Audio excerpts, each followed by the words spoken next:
Namaskar, good morning, good day. This is Suraj Singh, Bharat, India, and 19th August 19, 2020. Another day of life, and Wednesday probably. Moving, life is moving as usual, with uncertainty, complete uncertainty, no possibility of any optimism, except assumptions that we are happy, we are doing that, but COVID-19 is working efficiently. That's all I can say. Leaving no care for public, and confusion among all world governments, great level of confusion. They haven't understood till now what to do, what not to do, and certainly some, politicians only interested in their positions and not in public. Well, no meaning to say same thing again and again and again. No meaning to say again and again. I also don't like that. I also don't like same thing to speak again and again, but it is required every day just to remind everybody what we are, how we are, and where we are. Where we are and what we are and how we are. That is to be remembered all time, and that's very important point in life of everybody. Life is full of hardships,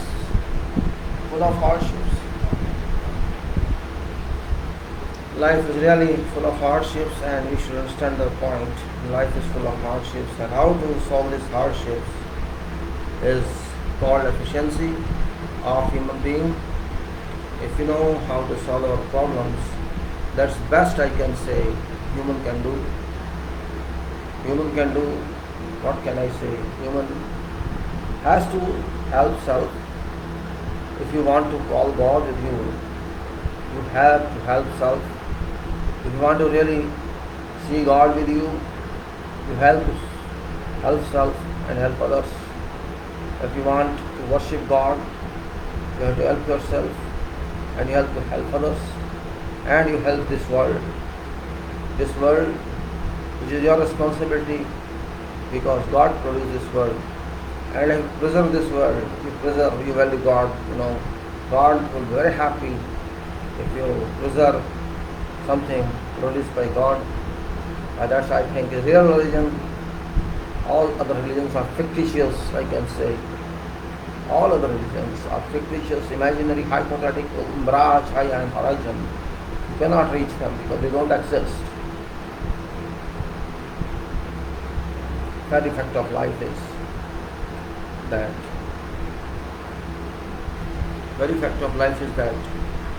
Life, though we say it's material life, everybody says life is materials. Is it really? That's really a question mark. Are we really materialistic? We are. Indeed we are. And material actually comes in our way. Towards progress. Purpose of this life is material or no material.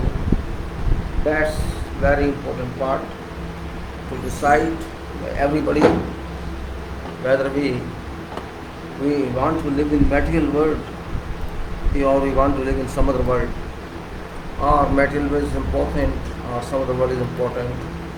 That point is also very extraordinary, because material, we can say, of course, is very important, but is it an exclusively important? That question arises here. Is material so important that we have to live for material, or we have to think of that again and again? That's point here. If we can think, we can do a lot, and if we cannot think, well, I think that shall be a different case. If you can't think that, that shall be a different case. Material part of life is actually a content that can bring problems in our life. Material part, we can say, is something that can cause problem to everybody if you expect more than what you should get.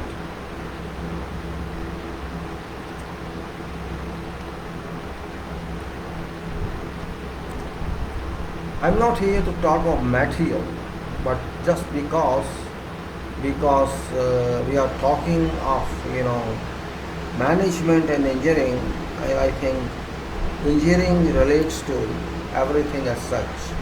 Therefore, I just wanted to involve myself in this discussion. Everybody needs material, I know. I also need material. But question arises, to what limit we need material?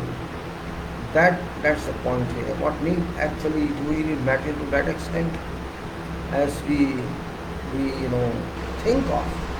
Or there is some other limit that we can say that, okay, this is our limit. We can stay up here and we can be peaceful, we can be contented with this. That point I'm looking for.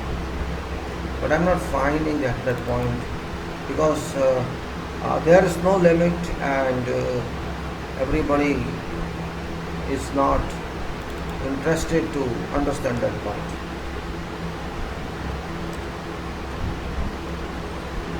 You may be billionaire or you may be trillionaire. Hunger is same and no, you can say, no limit in that hunger. It's same hunger, and that hunger must stop. That could I say, that hunger should stop.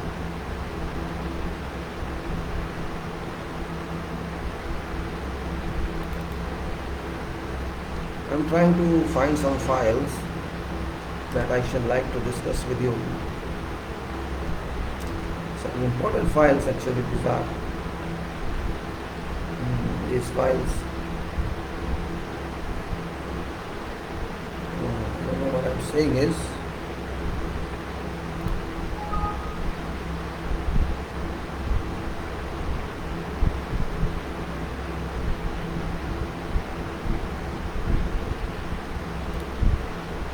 Well, no problem. I'll see how to do this, how not to do this. That's why I say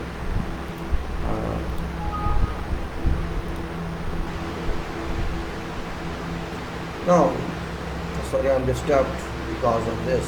I just want to make sure that I be with you. Engineering management. I'm not talking about COVID because there is nothing left in COVID for today to discuss. No specific news coming from anywhere. I think there has been some stoppage news. Except WHO says that, WHO claims that we have no level to talk of, we have no competency to talk of herd community. Herd community at this moment because 70% people should be infected for that.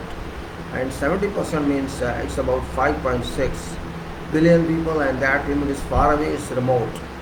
So there's no question of considering herd community. Herd means HERD, when majority of people are infected, so there's no chances of further infection. That's what I think. So that's ruled out by WHO. But moreover, not WHO is one organization of world.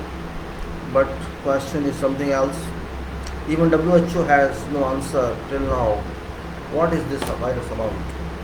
And no one has answer. So I'm not researcher of this. I'm not responsible for this. But only we know that high humidity and low temperature are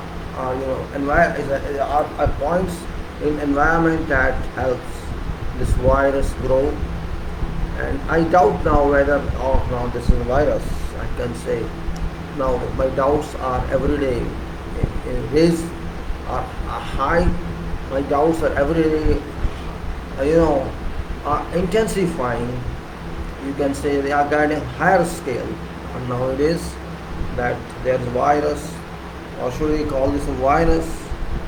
It's doubtful now, because sometimes what happens when some act is done by God itself, God, if God is God device, then I think no one can help it. And I think so. I think so. Work of souls it may be. You may say you're talking science on one hand, and talking on engineering organizations in one hand, and on the other hand you are talking of soul. I say soul is also a part of life. We accept or we don't accept, that's different material. With soul, though it's not seen, it works. You may say is belief, I say no, it's not belief. It's evidenced. Every living being is evidence that there is a soul in everyone. That's what I can trust and I can confirm. When I am talking to you, it's not my body that is talking to you. Body is just like a mic or medium through which or there is a current working and made through this cable of body. That's all you can say. Transformer of body, distribution board of body, whatever you can call it. Body is just a medium and soul works through this body. That's what I understand. Everybody understands, but they won't accept because science bears you to accept that. That's also a fact of life. We should understand that we should not shy on talking as such. We should not have shame on talking as such. We should be hesitation free when we talk of something, because soul is also an integrated part of life. It's not seen, but it is felt. It's not seen, it is felt, and very clearly felt. Yes, it can't be proved in terms of physical existence, but it's proved in terms of mind existence, mental existence. Can someone prove one has mind? My question is that. Can some scientists prove in world that mind exists? But everybody has mind, everybody is working with mind. They prove that yes, there's a mind structure, but nobody proves, nobody knows what is working of that structure. Just like doctor says this person is mentally dead or physically dead and certifies, but doesn't prove how it is dead, how the person is dead. My still assumption is that science is incomplete and knowledge is vast. There is a difference between knowledge and science. Everybody knows that. And if you are not clear, I am just suggesting to you, knowledge is available in nature. Every part of knowledge, every sector of knowledge, everything is available in nature. What happens on earth? You think that is new? No, it's never new. Somewhere it is decided in universe, because universe is there and we cannot deny this fact. We cannot deny this fact that there are billions of planets in this universe and skies. There are billions of stars in skies. We cannot deny that fact. Only problem is it's out of our reach. It's out of our access. We cannot reach there in this body. Maybe we reach there with our soul. But fact remains that there is existence of universe. So we don't understand that. We want to go there to see. Every country wants to go there, see, which is impossible, rather. They can go only up to moon or up to Mars, not beyond that. Maybe they claim they are going to sun, but it's all dream yet. This means something is beyond our control. Something is beyond our control. It is same thing that we cannot illumine sky at night. Can you? In daytime also you cannot sky. It's only nature that illumines the whole universe, which comes in projection of sun rays. So you see illumination is there, and that's we say daytime, when there is no power station, and your power stations are in limited capacity that cannot even fetch your daily requirements of industries and domestic and other uses. So there is a limit to human being.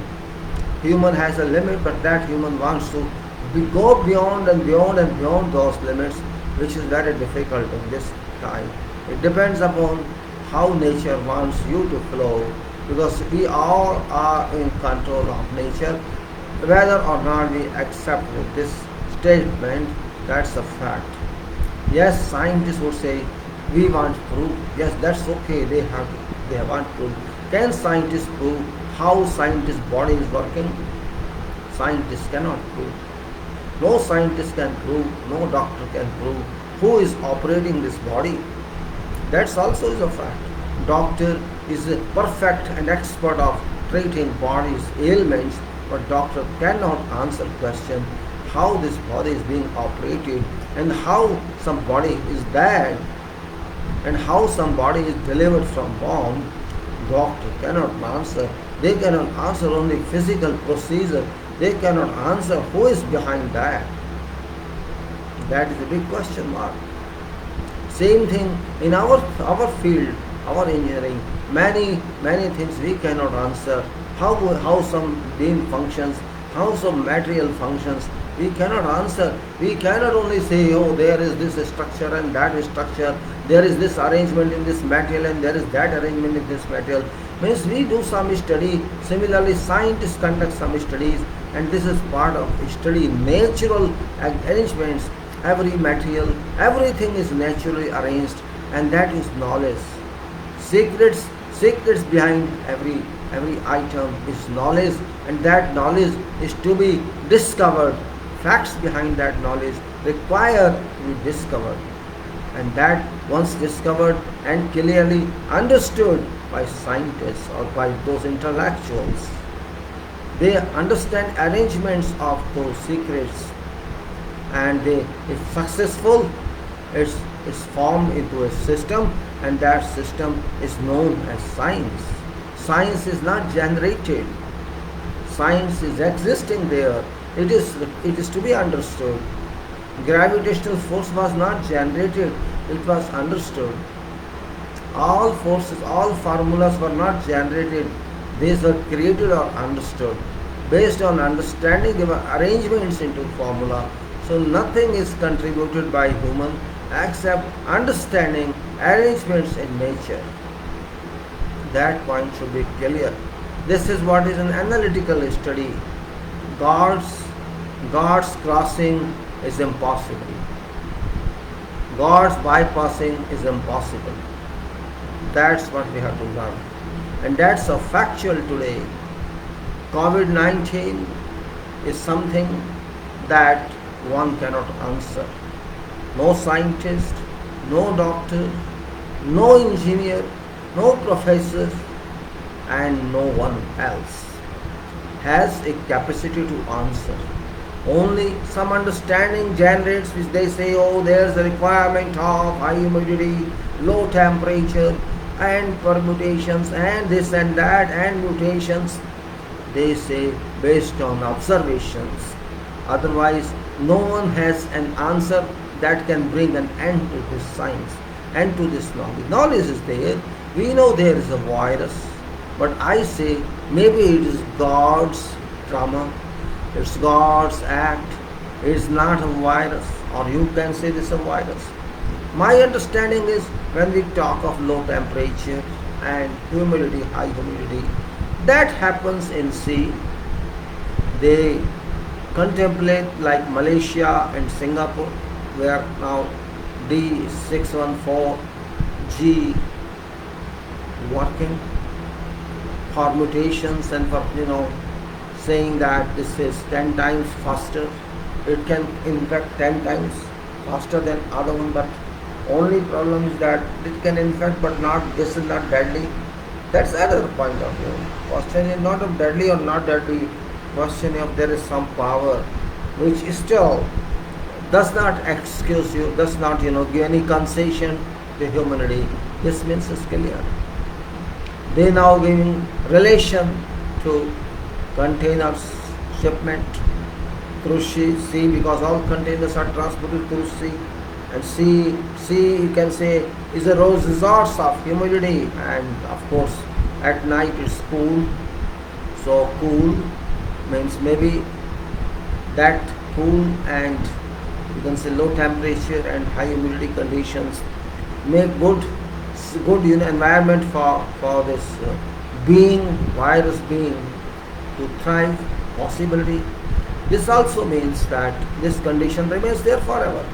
It's not that today it happens, the sea is humid and there is low temperature at night. This means those creatures like fishes or like other seafood items in many countries take seafood. Those may be containing this virus because for them, for that environment, maybe this virus and these creatures have this, you can say. They may be having this virus within them and they are not affected by that. That could have possibility. So this means that seafood may be responsible for this virus, which is a clear understanding. And also, who is more interested in seafood, you can say Far East nations, Europe also, and of course USA. They all are interested by culture to consume seafood. And you can see where it's running very fast. It's running in these countries very fast. It's running fast in our country as well. But results are not that, drawn, you can say, drastic like in those areas. We are 130 crore people. And we may reach many crores infections, of course, because of some other reasons, not because of seafood. Yes, people take fishes, people like fishes and like something else, so certainly affection with that. Well, I don't want to talk imaginary, contents to you. My purpose is not imaginary, but just reference I'm giving you that we cannot fight with God. We should understand what this virus is speaking. Actually, it's not virus speaking. It's messages of God, because God passes messages through sceneries, through film, through such kind of scenes, and or you can say pictorial messages. And this is one of those. This is a message to everybody that think of God, think of earth, think of universe, or else I would not think for you. This is clear message. Clear message. Those who do not respect humanity should understand that humanity is humanity. Those who think this earth is their father's property should forget that. Those who think that they are only dominating people in this world, they should forget that. God's message is very clear. You are nothing, you are zero, and you are my creation. And if I want to remove you, it does not take much time. I can remove you within months or few weeks or in one go. I'm just trying to warn you. God is warning you. You are nothing. You are my creation. It's my will. It's my wish. How long or what way I want you there. If you waste my earth from whatever way, if you waste my creation, if you kill each other, you have no right to kill each other. Do not waste my material in producing such items that kill others like weapons. Do not waste my time. Do not waste energy, or I can then tell you what I am. This is clear message from God. We should understand what God wants to say. God says, change yourself. Simple answer is, change yourself, or it takes seconds for me to change you. So simple. Don't try to win over me, because world cannot win over me. I am God. I am Father of all. I am Father of universe, Father and Mother of universe. I am Father of Mother of every one of you. And if you don't listen to me, this finger is enough for you. I don't need my whole body. I can blow and finish you. This is what message of God is. Try to live comfortably, safely and let all others live comfortably and safely. Nothing is owned by you. I have just sent you for a journey, for a travel. And if you are interested in killing each other, then I can kill you all because I have that much potential, and that this action I have taken uniformly throughout world, not confined to one continent or one country. This is my message to you.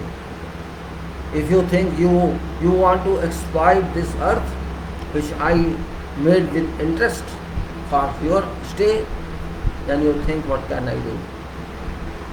I can destroy earth also, don't forget that. But before that I would destroy you.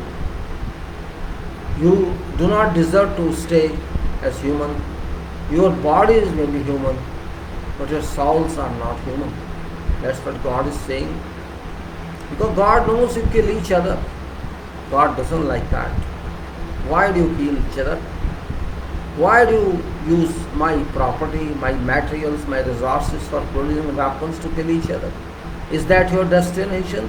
Is that your objective? I sent to you to this. They use uranium, thorium and produce these materials for mass destruction. Did I tell you that? I did not tell you that. But you are doing same. Did I tell you go there and do business and just think and make yourself richest of world? Did I say that? I did not say that. But you are doing this. You have forgotten me. That's why I am there. I never reside in a temple or in a mosque or in a synagogue or in a gurdwara or somewhere else. I stay in my bodies, my souls extended to you. I stay everywhere and I know what you are doing. I try to teach you every time. I try to point out every time you are doing wrong, but you don't listen. I don't want to kill you. I don't want to remove you from earth. But you do something that automatically my system works and removes you. So this is clear message from God. Economy is one thing but not everything. Science is one thing but not everything. My property everywhere. Science is my property. Knowledge is my property. You are my property. Your efforts are my property. But do something for me, not for yourself. Otherwise, I know what I know. It's nothing for me. It's nothing when the earth is very small in my calculations. It's too small.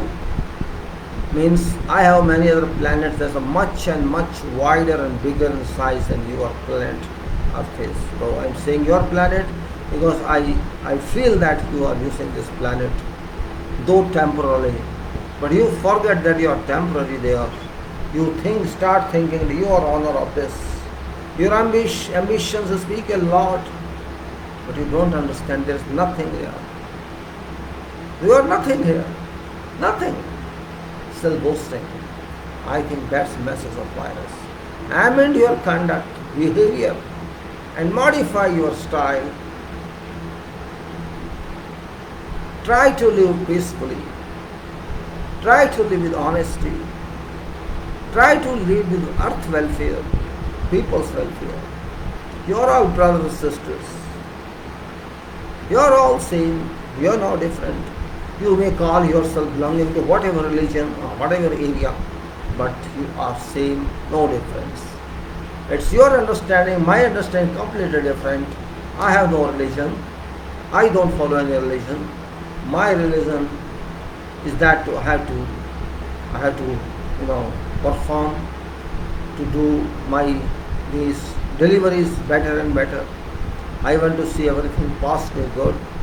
And if you entangle yourself with something that I do not like, then I think I have no other way out.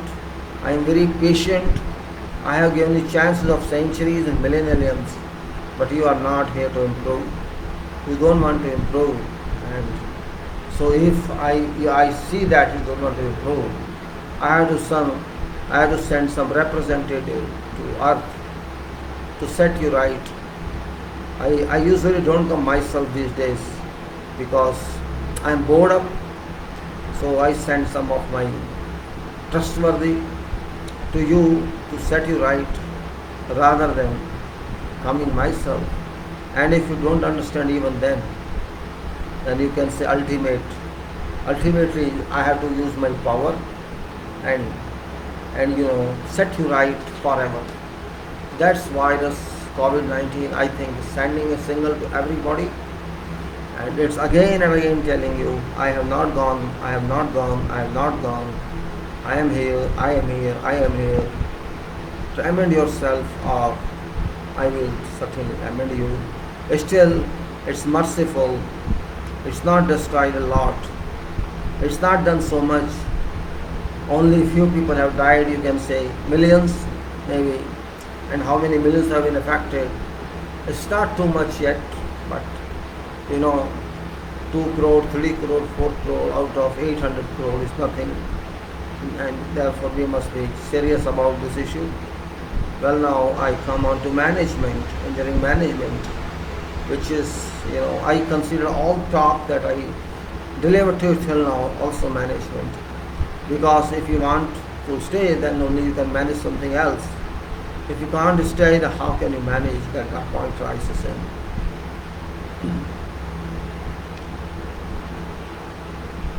I thought I should speak something in Hindi also.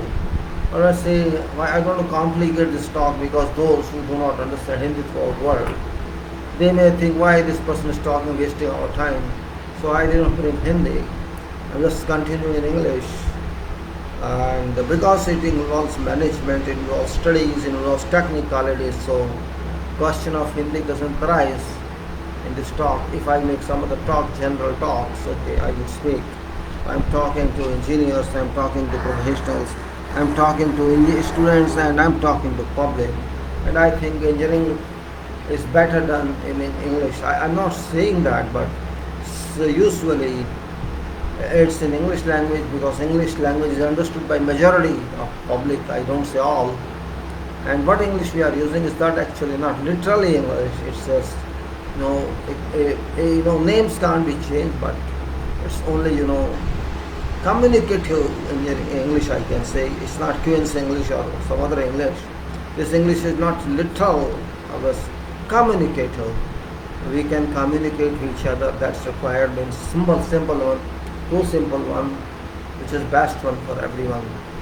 So this is this talk is for purpose of future, because I may not stay here. I know I have to go one day. It's nothing to be called serious statement, it's a real statement. One should be ready for departure, because ultimately destination reaching, and it's not far away, I know. I am very much sure that my destination is reaching, and that's only purpose, that at this end of my time I wanted to convert whatever my mind says based on my education, qualification, and attained experience. I am saying attained experience means I learned in my experience. That's called attainment. And if you don't learn anything post-education, then you cannot claim that you learned something. Experience is far more important. Experience post-education, qualification, academic qualification, I should say, not qualification. That's very important part of life. That is very, you can say, realistic part, you can say, not only important, but realistic part. Because you involve yourself, everybody involves in working, and working means whatever you learned, based on that you worked, and after working, whatever you learned, that's you have, means you have two parts of learning. One is educational learning, and other one is practical learning. And that practical learning is real learning, because there is no assumption, there is no ifs and buts. This is straight learning, and it depends upon what degree of attention you pay when you work, what concentration of mind you have, and how much you remember, how much you forget. Everything cannot be remembered. But minutes of work, you can say, minutes of experience. This talk is just minutes of experience. Just like it's a minutes of meeting. It's a kind of abstract talk. I just take time because I try to explain. I can give him points, but giving him points doesn't mean anything. You should know what I have done. That is in details. Of course, sometimes I feel I am bringing to boredom. It happens. But what to do? I am human being. I am only human being like you are. So I do same thing and again. Please excuse me if you feel sometime that. Forgive me. I apologize for that if you waste your time by reiterating something. That's not my objective because I can also forget. But if you want to be expert in something, you have to do that again and again and again. Only then you can do. So I do same again and again and again. And I feel sometimes pleased also that God gives me energy. With blessings of God, I can talk to you on this video or whatever videos. And yes, I know that people are not very interested in such kind of talks. They want something else which I don't have. And maybe because I am very serious nature person, of course with humorous nature, which you do not know. But seriousness is required in life. If happiness, if charming is required, seriousness is also required. Seriousness plus happiness will charmful life or enjoyable time, both are required for living. Seriousness, it doesn't mean, I explained many times what is seriousness. People take it differently. Seriousness, people don't understand what is seriousness. But those who can analyze, they can understand. Seriousness doesn't mean you are serious. It means you are a serial follower. You have to follow serial, that's all. If you follow all activities on a program or on a schedule, you make a chart, you make a program for a project. There will be 200 activities on that, 300 activities on that project. And you have to follow them all.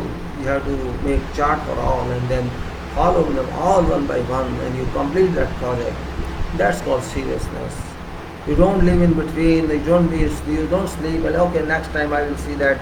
First of all, never think of next day or next time. This is my culture, I can say.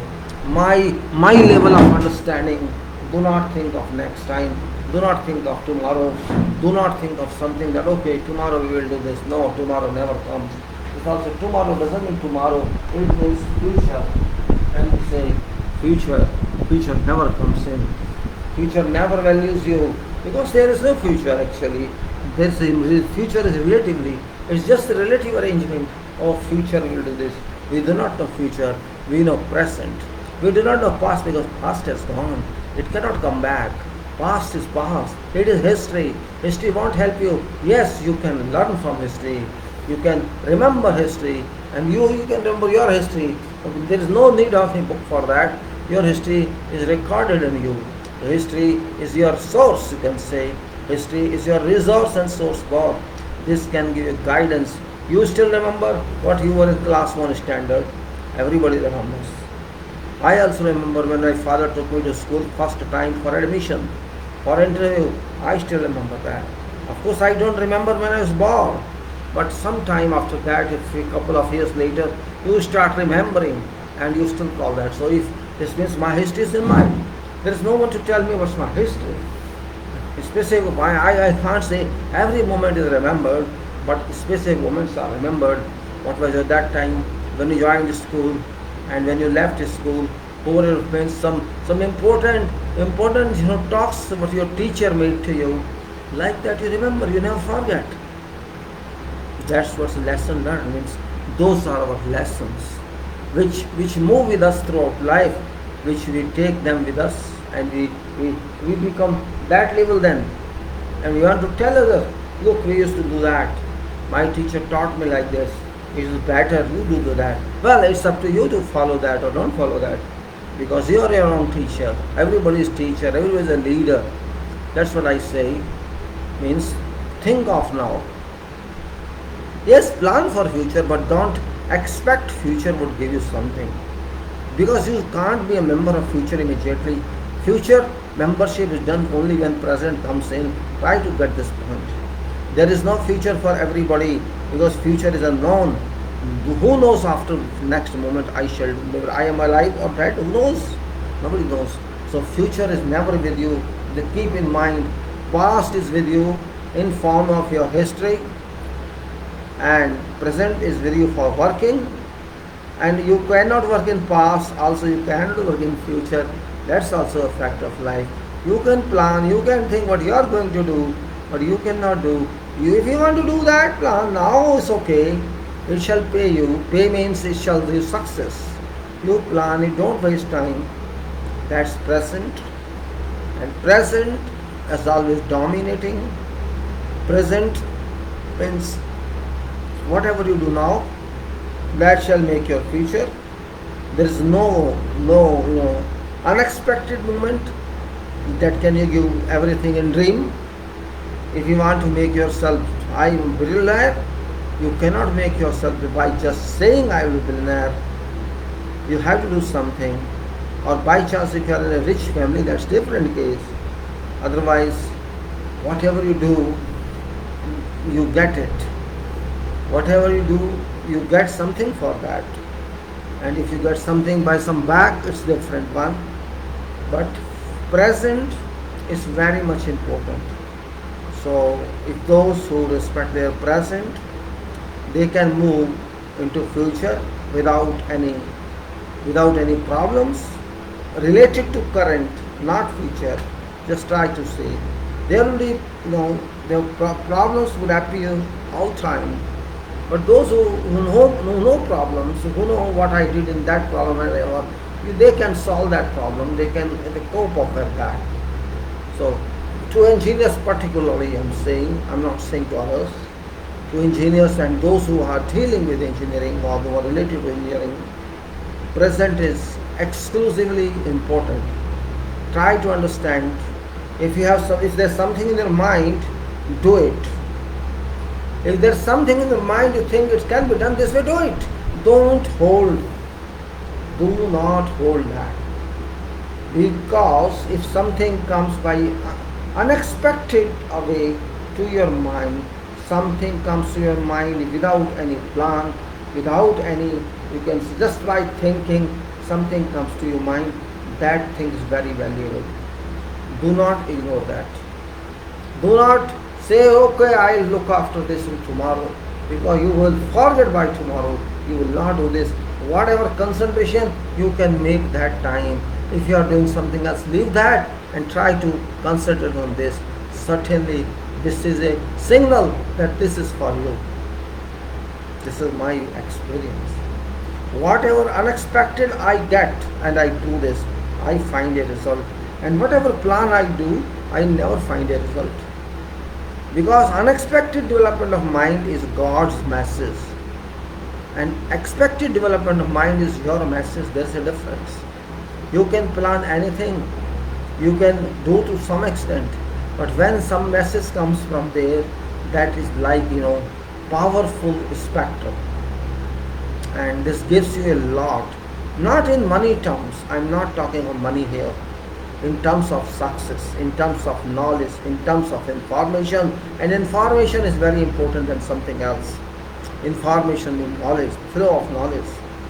Created by whatever source, if you got some information that helps you in your life, in your profession. That's the real part of, you can say, organized way. And if I have collection of those messages or those informations, I can say that I am expert in that subject or that topic. Yes, I can say that. Because I have information, how I can use this information and get that work done. So, to engineers, first of all, try to value time, because we believe in programming, we believe in scheduling, we believe everywhere, whether we are in designs or in some other field of our engineering, we believe in timing. And time rules us, nobody else rules us. If you don't believe in time, if you don't value time, then there is no end and no start of any project. There cannot be. You have to set time limit. You have to define, this is my start and this is my end. Because project means that. Otherwise, after that, no, then project status is over. And if you want to do project means you have to expose to world. That's projection. You have to expose to world what you are doing. You have to give them something they don't have. That's engineering about. All engineering do that. All engineering, all 15, 16, 20, whatever the branches of engineering, this is their job. You must have a time limit. You must have a time controls. Cost control is also there. That's most important. But cost varies if time varies. Remember, time rules cost. Time rules cost. Cost doesn't rule time. But cost changes because of time. Time can spend more time is spent on something is most cost for this. That's also a point to understand. Therefore, as we say in programming that we have a triangular control and then further controls. Triangular control is prime, and then you have to decide this is time. Once you decide, you maintain that. Don't deflect that. Don't break that time. And that's also not basic time, it's relative time. That time shall tell you everything at every moment. And then, of course, cost is in that relation, and quality you have to see. Quality is standard of working, what you should do, how it should be. Quality is not the end, it's defined, it's accepted, this is our standard. That's also a limit, you can say. Quality is also a limited control. Quality is a limited control, time is a limited control, and cost is a relative control, because depending on what level of quality do you have, what level of time you have, so cost is affected positively and negatively both. That's what purpose of engineering is. Engineering is something, it's a science of controls. Engineering is a science of deliverables. It's a science of working. It's a science of arrangements. It's a science of definitions. It's a science of how to move, how to raise yourself. It's a science of humanity, you can say. If there is some science of humanity, it is engineering.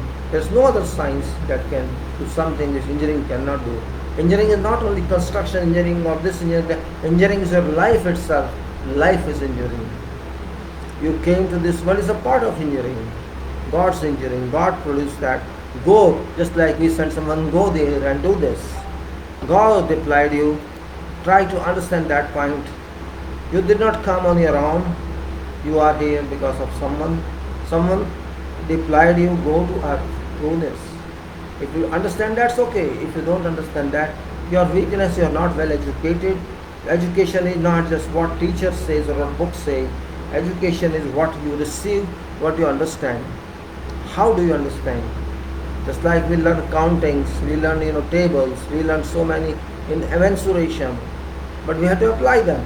We learn formulas. Why we learn formulas? Because we have to apply them in our daily life. We go to shop and buy something and say, this you take, give me back my money.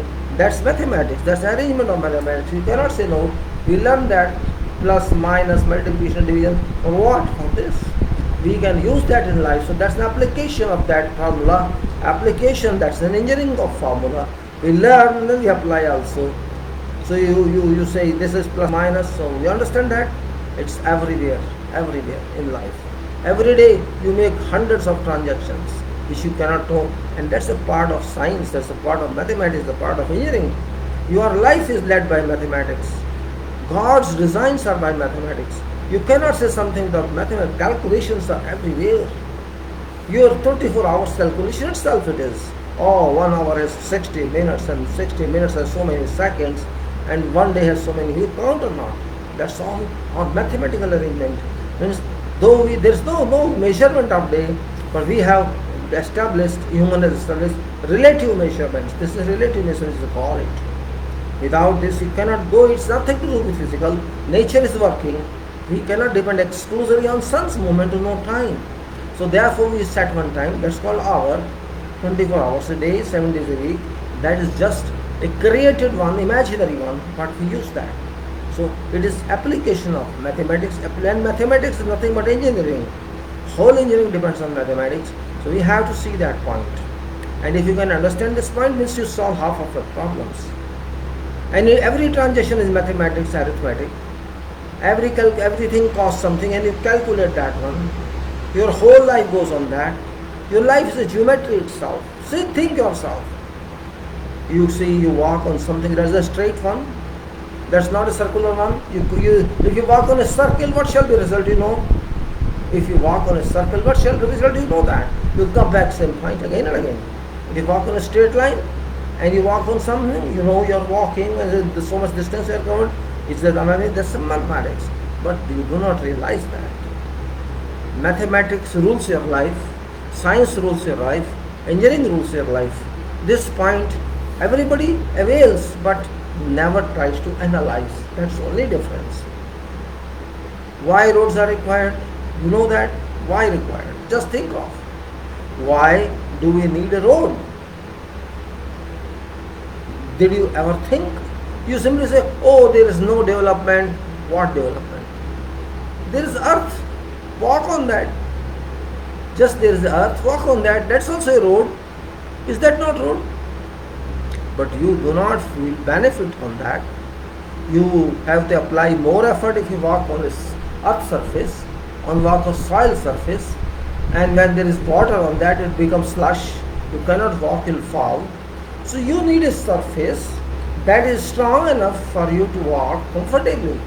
You do not slip, you do not fall, and you spend less energy to walk on that. You may be walking on a footpath, which is much better than surface of earth or surface of grass, or just to avoid, dust should not be there.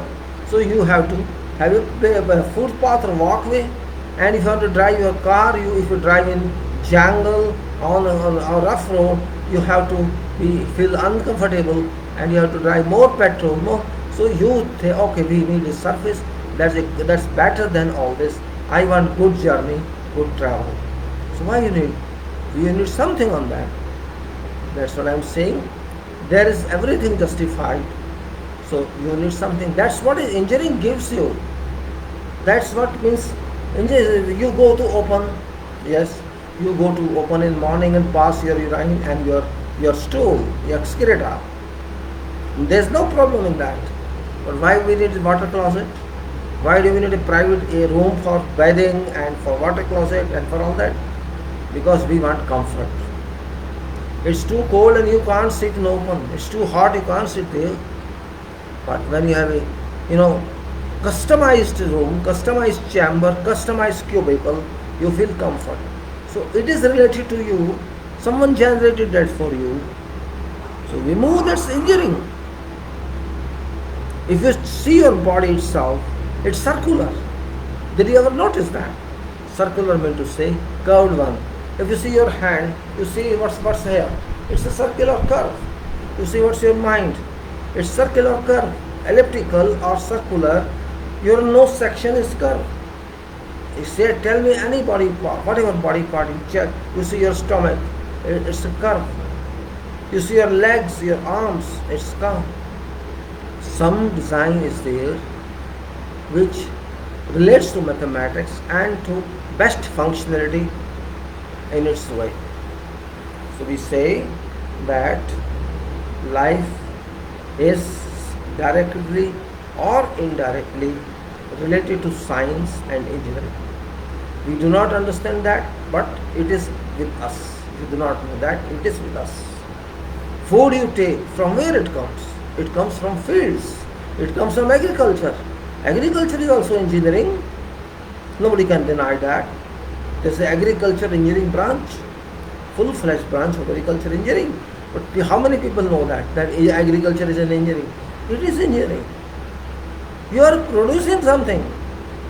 You are producing something, though this is not long-standing. You have to finish that product in 1 or 2 years. You cannot keep that forever. But it is a product. It's engineering product. You are engineering that, you're sowing that, you need land for that, you need water for that, you need seed for that, you need fertilizer for that, you need whatever this, and then technology on that. What's procedure, how you do that, what's temperature, which is best for this, and then the rain you need, and sometimes you need, means that's complete engineering. So you cannot run away from engineering, though you are not an engineer. You are using engineering. You are traveling by bus, by car, by train, by whatever. You are doing engineering. You are using lift, it's engineering. You are going to stay in a house, engineering. You are going to doctor using your equipment to test you, that's engineered equipment. All in this, instrumentation engineering, we say instrumentation. Doctor cannot do anything if that doctor does not use how to use this equipment, or if he does not test report. The doctor cannot give you any medicine. So medical system itself is based on engineering system.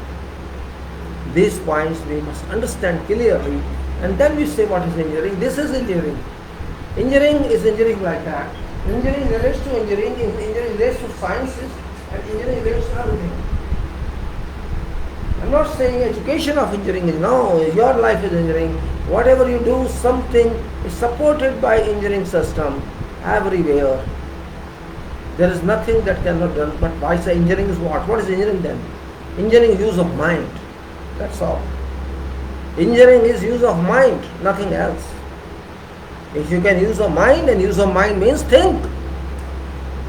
T-H-I-N-K, only these words. Makes your world or breaks your world. If you think, I say, you can go on thinking and you can do wonders. And if you don't think, you are dummy, simply. You are nothing, you are nothing and nothing. You are just, fool, I can say. Despite you have that wealth, you are not using that wealth. Just like a person who has too much money, that person doesn't use that person is a fool. Because money is for use, it's for development, it's for, doing something with that. It's not to keep with you forever. For what?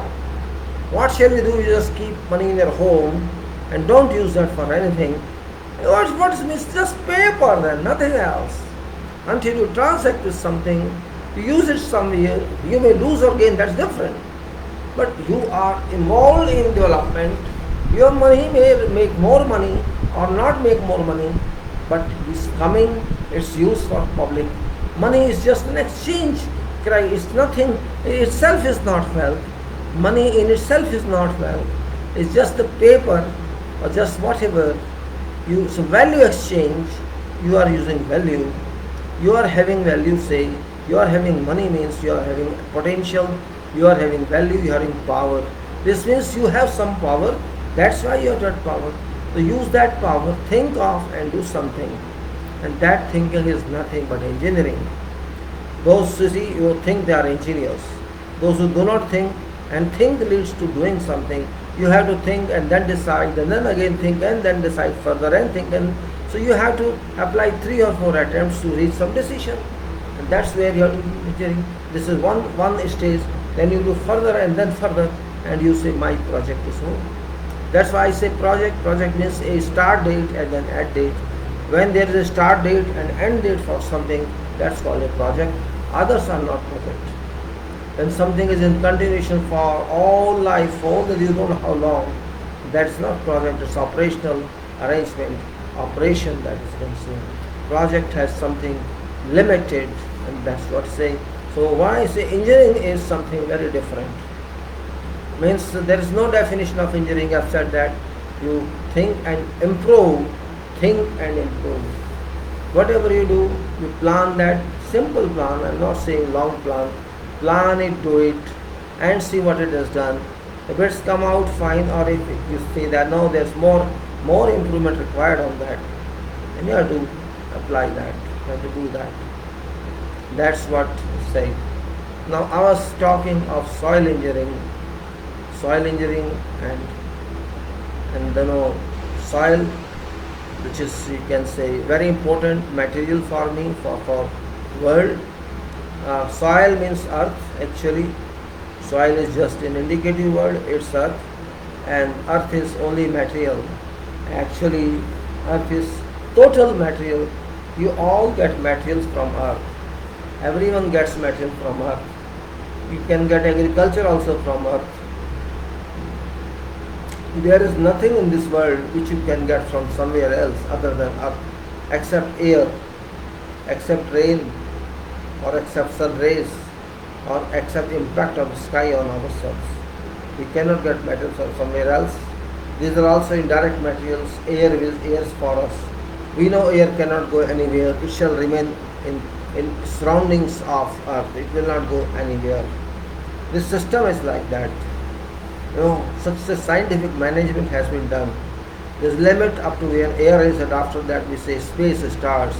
The air ends there and negative pressure starts there. Air is positive pressure. Pressure means positive means which keeps on to you, which doesn't go up. And system is that. Sun rays is not in air, sun rays somewhere else. We have that kind of scientific application. This is God is biggest scientist of universe. God is biggest scientist. Who that God is, I'm not naming that. I don't want to name that because it's our imagination. If we name something, God cannot be imagined because God is real. Yes, we don't know. That's different. That's our imagination. But God is real, and that is the power. That power is in everybody, and that's where to interact with that, to talk with that. And now, yesterday I talked about soils, capillary action. Capillary action I'm talked about. Capillary action, maybe many of this subject, it's a topic of physics. In physics we learn what's capillary. Means water rays, water, very thin water waves, or not waves I should say, water canals, vertical canals. There's the earth and there's surface of earth, and these plants, these trees, and your crop, what actually they require. They don't grow in sand soils. They don't grow. They grow in clay, and you can say kind of clay. Clay means mitti, very fine soil, very fine. You use that soil for making your pitcher or your this what do you call it? I don't know. In technical word I don't know. Chickeny mitti, I can say chickeny mitti which is very fine, sticky, and that mix with your water. It comes in the ball in the hand. It doesn't fall. And which way your pitcher you make, your water pitcher, you make something else for that, and you also use in your pots in some places. That's called clay, and that's used in agriculture. That's used where you grow grass and you grow plants. You excavate some surface and put sweet soil into that, or say I put this soil. This cannot be separated from each particle. That clay, in that clay, water particles rise. If there is water below surface of earth, and that water is in suspension, that water is not in free flow. But if there's that kind of soil which is good for your seeds, which is good for your plantation, and that soil is called clay soil. We call it clay or silty clay, which can grow green for you. That must have some water inside, and if that water is within body of soil, maybe 1 meter down, 2 meter down, and that water cannot flow through that soil, because that soil is never permeable. And when we say permeable means there should be connection between voids of soils, and that connection should allow a tunnel type arrangement. The water moves in that. But in clay it doesn't happen. It happens in sand soils. Clay is different. Clay is a porous soil which keeps storage of your water moisture, and then by this moisture can rise to some extent. Whatever accumulated pressure inside that, this water can rise, and that rise of water in pores, rise of very thin water, very thin, very vertical film, very thin column of water at very locations, and that water is because of capillarity. That water suspension on that pore is, as you can say, a capillary action. Means it's capped, it's rising because of that force, and that happens in this. We talk that capillary because capillary is good in agriculture. It's good in plants. It's used good you are producing trees, and there capillary action that transmits water to that root of this, and it survives. But that capillary is not very good if we consider that in our designs of foundations, because we don't want foundation to be in water. Nobody prefers that. It should be in dry, and if there's water in that, it can spoil strength of that soil. The strength of that base can spoil, and it's very dangerous situation there if water is there, because it can increase, it can swell soil, and there's a chance that excessive swelling may upheaval if the foundation, it may rise, and then yes, there will be unexpected, unexpected and unequal, swelling of soil. Your building may rise up, or you cannot construct foundation on that. Capillary action is can happen anytime, and that was I talked. That was we talked yesterday. Was there? Okay. Good morning, Mr. Chaudhary Ravi. Thank you very much for calling me. Now I will talk of that. I will say what we did yesterday in that. After that, I'll go to some other file, which is for engineering. Now this we talked yesterday, capillary action. I will remind you what we talked. That talk is actually very good for after a long time I refer to that, after very long time, because sometimes it's that if I find capillary action, sometimes I also forget where I was, that word. Stability of soil, pavement designs. I think not that one, so this one should be somewhere there.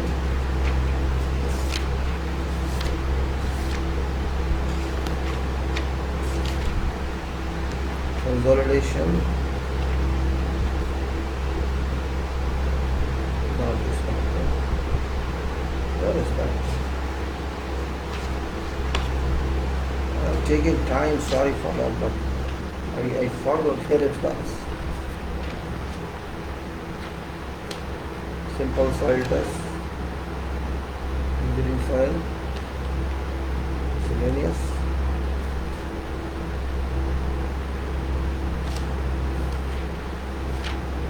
Oh, I'm crazy.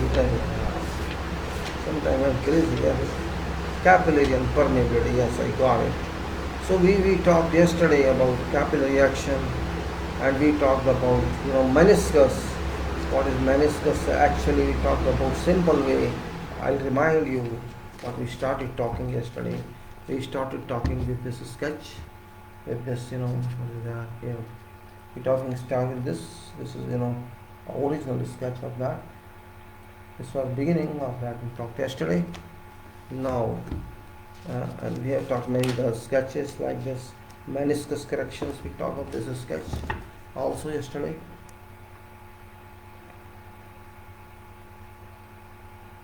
And then you just for your memory, we did, and then we talked the manometer and this test in laboratory. About that we talked yesterday, and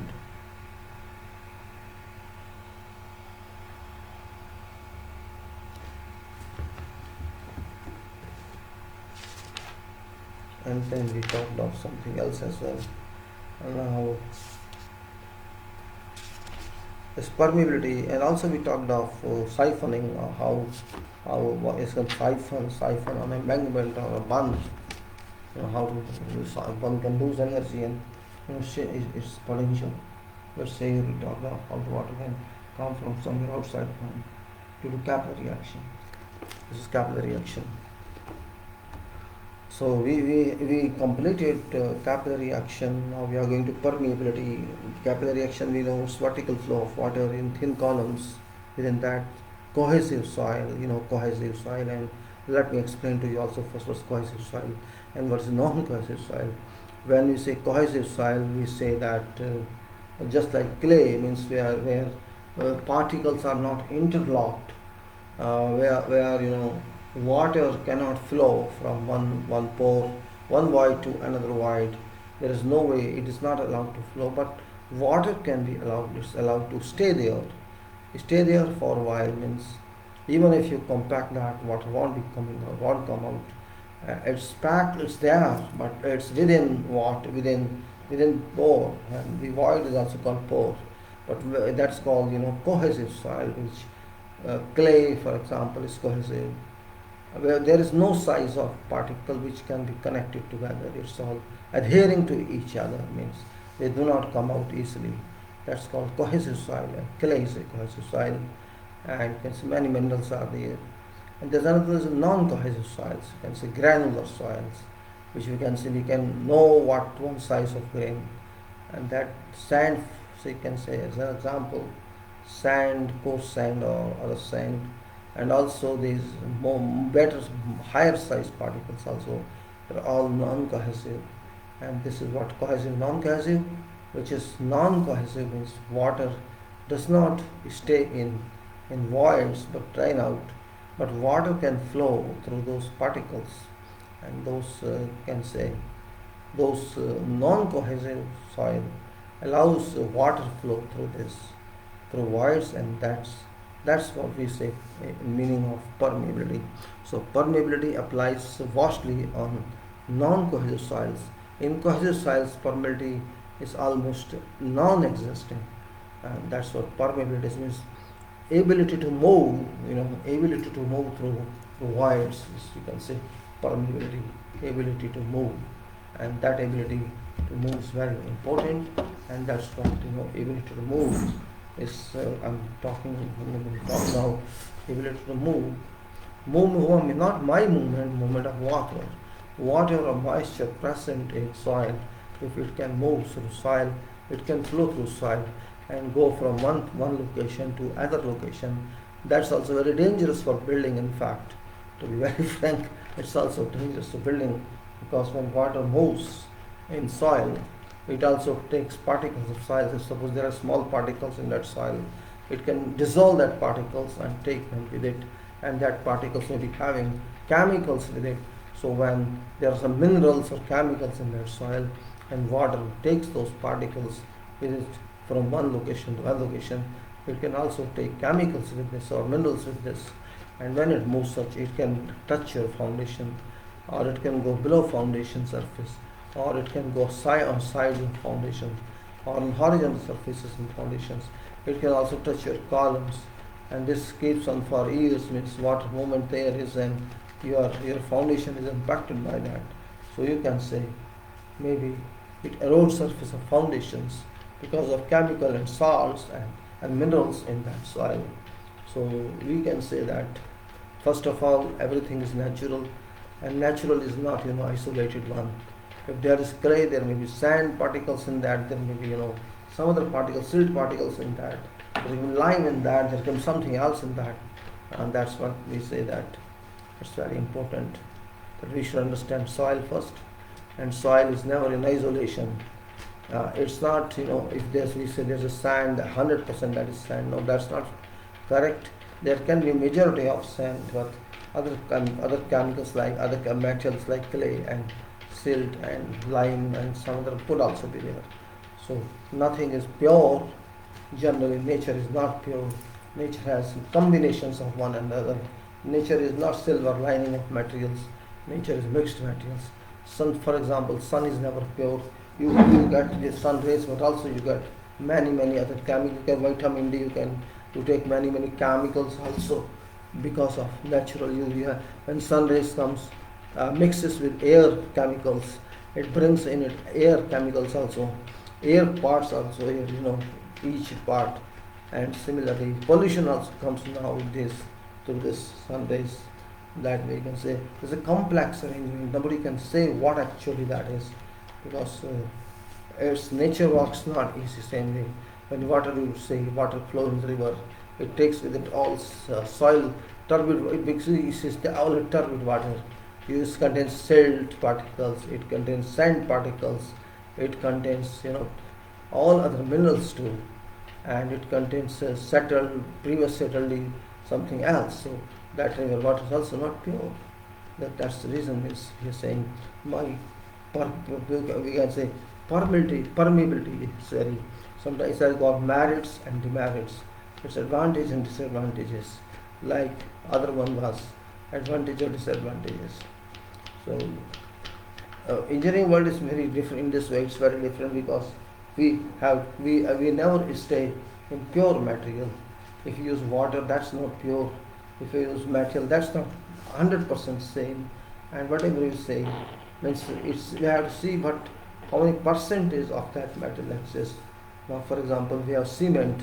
Cement never is cement without lime or without silica or without other chemical. The name is cement, but it has lime. It is silica.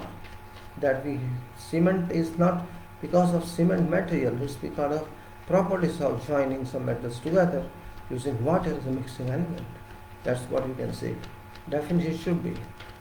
So, if nothing is pure, and of course, human is not pure, that's also one point. And you can say that we have to understand capillary we studied, and now permeability is also there to studyable. Now we move on that. Light has back, good. So it's very good for light is back. Now I would say, what is actually permeability now?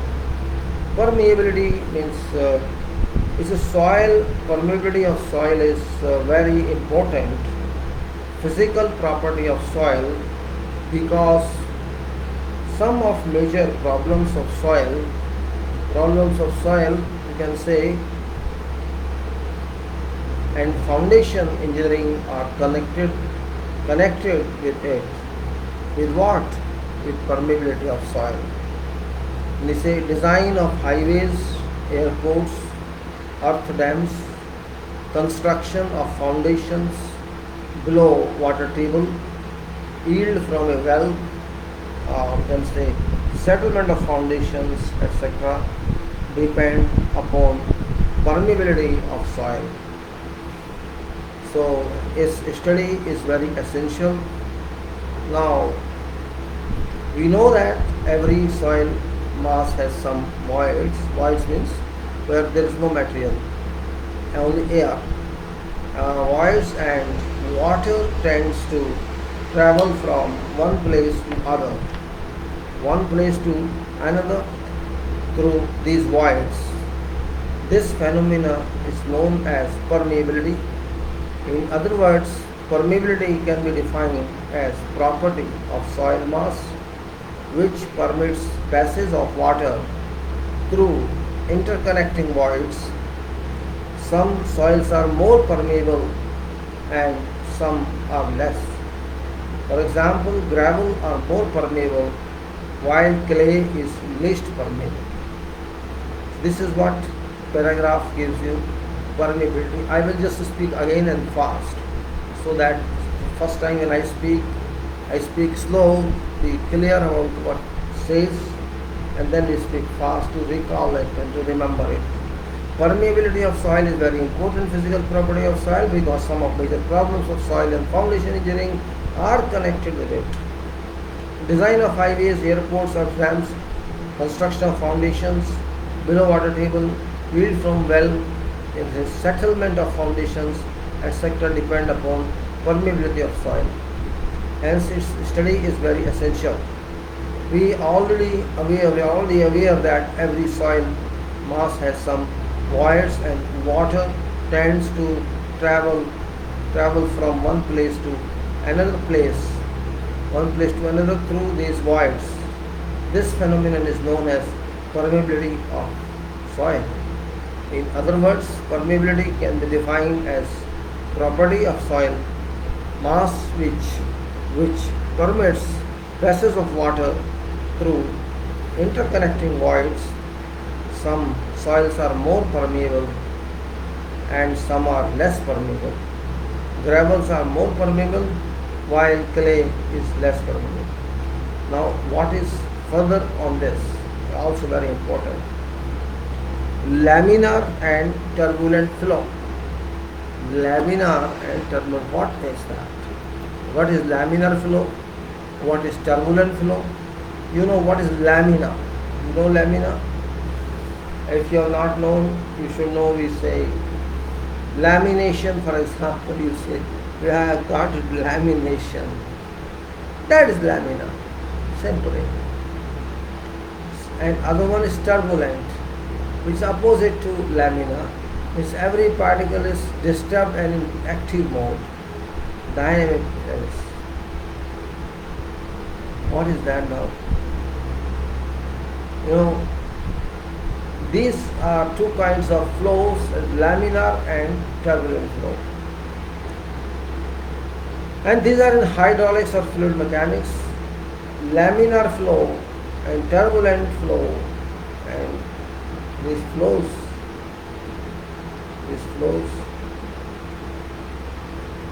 you may say are two different categories depending on some movement. And in case of laminar flow, such each particle travels along a definite path. Definite path must be there. Definite path. Certainty.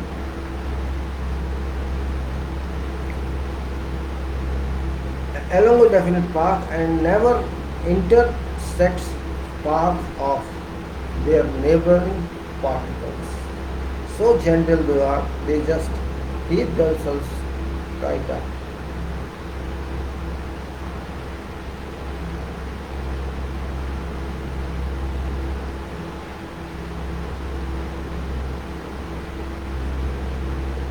When we say laminar flow and turbulent flow, in case of laminar flow, each particle travels along a definite path and never intersects path of neighboring particles. In turbulent flow, paths are irregular and twisting, crossing and recrossing at random. Reynolds was a scientist or an engineer. Reynolds conducted a number of experiments. The name was Reynolds, R-E-Y-N-O-L-D. Reynolds conducted a number of experiments on flow of water through pipes, and has shown that for a particular pipe there is a certain velocity above which flow is turbulent and up to which flow is laminar. In case of flow through pipes, when Reynolds number is 2000, flow is laminar. And when Reynolds number 2500, flow is turbulent.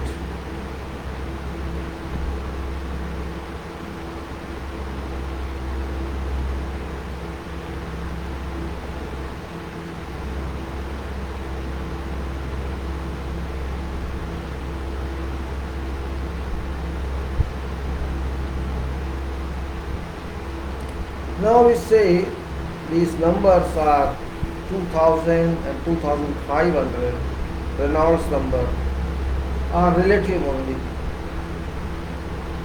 Because if number is less than equal to 2000, flow is called laminar, and when this number exceeds 2500, is called turbulent. And in between also there should be a limit. So flow is laminar, and when the number says this more than 2500, this flow is turbulent. These are milestones. Now range between 2000 and 2500 is transition state, means transfer state between laminar and turbulent flow. In most of these problems in soil mechanics, flow is laminar one, it's not turbulent. Now we have Darcy's law. Darcy, of course, a scientist.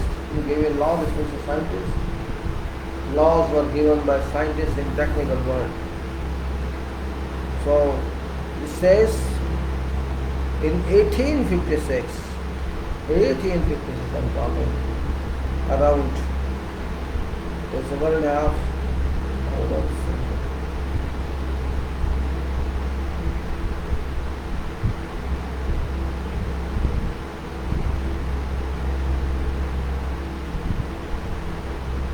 Now, that person demonstrated experimentally that rate of flow in isotropic homogeneous soils is proportional to hydraulic gradients. Point to understand. What says? Darcy demonstrated experimentally that rate of flow in isotropic homogeneous soils is proportional to hydraulic gradient. Hydraulic gradient. Hydraulic gradient is very important to understand. The term itself is saying this change in water flows from one location to other location. Law has been named after him and is known as Darcy's law. Darcy's law, D-A-R-C-Y, Darcy's law can be expressed algebraically as follows. Q, which is discharge per unit time, Q, which is discharge per unit time, equal to K. K is Darcy's coefficient of permeability, I is hydraulic gradient, and A, area of soil mass perpendicular to flow direction. Let me take some water. It's already time. So I'll take some water.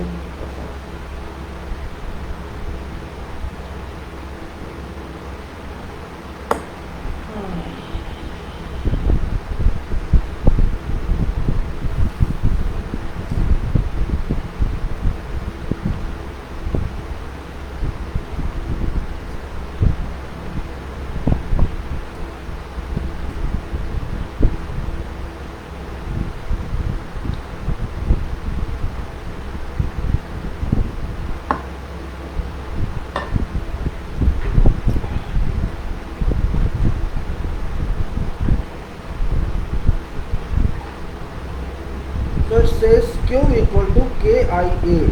Q is discharge per unit time, I is hydraulic gradient, and A is area of soil mass perpendicular to flow of direction of flow. Q equal to KIA. K is Darcy's coefficient of permeability.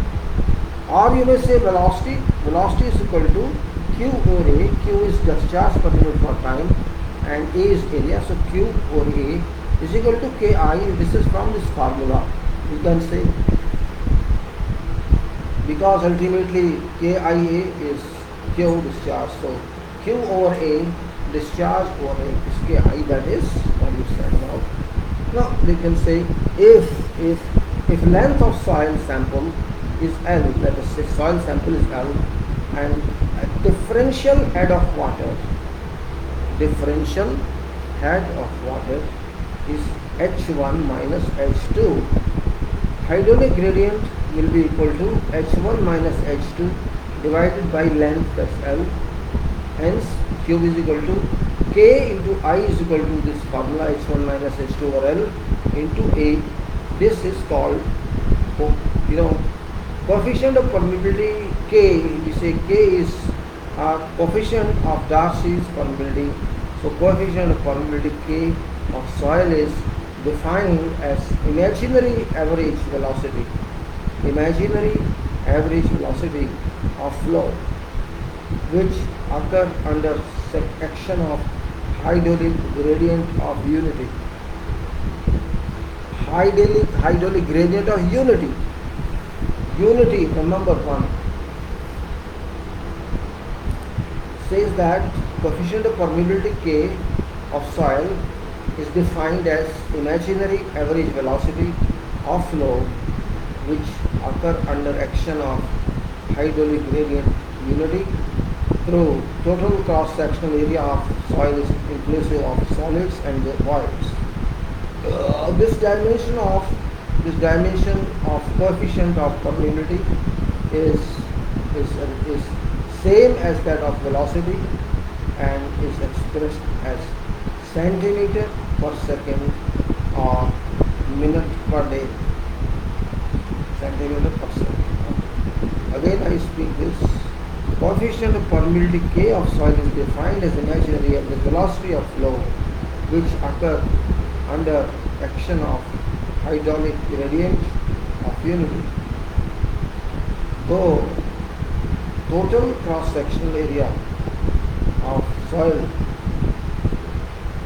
inclusive of solids and voids, dimension of coefficient of permeability is same as that of velocity and velocity.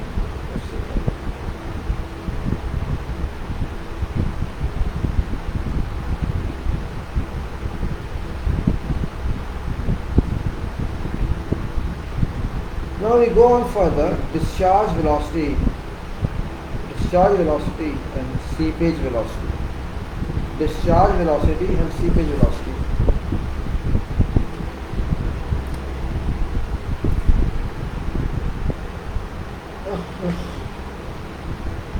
You know what is discharge?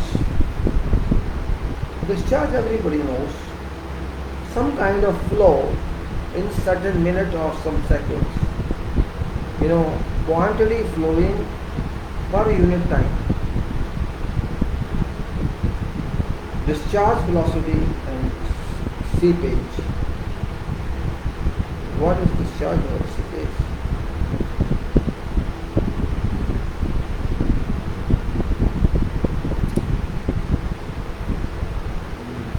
It's now around 5 is now, so still I have time, no problem. So now I will just speak few formulas and then go to something else as well.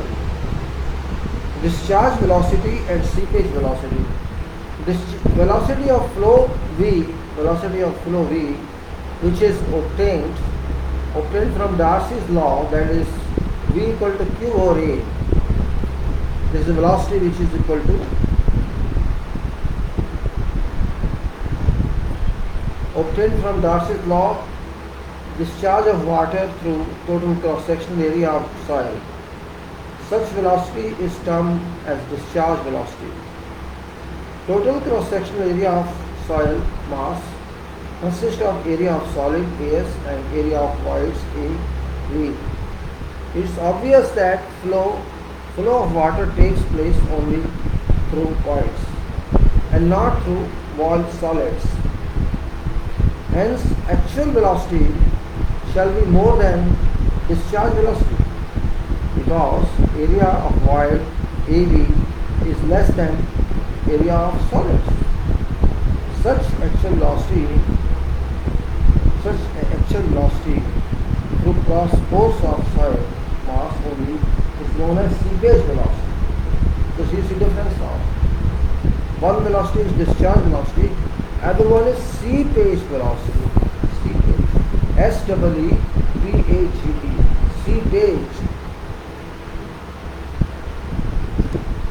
Let us repeat this little interesting one.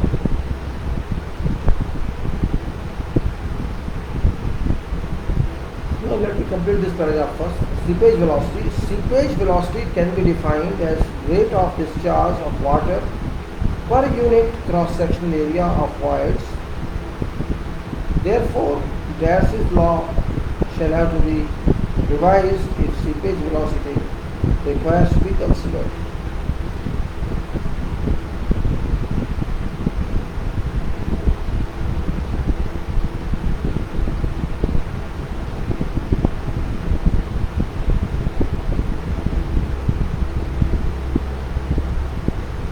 Alright, so let's say, therefore Darcy's law will have to be revised if seepage velocity is considered to, in this case, instead of total cross-sectional area of void shall be considered.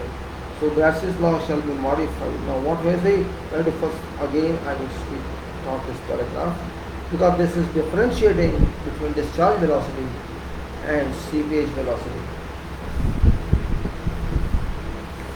Velocity of flow V, which is obtained from Darcy's law, is the rate of discharge of water, and that is through total cross-sectional area of soil, that is discharge of water. Total area of soil, such velocity is termed as discharge velocity. Total cross-sectional area of any soil mass consists of area of solids AS and area of voids AV. It's obvious that flow of water takes place only through voids and not through solids. Hence, actual velocity shall be more than discharge velocity, because area of voids AV is less than area of area. Total area of soil solids plus voids. Such actual velocity through pores of soil mass only is known as seepage velocity. Seepage velocity can be defined as rate of discharge of water per unit cross-sectional area of soil of voids. Therefore, Darcy's law requires to be revised. If seepage velocity is considered in this case, instead of total cross-sectional area of voids only be considered. So Darcy's law requires to be modified as to that now discharge is equal to AV, which is area of void space, that is AV, into Kp, that is coefficient of percolation, and into I, that is hydraulic gradient. Now we know that Q is equal to VA. So equal to V into I equal to Vs into AV. Vs is volume of solids and air volume. So this is Q is equal to VA. Hence Vs volume of Vs is equal to V into A over S.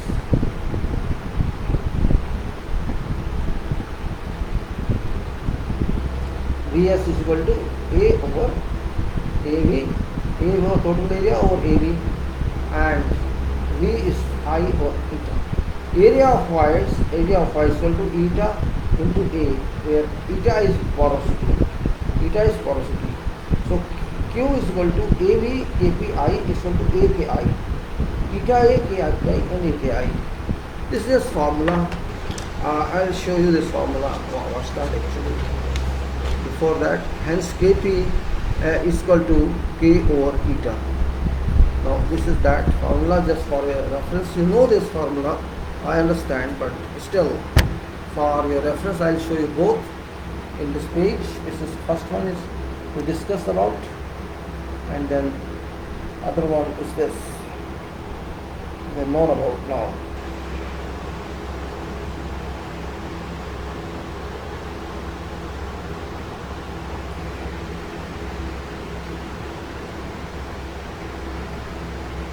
Now we go to other one, that is assumption and validity of Darcy's law. Darcy's law obtained based on following assumptions. What are assumptions? Law is valid for laminar flow, that's okay, means where Reynolds number is less than 2000. Law is valid for laminar flow. Soil must be fully saturated. Continuity condition and basic equation of flow in a soil mass must be fully satisfied, and that no volume changes occur during or as a result of flow. So what are conditions now for assumptions of the validity of Darcy's law? Laminar flow, soil must be saturated fully, and continuity condition and basic equations of flow in a soil mass must be fully satisfied, and that no volume changes occur during or as a result of flow. Darcy's law is valid only for laminar flow. Laminar flow. Flow through solids, flow through soils depend upon dimensions. You know what it says? It says that flow, says that Darcy is valid only for laminar flow. Flow through soils depend upon dimensions of void spaces. In coarse grained soils, or you can say non-cohesive soils, where voids are larger, there shall be greater possibility of flow becoming turbulent. For example, all kind of gravels, coarse, medium or fine, shall practically always have turbulent flow. Sand shall have laminar flow, while when iridium is less than 0.2 to 0.3. For loose plate, for loose state, and 0.3 and 0.5 for dense state. Silt and clay shall always have laminar flow. French and Franker, Lewis and Barnes have shown experimentally that flow through sand shall be laminar if Reynolds number expected in following form is equal to or less than a unity. In this formula, V into dA into Y into gamma W over eta G is less than equal to 1, where velocity of flow is V, and du diameter of average particle centimeter, and S is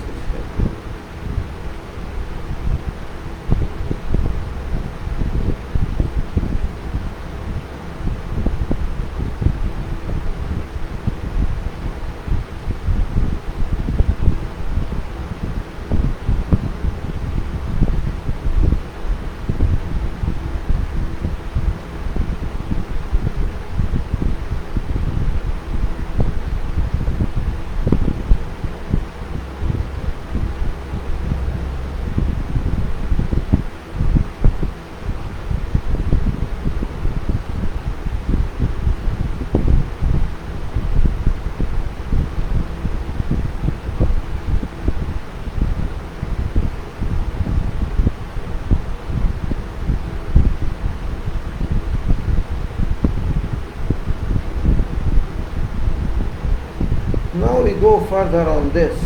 Really, we have to understand all these points if you understand soil mechanics.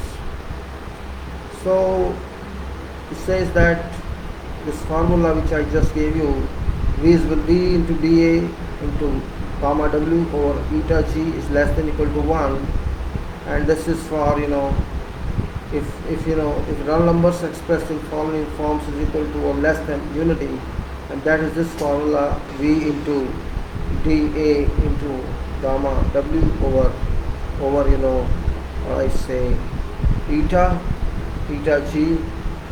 V is velocity of flow in centimeter per second, dA is diameter of average particles in centimeter, eta is porosity, and G is acceleration due to gravity or gamma W, unit weight of water.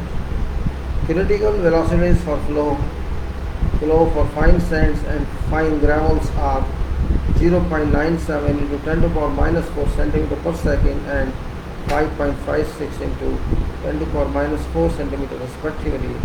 This means flow for fine sand and fine gravels. Fine sand is 0.97 into 10 to the power minus 4, or you may say approximately 0.97 is 1. So if you take approximation rather than speaking 0.97 interval is 4 semester.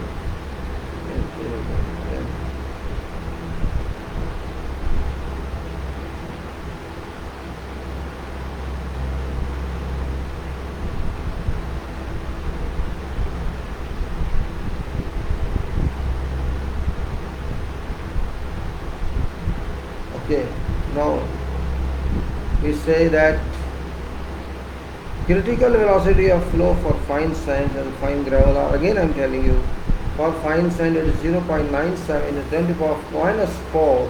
When I say 10 to the power minus 4, this means 1 divided by 10, 40 means 10,000. And 5.56 into 10 to the power minus 4 centimeters a second. When I say this means 5.56 divided by, again, 10,000. This is what is known as, coefficient or permeability. You can say that this is flow water velocity through sand and through gravel. Soil must be fully saturated before experiment on permeability is conducted.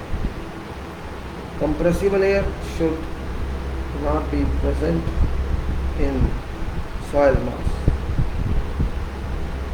For this de-aired water, de-aired water should be used while performing experiments. Efforts may be made to ensure that soil is fully saturated. Factors affecting value of coefficient of permeability. Now we show you this formula as I forgot otherwise in this.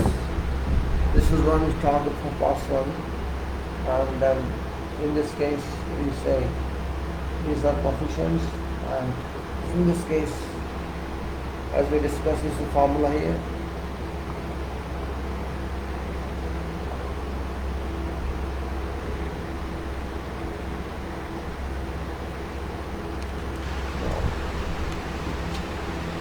Factors affecting value of coefficient of permeability. What are factors you think are there that can do something for this? These are factors.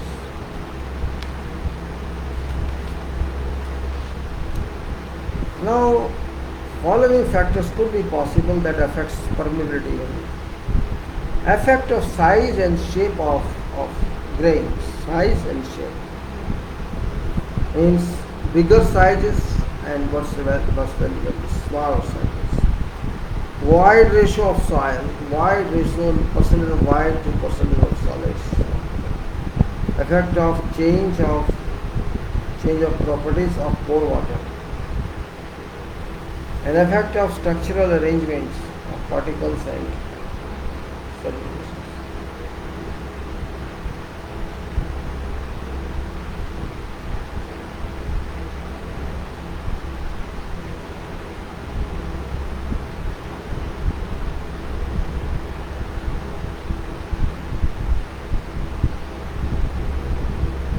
Now go to size and shape, and then void ratio, and then change of properties of pore water, then structural arrangements of particles, and stratification and trapped air and other foreign material, and adsorbed water. These are effects.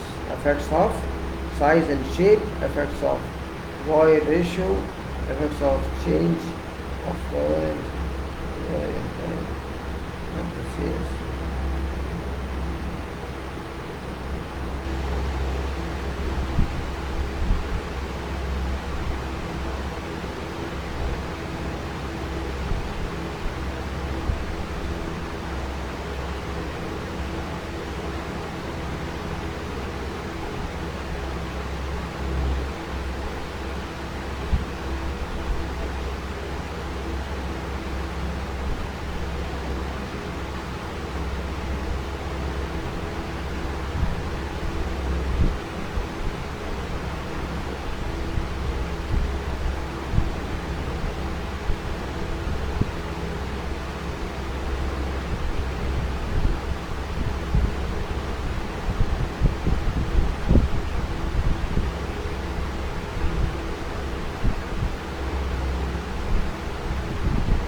Effects of size and shape of grains, which is also very important because all these effects which we have talked of are going to be formalized into mathematical calculations. So there is effect of size and shape of grains, effect of size and shape of grains, and effect of void ratio, effect of change of properties of pore water, and then effect of repair and other foregoing for metals, effect of adsorbed water, and laboratory determination, and then variable head parameters. We are going to see all that. So effect of size and shape of the grains, law of flow. Now Mr. Pozzailu has given law of flow through capillary tube. According to him, coefficient of permeability is K is equal to CD square, and that is E cube over 1 plus E y over gamma W over eta. This is formula for finding value of K through capillary action. K is equal to C, which is a constant, D is grain diameter, so CD square, E is void ratio over 1 plus E into gamma W is unit weight of water over eta viscosity of water. Now this formula is given factors on which volume of coefficient of permeability depends.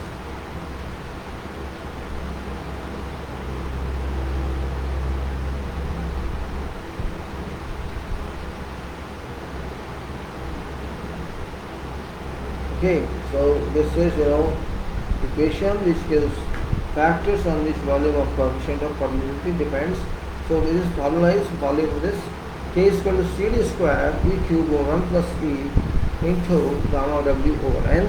C is equal to constant, D is equal to grain diameter, E equal to void ratio, and gamma W unit weight in high weight of water, eta is viscosity of water, and this is, I will show you this coefficient of permeability based on size, you can say shape of grains.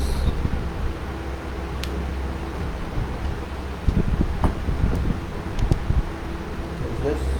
Let's see. Also this you can see here, and here this is that.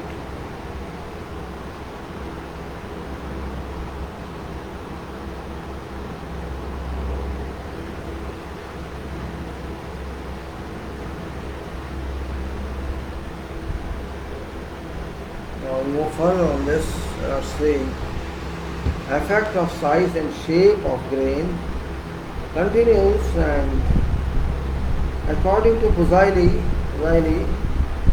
flow is you can say directly proportional to square of average pore size. Flow is directly proportional to square of average pore size. Alan Hagen performed a number of experiments on filter and whose effective size was between 0.1 and 3 mm, and coefficient of uniformity was not more than 5. He found that permeability of filter sands can be expressed by following equation: K is equal to C D10 square, where C is constant and the value of 100. K is equal to 100 D10 square. D10 is effective diameter in centimeter, being 10% size of particle size distribution curve. K is equal to coefficient of permeability in centimeter per second. Now effect of void ratio. Coefficient of permeability of soils depends upon void ratio having following relationship. The relationship for coarse grained soils have been developed. K is proportional to E cube over 1 plus E, and K is proportional to P square. It's found that a graph between void ratio and permeability is a straight line where void ratio has been drawn on long scale x-axis and permeability on natural scale y-axis. So one is on log scale, that is ratio has been drawn on axis, that is straight, that is, you can say void ratio and permeability is a straight line where void ratio has been drawn on long scale x-axis and permeability on natural scale y-axis. This is true for both coarse grain and fine grain solids. Effect of change of properties of pore water. I think I should first go for a minute and come back, and meanwhile I'll start discussing something before. Let me put in some, in this important point, I want to put some structural, I'll discuss this probability a little later. I'm going to do something very specific for you, and that is, a structural formalization. Let me see what I'm saying. Let me do that first.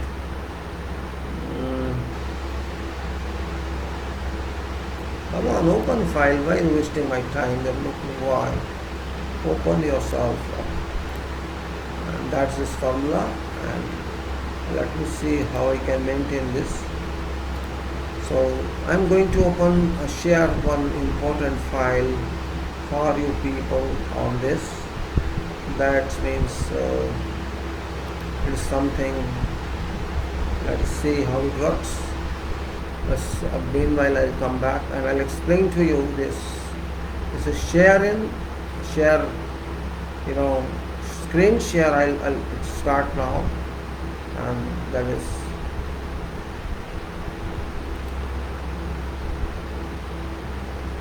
screen share. I'm doing, just hold on. Screen share.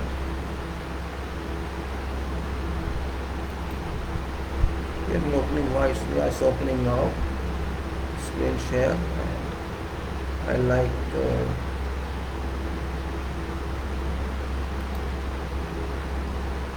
this application window here, and this is a file. I open this.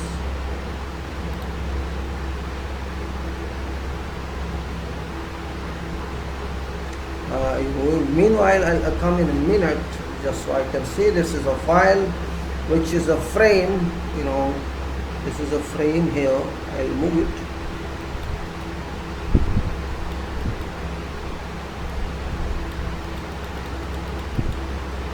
Can you see what is this? Now I'll explain to you just meanwhile. It's a frame, it's a building frame, columns, beam and slab, and how it works, how I manage, I like to share with you.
says frame,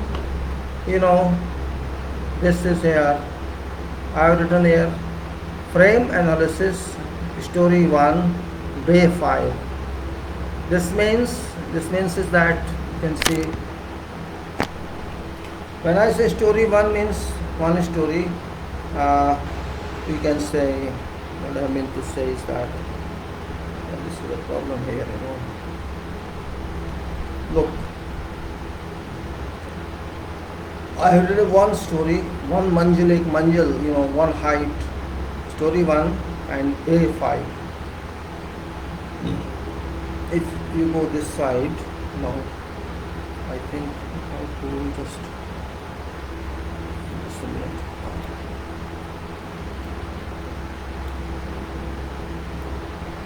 You see this?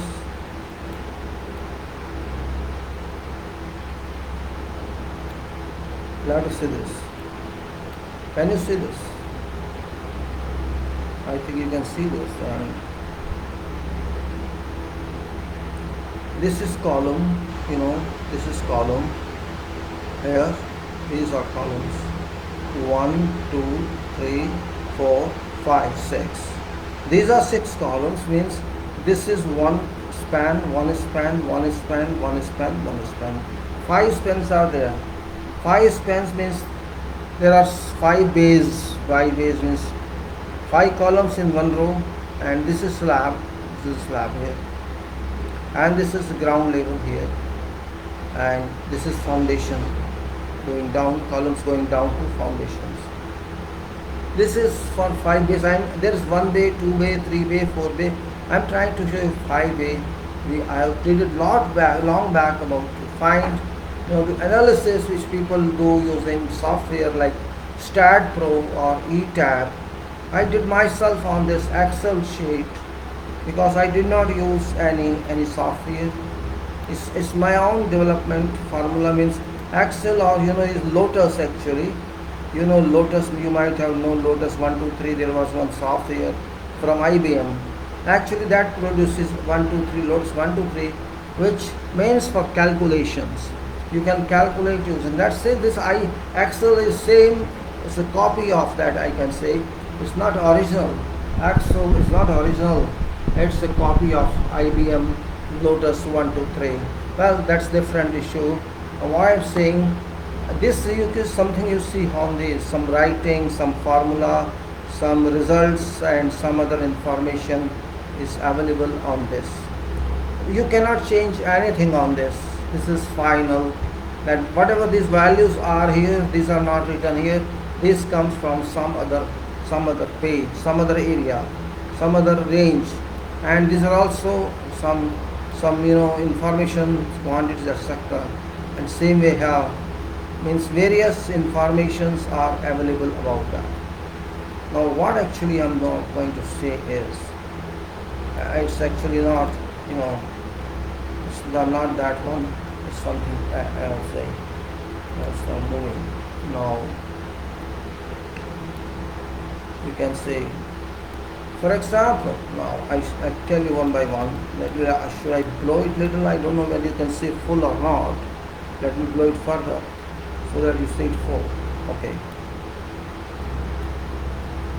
Look, this is now, I have blown it little up, and just for information, you see this is one slab, this is column, this is column. As they are, means these are little bigger one, this is for calculation purpose, and this is, there is one theorem in theory of structure, one procedure that is called Carney's rotation contribution. Carney's rotation contribution, and Carney was a German engineer or scientist.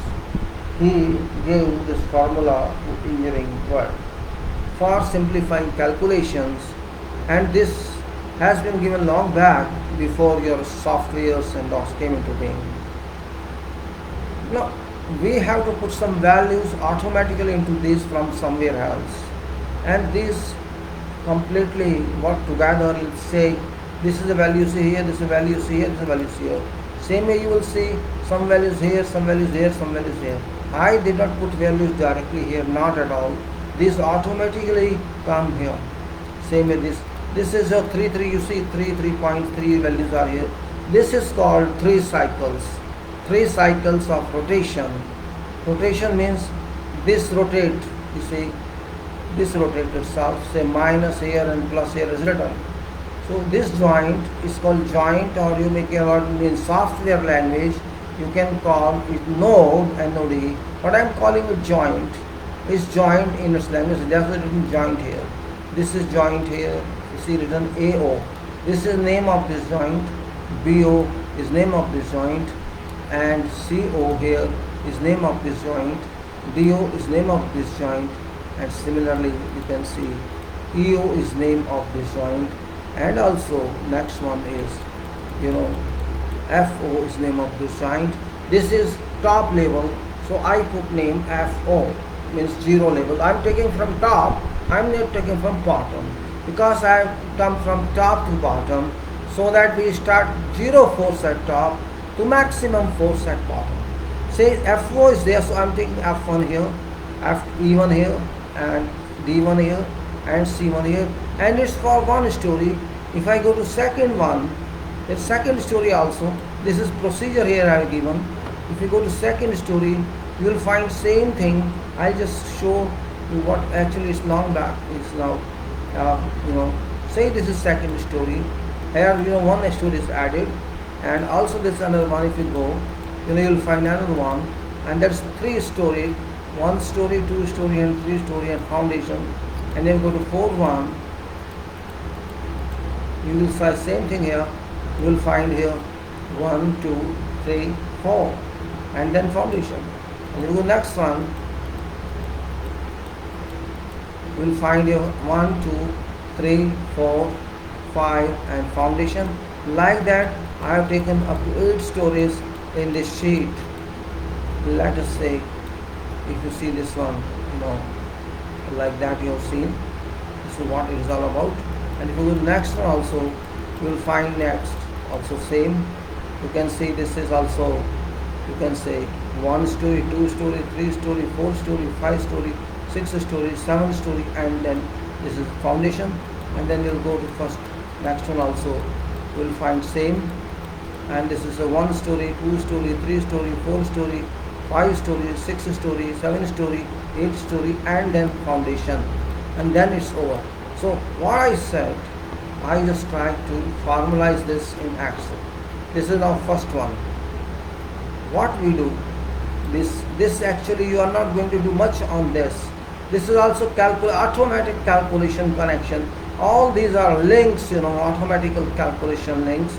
And what now I go to home, just to explain to you what is that. So you have come back to home, control home, I come control home. Now this is first one, and I say story 1. Story 1 I have written here, story 1, and this is for what? This is for this. And this is here you see 1 story 5 base, 1 story 5 base, 1 story 1 as 5 base. And here I have written Kani's frame analysis 1 story 5 bay, 8 story to 5 bay. This is just indication of that. And I have also tried to connect it like this. You see, it goes to, this 1 story. You want to go to 2, you can go to 2. And if you want to 3, you can go to 3. If you want to 4, you can go to 4. 4 here. And if you want to go to 5, you can go to 5. If you want to 6, you can go to 6. If you want to go to 7, you can go to 7. If you want to go to 8, you can go to 8. And if you want to come back, you go to 5, you can go to 5. If you want to go somewhere else, you can go to that one. You can go that one directly with that link. And that link is everywhere. It says 3 story. 3 story you can go here. Then you say 1 story I can go back. Again I will go 8 story. 8 story can go back. Then so no, I want 7 story. 7 story come back. Then you say like that. Link is there, and so I come back to 1 story. So this is a 1 story. This is, and it's called formalization linking of this. And of course there are so many other issues on this, which I will tell later on, just trying to tell you what actually I'm doing here. I just want to find, because I used all format of Excel 97 format I used. I'm just trying to find where is edit in this. I do not find data and edit. I don't know where is edit. Just edit, share, view. Well, I don't know if edit is having or no, because, well, I'll select on this edit, and edit is of course it's important one, because I have linked this one to various files behind this, and I want to just show to you what's that. Well, no problem, I'll see, because this format is different one, and my format was on direct change row, and not that one. The edit menu itself was there, edit menu, format painter, where that insert is, it can't be in insert now, it can't be page layout, it can't be also in page layout, no way. And also formulas, insert function, look at that time, look at that cell, and name manager. I don't know why they have not given this edit. Actually, I opened this after a long time. Edit links, I think this is that data. Let's edit links is there or no? Ah, yes, it is there. You see these files? You can see a number of files here. You can see how many. This is this file on which I put my cursor. This is this file. This is Carney's frame analysis load 2001. So, and then this file is connected. This file which I am talking is connected to this file. You see, if I open this file, if I open this file, you can say, if I open this open source, you'll find one file here, this file. Now see, this file is actually linked to that file, and this file is load distribution chart on square and rectangular base. Here I have given, various dimensions. Say dead load is there, and you can say length of the load is there, and you can say that meter and meter. This is one size of room, this other size of room, and you want which size you have. Just 1.5, for example, 2.25, like that. It goes on increasing to by 0.5 difference or point something, maybe 0.75 difference or 1.4, 2, 3, 2.5, 2. Various differences are there. These are various type of values. 1 is to, it says 1 is to 1.5 here, 1 is to 2 here, and 1 is the dimension of this. Whether this is 1.5, this is 1.5. If this is 1 is to 2, this is 1.5 is 3. If this is to 1 is to 1.5, like this. So this is various types up to 1 is to 3 have taken, because we take into slabs up to one way or two way. You must have heard that one way slab or two way slab, and we take like that. But I have taken all in the same way. Then I have taken area of this A into A, that is D7 into D7 square, that is D7 here is, D7 is I think here, this is D7, yes, this is D7, like meter square taken areas, means load A, like this. It means what I'm saying is, as a load table that gives you information of loading, of how much load shall transfer to one part, one beam, that is this, and this is rectangle, this is rectangle by square, this 5 into load per meter square. This from this you can say, from this file we can go. Now this is load distribution chart on square and rectangular base on slab, and this is also same load distribution chart on square and rectangular base on slab.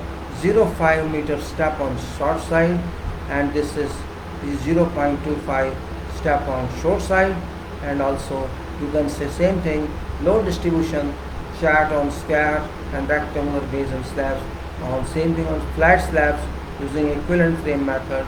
And so it is load distribution chart on square rectangle. Various category of loads have been included in this load chart. It's up to you how you want to connect this one.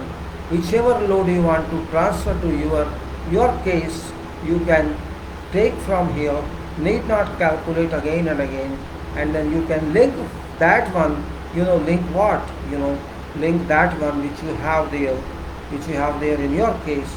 You can link that one there, And from here you can see, you can how to link is also important.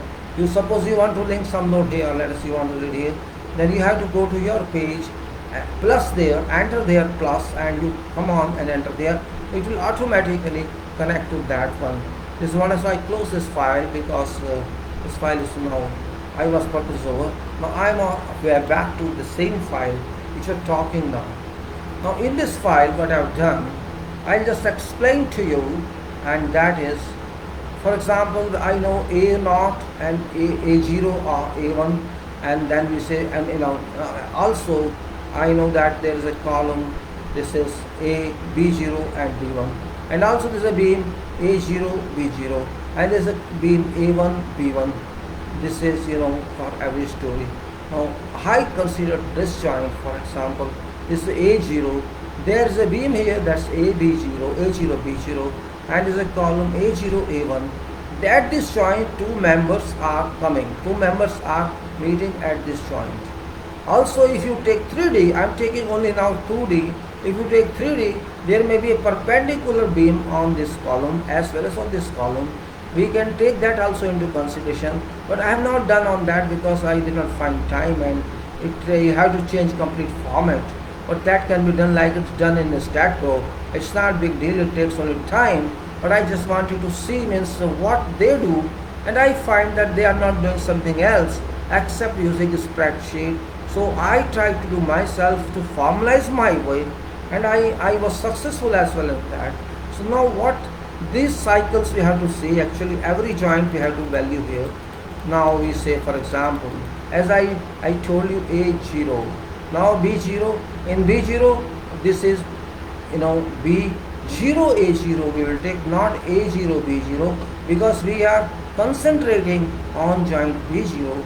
So B0 A0, B0 B1, B0 BC, this will be notation of our joint, because we are taking same direction. We have taken from this in this direction and in this direction. Now we are taking from this joint to this and to that, and also this joint to this and to that, like that, this joint, this joint. We have a system here. We have to because we are using cycle for calculation, we cannot change direction of cycle. My load system is not same as in StatPro. In StatPro, StatPro takes vertical upwards as positive and downwards as negative. I'm not taking that.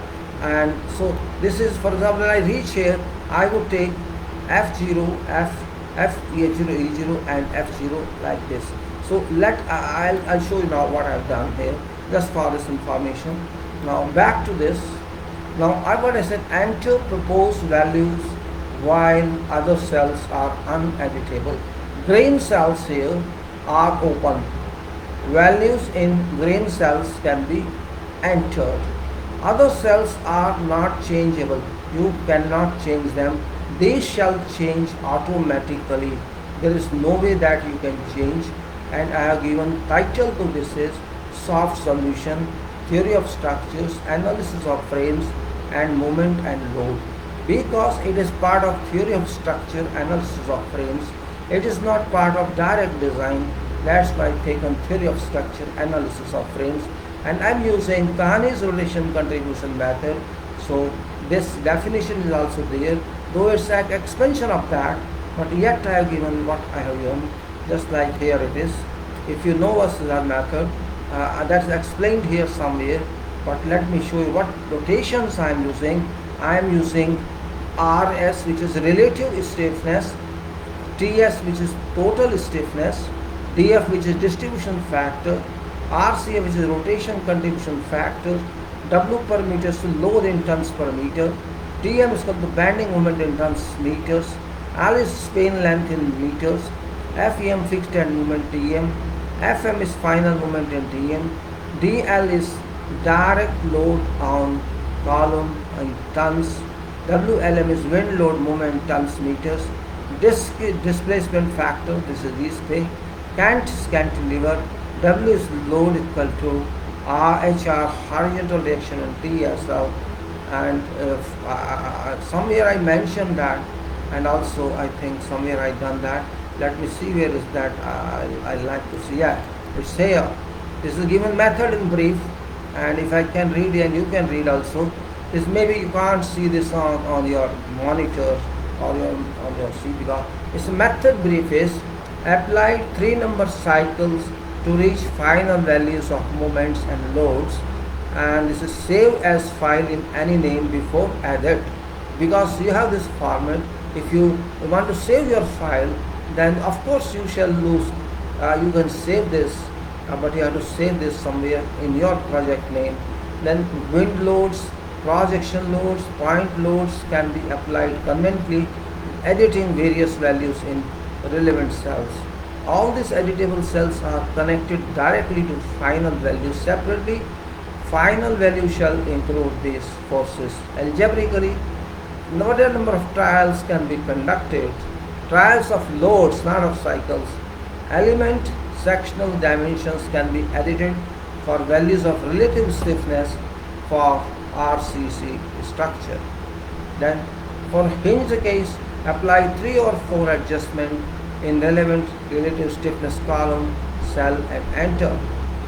For steel structures, substitute relevant stiffness values of that. Point loads, etc. All these are given here, means how you have to take that. Now any number of trials can be conducted. Element sectional dimensions can be added by values of relative stiffness for RC structures. For his case, apply all the others. Say now whatever I do, just as an indication here. When you use yourself, you shall know what actually is required. Now, for example, I give you. I am saying here. See, you go to joint. This is joint A0. Just think of you are here now.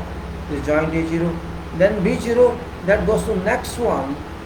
Means when you end this span, B0 arrives, and then C0 arrives, and then D0 arrives, and then E0 arrives. You are moving horizontally, and then F0 arrives, and then if you go again, you come down. This is A1 here. Then you know A1 arrives, B1 arrives, C1 arrives, D1 arrives, E1 arrives, F1 arrives. So then you see, if you go down A2, B2, C2, D2, E2, F2 in this case. And if I like, I can add to this format. Suppose I take a beam perpendicular to that. In 3D, that beam can also be added in after this A0.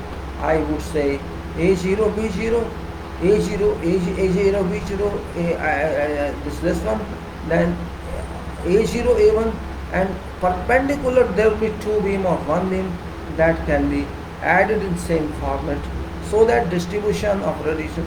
Okay, that's second one. That's another one. I've not done that. That's not a big deal. Can be done. The question of time and work. Now I say beam is this. This is beam. It's written here. What is this? Is column written here, and also this is beam, column, beam. Element is beam, column. Like that, it's written here. We can say that length is, we have to write in this what length of span is.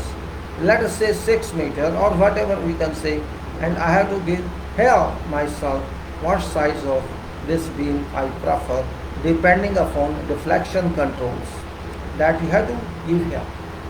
If you want 30 centimeter by 45 centimeter, or whatever you want in your mind, you can write here. There's no problem writing. For example, say 0.3, I can say 0.25, say just example. This will change. If I say 0.25 in other case also, this will change. So it's like that. Means I'm not changing. I'm just showing you how it works. And you, if you want to keep these open all, you can keep this open all these sizes of beams and columns. Or you want to say I want same size for beam and columns uniformly throughout all stories. Then you can link this from, you just enter one here for beam and one here column, and link all these yourself. It's not because every time you change, all these will change automatically. Here, for example, I've done here. I'll show something. See, these are free. Now I say this one, and this one I kept free. Though I could not necessary, and this I kept free here, of course. But this I did not keep this. Sometimes I remove them. Now also all this, yes, this here. It's not free here. It's free here. But it's not free here. So you can say here I linked. I linked here B11, I linked here B10, A10, A11, and same way B14.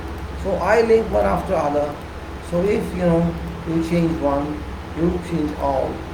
It happens. It's up to you how do you operate this. Means there may be a kids different sizes, so you can this open. Same way this you can change 6. Let us say 5. It says 5. It's the 8. You can say 8. So that's what I say.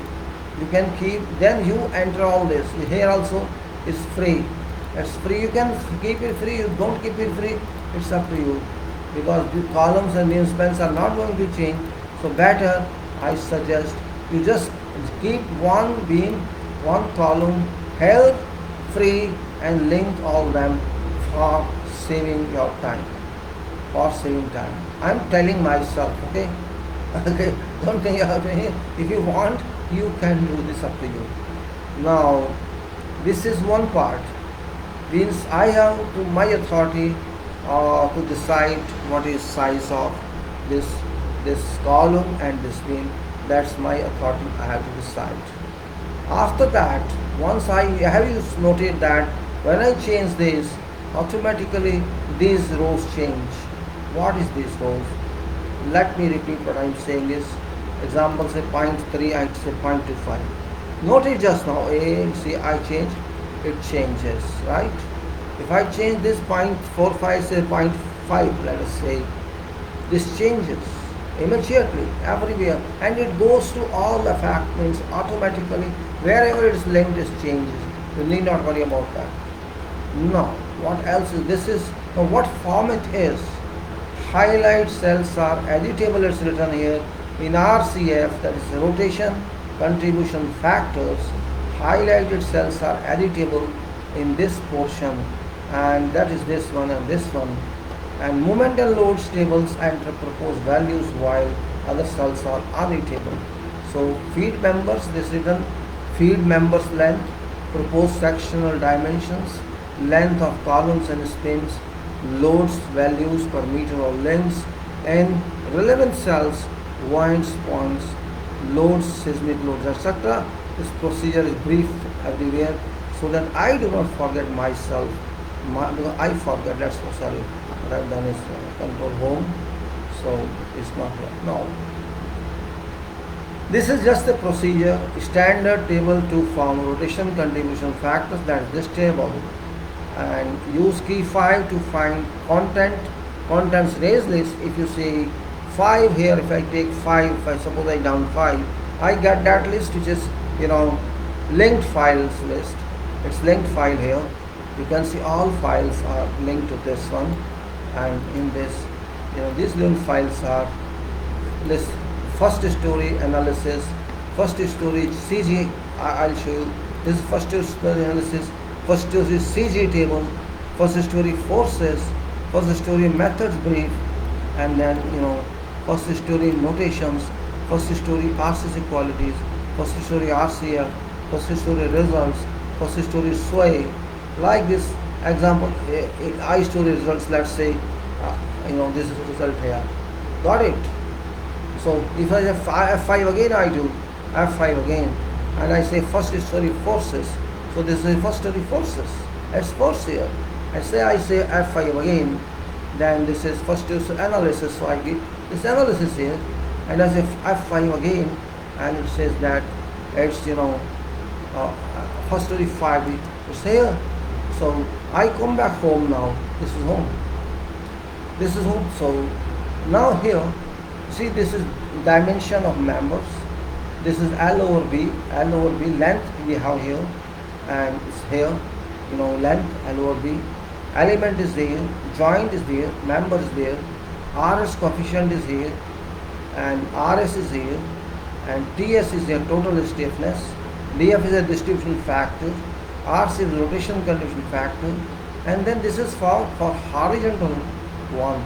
All these, all members in this case, all members are up to here, F2, F3, up to here. I have taken all will automatically come in, and then I say that displacement factors for columns This is column A0, A1, A0, A1, B0, B1, next one, C0, C1, D0, D1, E0, E1. There are one story, so one story columns. Then length of this column, height you can say, and RS coefficient, RS, TS, DF, and distribution factors. These all are automatically there when you use formula. You'll get this answer yourself. No need of working on this. And then this additional information which we have to work later on. All it will come in itself when we work shape in frame plan base. CG meters from FO means from other end, other end of this air AO and is FO. From there I get meters, say this is CG of this horizontal area, and CG from, you can say other one is this one, that's from vertical. The CG from E0, and like this we can say CG from for every story, and we can say various E is how much E, and how much is W here and TM there.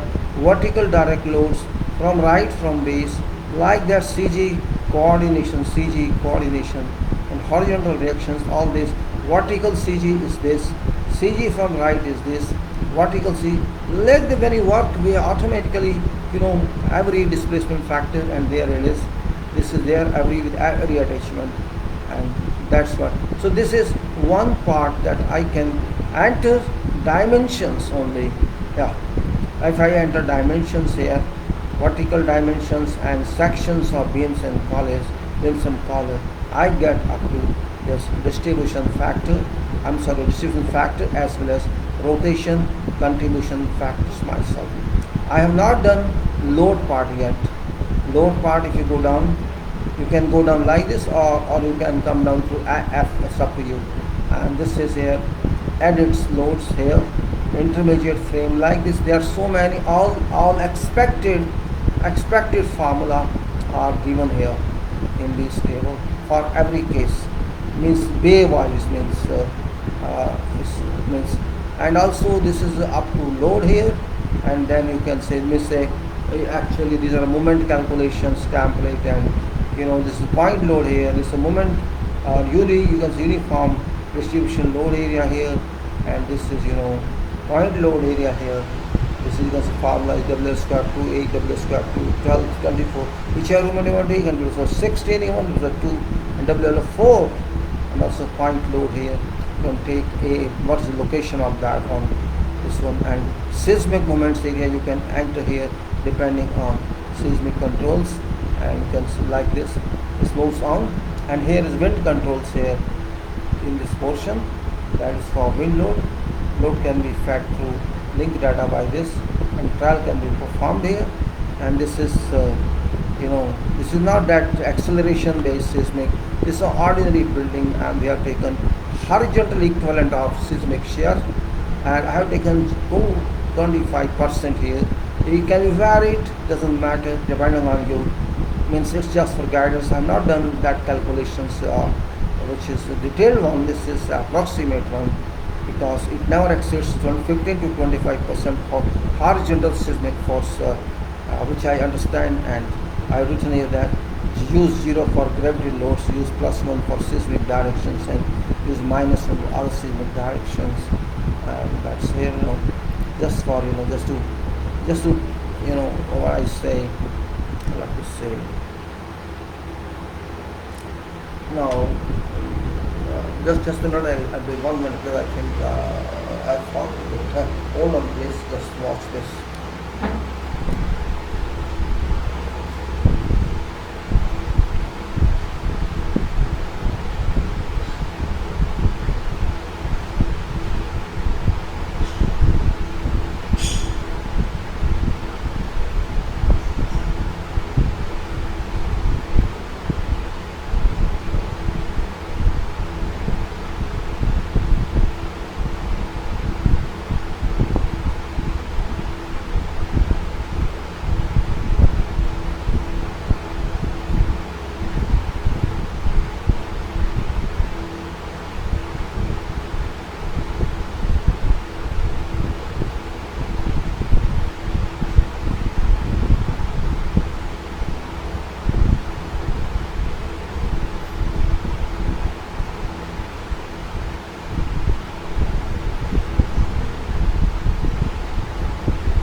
So well, here you can take load links if you want, as I showed you before. From there, that file, you can use that file here, or you can put your own loads. It's not necessary to take, because I know from this also you will consume time, because you have to read this first, and then from there to here you have to connect every case. That's not a big problem. If you have, I use this as well for my case. Which one I want, I can go through, see all that file, and which one is best for me. So I go there. Before doing this, I go there and say I have to take, for example, intermediate link on, let's say N1, and load controls here. I can directly take here something, means I enter here plus and say I do plus here and go to that one file from here and I enter, so my load is there. That's no problem. Or I can do my own, whatever load is there. I can apply any control on that if I wish, because sometimes you have to change load. And this all, it's up to you, it's not up to me. When you design, really, that time you have to decide. And this is point, if you say, as I told you, let us say span is cannot be changed, the span is fixed or whatever. This is name, and here are, what I can say, span is there now.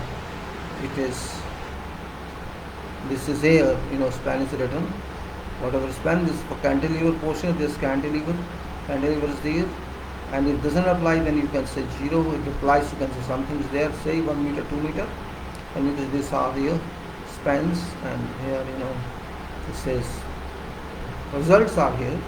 Whatever you say, example is the result is here, say, I say this is G, F96 is given there, F is here, and 96 is here. F96 means this is W per meter, this is there, and L square, G96, and G96 is this L square over 8, means this is here, that's for WL square 8, and this W per meter, from where it comes from A96, and that is A96 here. So this first one, A portion here, A column portion here, is used for calculation purpose, and that's result here. So whatever you write here shall automatically go all over here. Let's say span is there now, WL square, as we said here, use A96. You can see here also, it is now in case F96, F is here.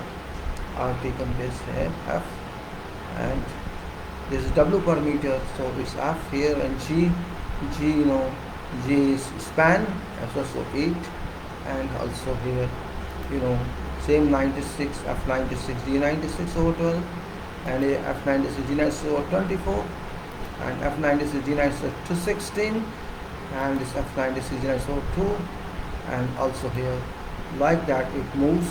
And if you want point load connection, you have to put point load information here. What is A value of that, A turns value of that, A value of that, B value of that. It can be in between, it can be this way and that way, and then it's friction moment, because same formula is there. You can see N96, O96, and this is here, NO, and P96, it's here, and then G96, this is here. So what I am saying is this is here, and also for other one you find same. You can get answer WAB square and WAB, both are there, means varying this way or that way you can get answer. Then simply support it.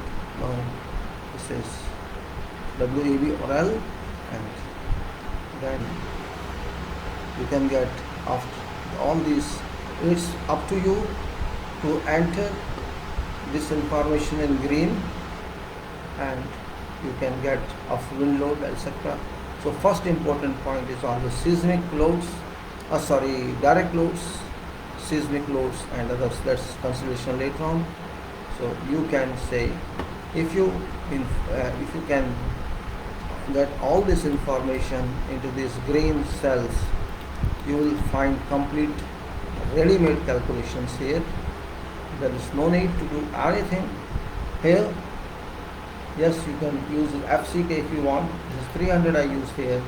You can change that, but it won't affect much. Yes, it is there, and automatically here, deflection UDL and deflection point load.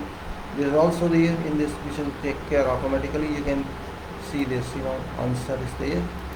You're not to do anything in this, and this is, see, all cells are connected. It is also connected. These are all there. All here are answered themselves. You have to. Deflection is in control or not. That's calculated deflection, not dimension deflection. If it is within limits, it will be true. It's not within limits because formula is like this. This is this or 300. It's okay, fine. Otherwise, it will be false because here it's that. It's there. Let's say. Then all these are there. What procedure says? Procedure in design says all informations are there, and there's also horizontal loads coming out of this. These are also here, and once this you think that this information is given, it's available, and you can go to this. First of all, you go to this one. Here is this result one. We can use this for our work, for our designs. This is the end of this. Means you're getting moment here, moment here, moment here, and you're getting this resistance here, VR, and you're getting here all moments, here moments, here moments, there moments, and there moments. You're getting these moments, and here also you are getting complete these moments, and horizontal forces also you're getting. So this, you can make any number of tiles. You can change sizes of sections. Of course, height you cannot change, span you cannot change, but you can change member sizes, and you can change the loads. That's up to you. And this, I tried to do quantification for this, but it's not complete yet. It's automatically for quantification, though it's not very important from design viewpoint. And you can do that if you wish. I did not work. I'm sorry, not this one. Sorry, this one. I'm sorry, this one. This one is that. This is for quantities RCC per frame. This is not very important from design viewpoint. This is important is this. In which case I am saying that this is ground load vertical CG. This is calculation of that whole frame. And it's vertical CG, and this is different one based on completions from frame. And also you can say, well, if you want to do further on that, otherwise I don't think that's so important. So this is one story 5 bay, and then if you continue like this, you can go to second story, same, where one story is more. Unfortunately, I could not work many more on this.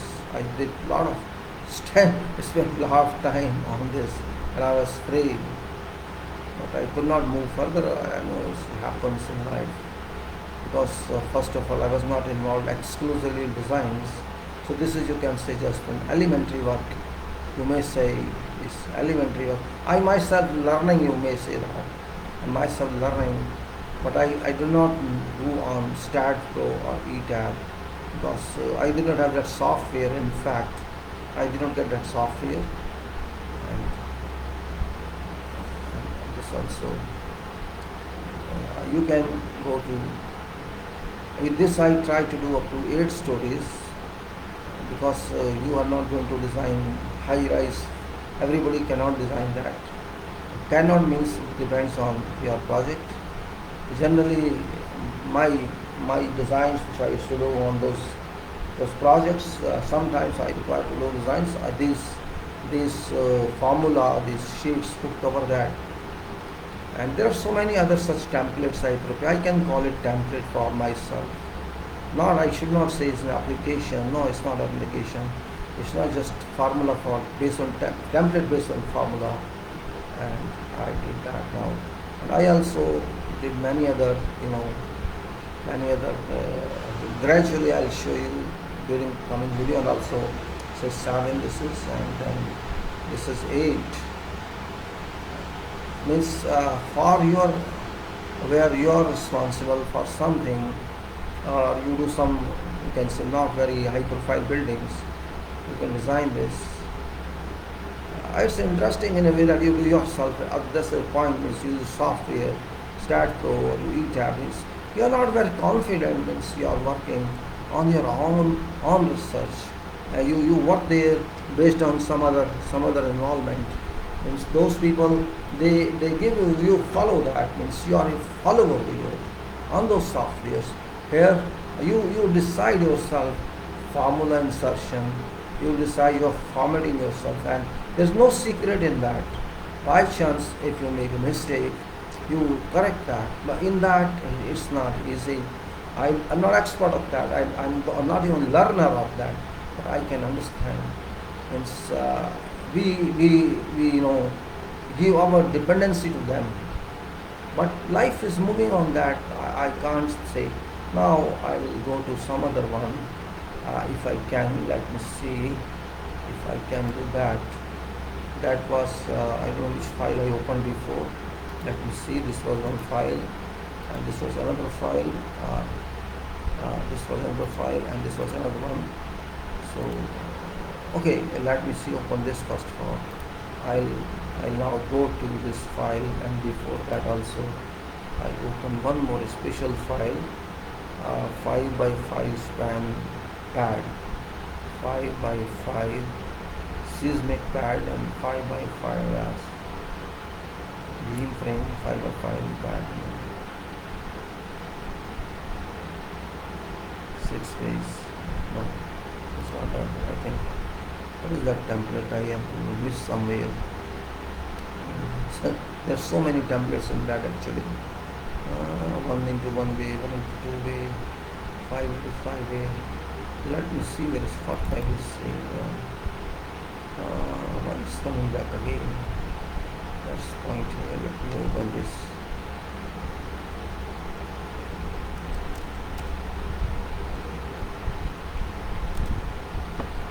Oh, it's in files of that one. I don't know reason for this. Close it.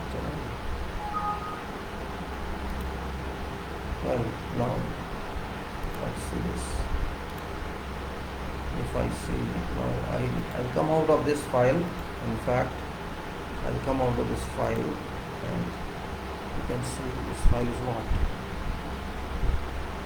Yeah, this is that file. I think I'll come on this file now. Oh, this is that file, right? I think this is that file, okay? And let me see control home of this.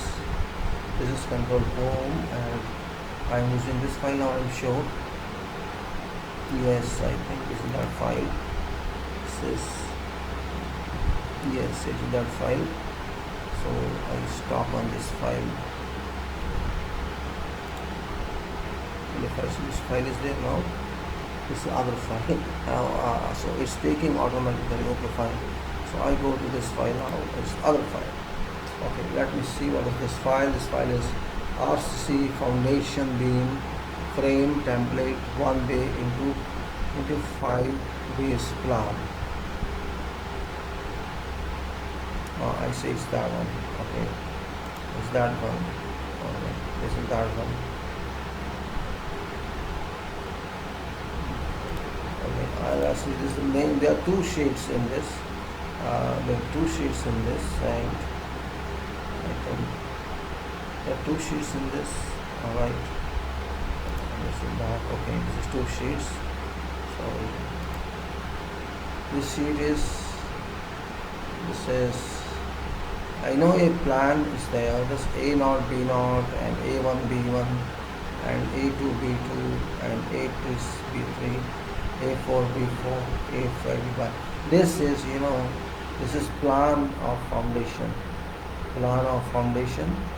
This is for purpose of continuing tunnel formation. Other one is, if you see this one, it is another one, and this is, you can say, this one is same, but This is, having, you can say on right side of this raft type, or that's not raft actually, that's beam.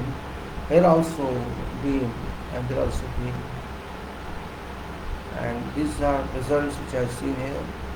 And here I written something, like I said, I written x-axis requirement at this moment of course, etc., etc. So I'll come back again to control home.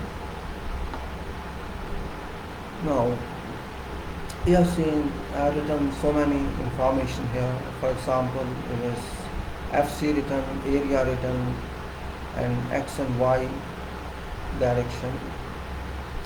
And calculations are here. Every calculation is here. And these are results here. Here you can see these results.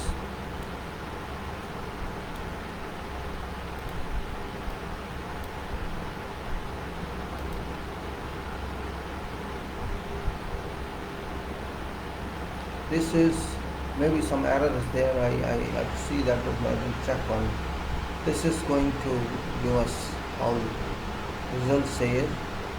This column say is bending moment full, and this is bending moment and shear force full and shear force applicable. These results are to you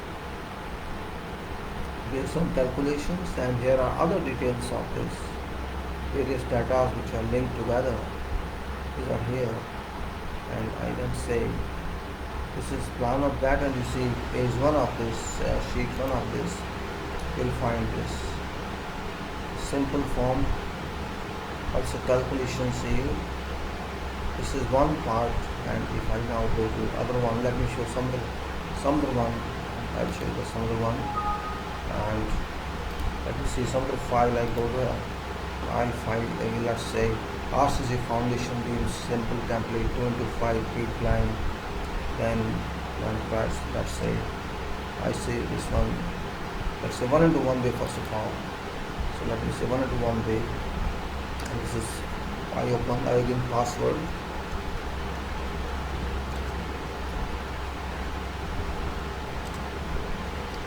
So it's same as it was before, and also same, so the same file.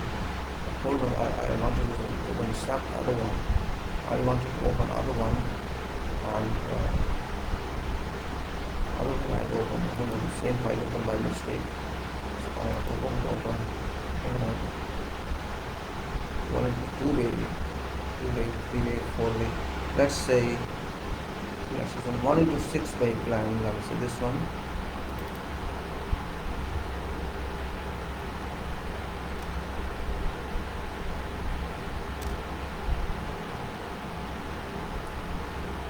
This is a different one. This is a one way here, one way this way, and one way here, 2, 3, 4, 5, 6 way here, and this is result here of this. Inside taken beam, foundation, crossed one. Is not column. This column is vertical. Is the column is this portion is column, means vertical is column. This is plan which is horizontal. Foundation plan, spans are given in this. Same way, base beam, here's beam, and columns. These various results are here, x direction, y direction, and these are, this details are here. This is various beams, and if I see here, this is a different way. Other one, in everyone, I tried to do that. I will show another case. And I say knowing this, and let me go to other one.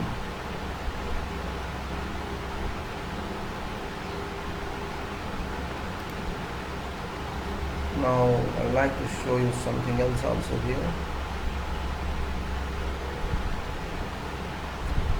Well, there are so many,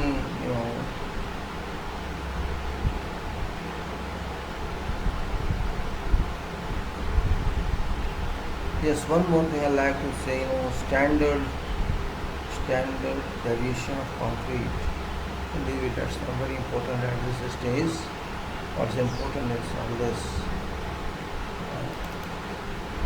I'll show you here. I'm not able to find that file which I wanted to show you. In fact, that's a very important file.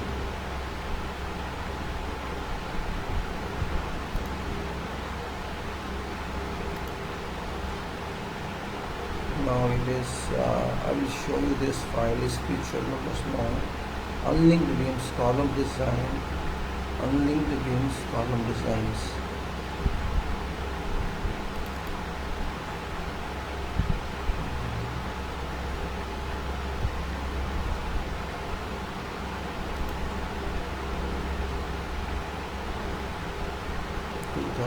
Unlinked super macros, substructures, unlinked beam RCC this. That's that I'm trying to find.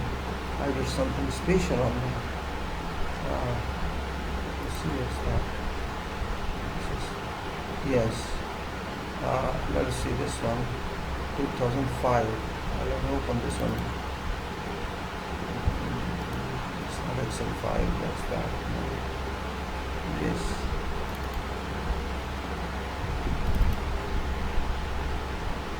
One bay to 14 story, 9 story to 1 big. Let's see this one. Let us see this one.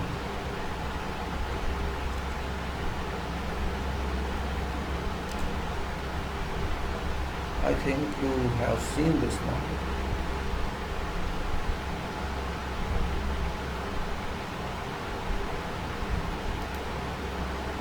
This is, though it's not finally done, yet I tried to do this. I started this that time.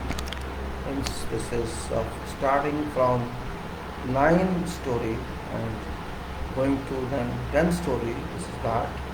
This 10 story, and then going to from 10 story coming back now.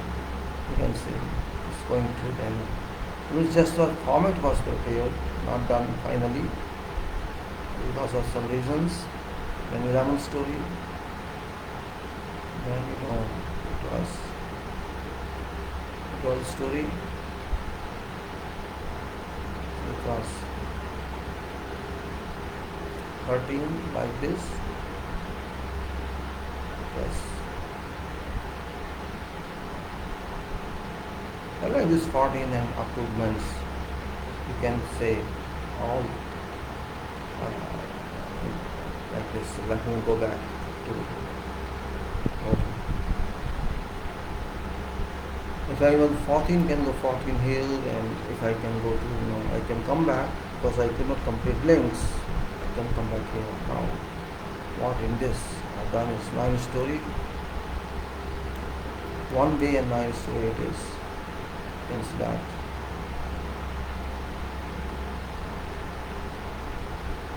This is that. Same system, same one, no difference here.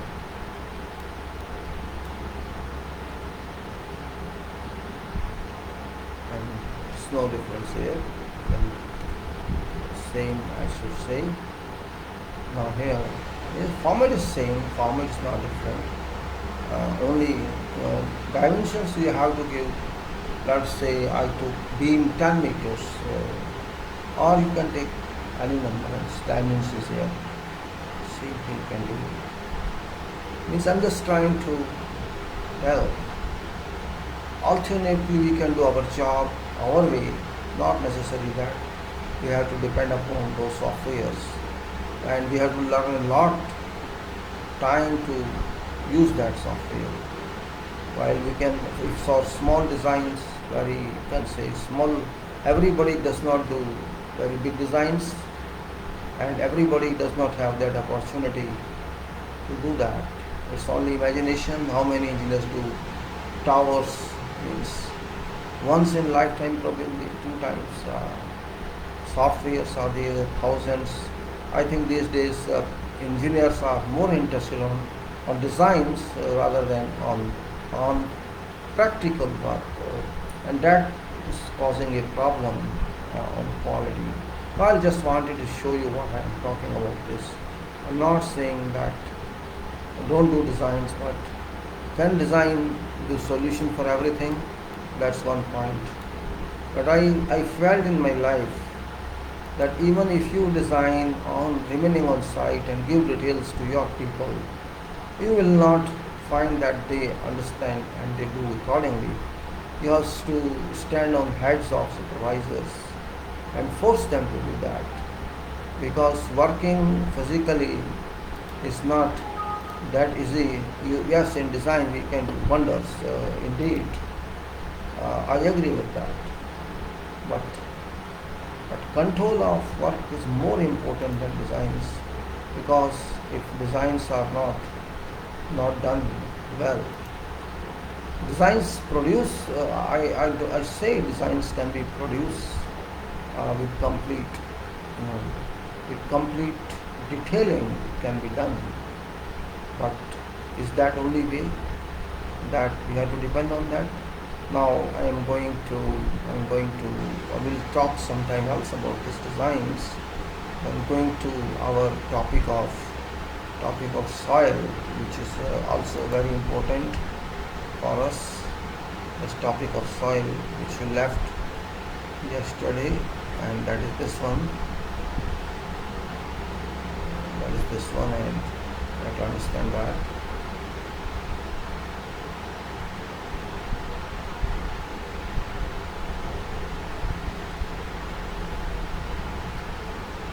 Open. Let me see.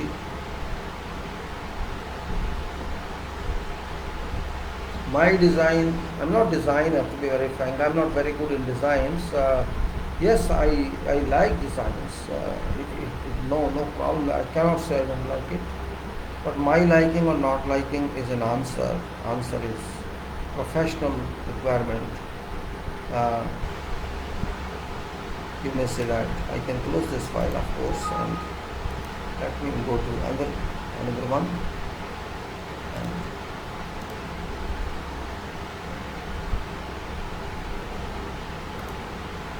So I have to share it again, because that was, I think, in the same file. It was coming fine. I think I got nothing now. Yet video is working. But let me see if I come back there. Let me come back there in this using camera. So I have to share again. I think I have to share again this. Let it come. Or I miss it, I don't know. It's not come yet. Even share is not working. I'll say it works. Camera is there. So I'm back here. Okay. Now I'll apply this file. This file is here, and it is I can say, let me close this one part. It's not required here. I open this file, and it's this.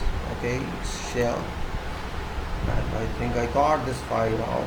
Alright, and therefore I got this file.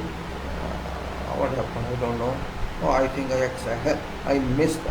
By mistake I put my fingers on that. So I do it again. By mistake it happened that I put my finger there. So it's back. Okay, it's back. Now it's back, and this is that file. So I would say that, let me say, scanning status also, because that's also worrisome for me. This scanning is on the go. Now we talk about this file. This is a file important, very important. I have to talk about this file.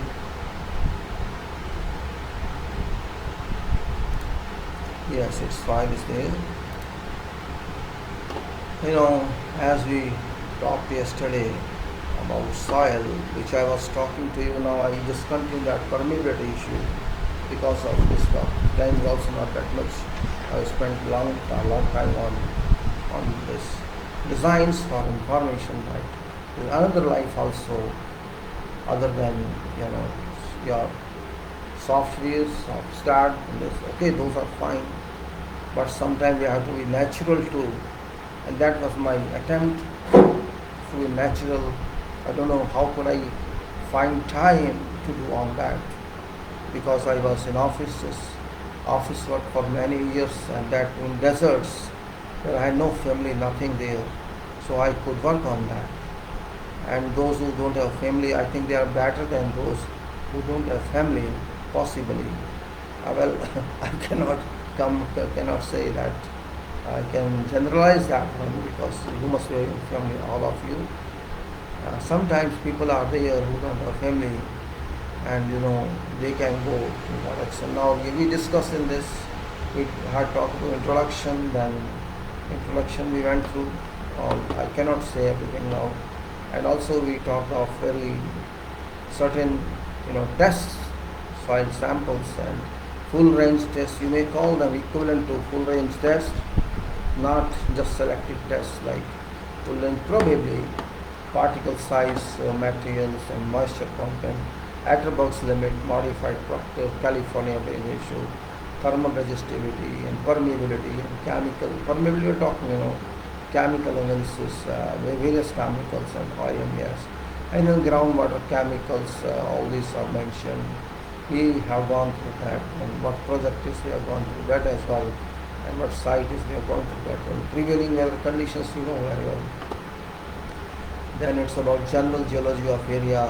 We have gone through that, and then field explorations, and we talked about various boreholes which are there, also coordinates, and existing ground levels and drilled depths, which is somewhat 20 meters up to 3, then 10 and 20 meters, and then 20 meters and 10 and 20 meters, and then existing ground levels of some boreholes, and like that we got that into this.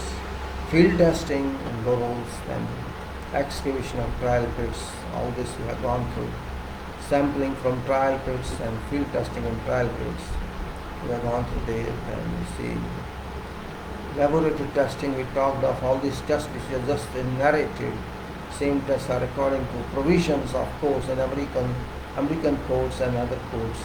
We talked of that. And then we say that surface and subsurface conditions and ground materials, material, physical, mechanical and thermal properties, and we have gone through that. Means how these work. General discussions for choice of suitable foundations and footings on sand, and consideration of settlement, consideration of bearing capacity, like that. Conclusion and recommendations, foundations, design, depth and type, tank foundations, hydraulic spacing, and we gone through that. Allowable bearing pressure or shallow foundations, settlements of foundations, soil design parameters, and also these what I can say. I think I am on page 33 as far as I remember. Let me see what page this was. I don't exactly remember.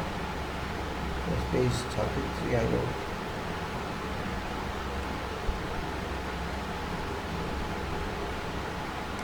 Yes, it's page 33. And we had talked about this, I am sure. I talked up to here. No problem, we'll repeat it. What's wrong with that? 5 minutes will not harm, and we can cope up with that. Okay. We'll cope up. This one says some water. My throat is drying, though it's not very hot, but throat is drying.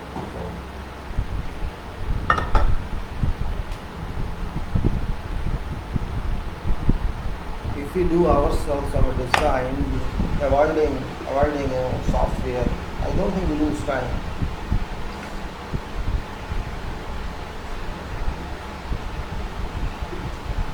I still remember that time.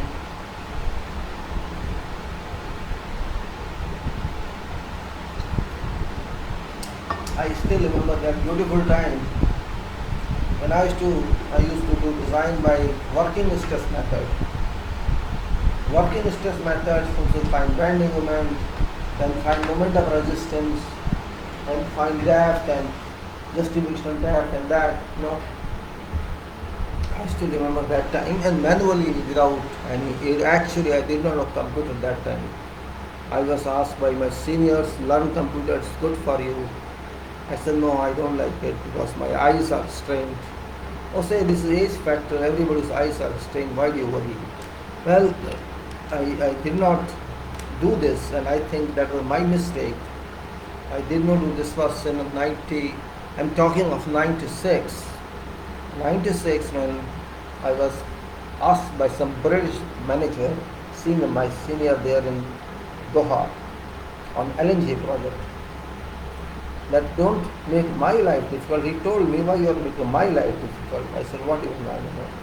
You use computer and so that is but I don't know, I can do better than computer. I told him. How it is possible? Okay. Means he was insisting me to learn computer, and I was saying why I can do. What do you say I do without that? Of course I used to that. And, these British and the Americans, they cannot do anything manually. Unfortunately, they are used to computer work, and they cannot do anything by writing. And if you see the drafting of correspondence, you'll find that one or two letters they cannot make in a day. And I could make 20 letters in a day. That was a difference. So I told him, don't worry about this. I'll manage quantities. I will find my way.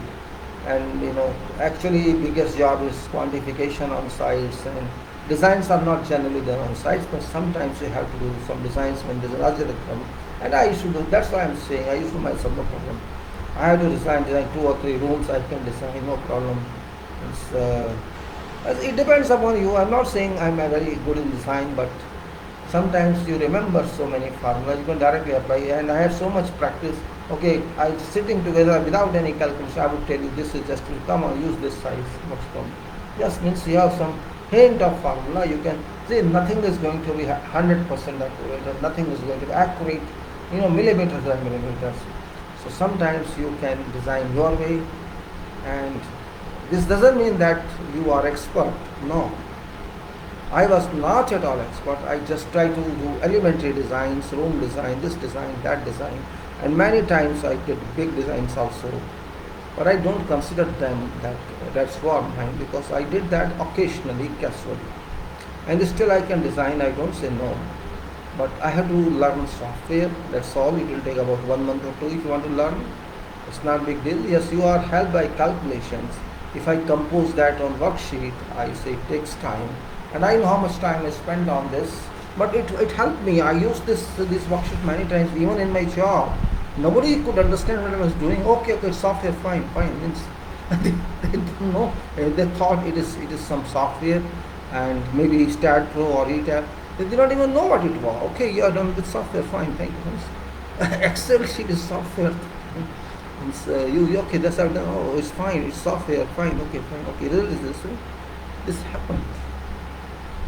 And I think I did better, because at least I could remember formula for something. If you saw this, well, I wasted your time in my history. My history is not a topic here. Yes, I move further.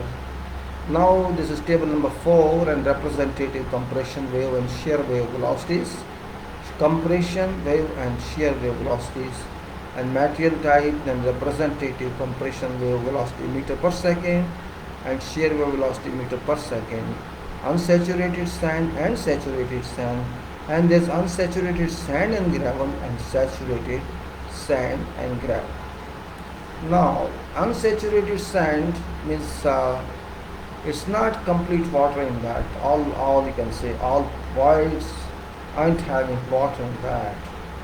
It is a representative compression wave, velocity is 200 to 1000 meter per second, and shear wave velocity is 80 to 400. Now same is say saturated means all voids are filled with moisture or water. This means it increases, velocity increases. Same way, shear increases many times.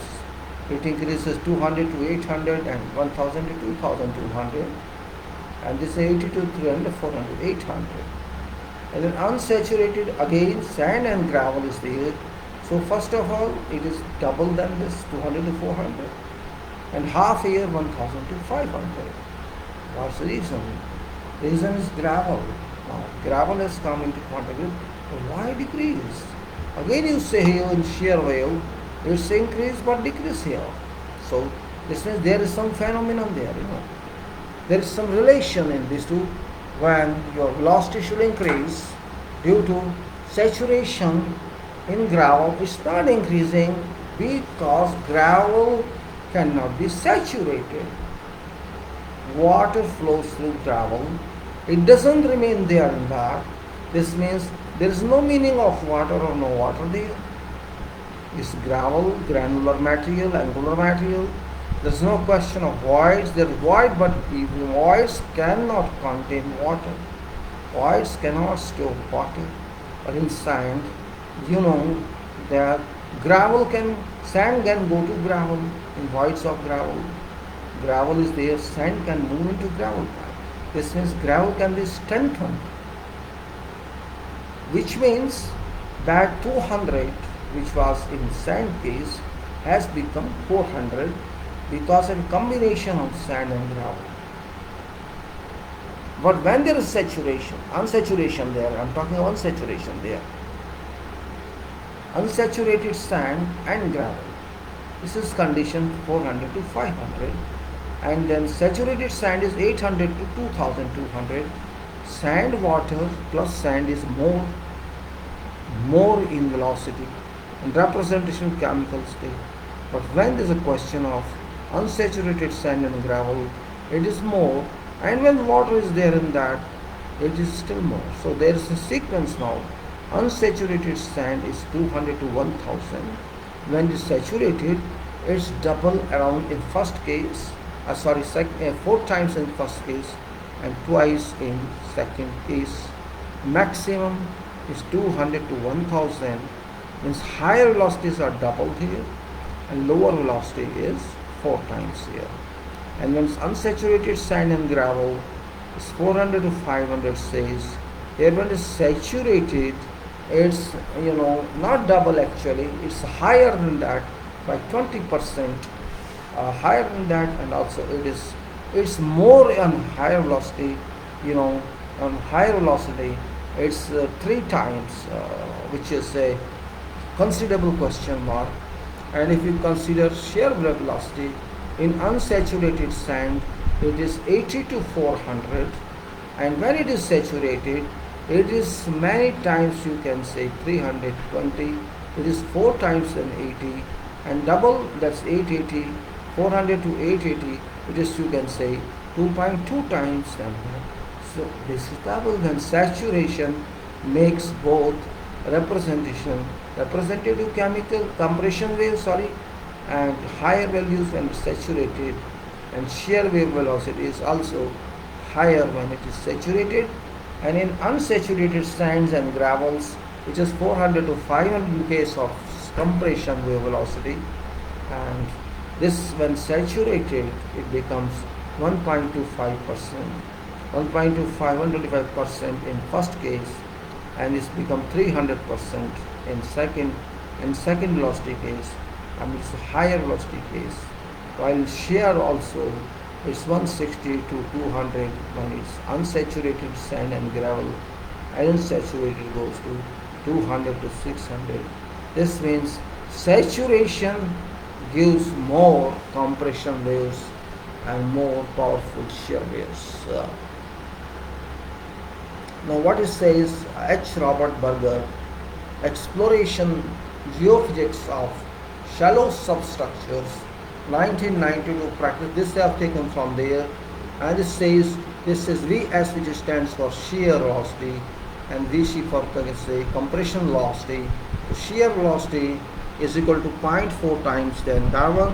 So you can say here, for example, unsaturated sand is 200, its 0.4 times is 80, and it's 1000, its 0.4 times is 400. Saturated sand is 800, so 0.4 times is 320, is 2200, so 0.4 times is 880. Unsaturated sand and gravel, it's 400, 0.4 times is 160, it's 500, so 0.4 times is 200.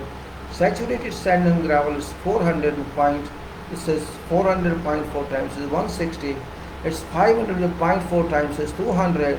Saturated sand and gravel, it's 500, means 0.4 times is 200, and is 1500 is 0.4 times is 600. So this Vs is equal to 0.4 Vs soil is there, and these results come from this, and that's what it wants to wants to say. Now we go further, that foundation subject to vibrations. I think you got my explanation.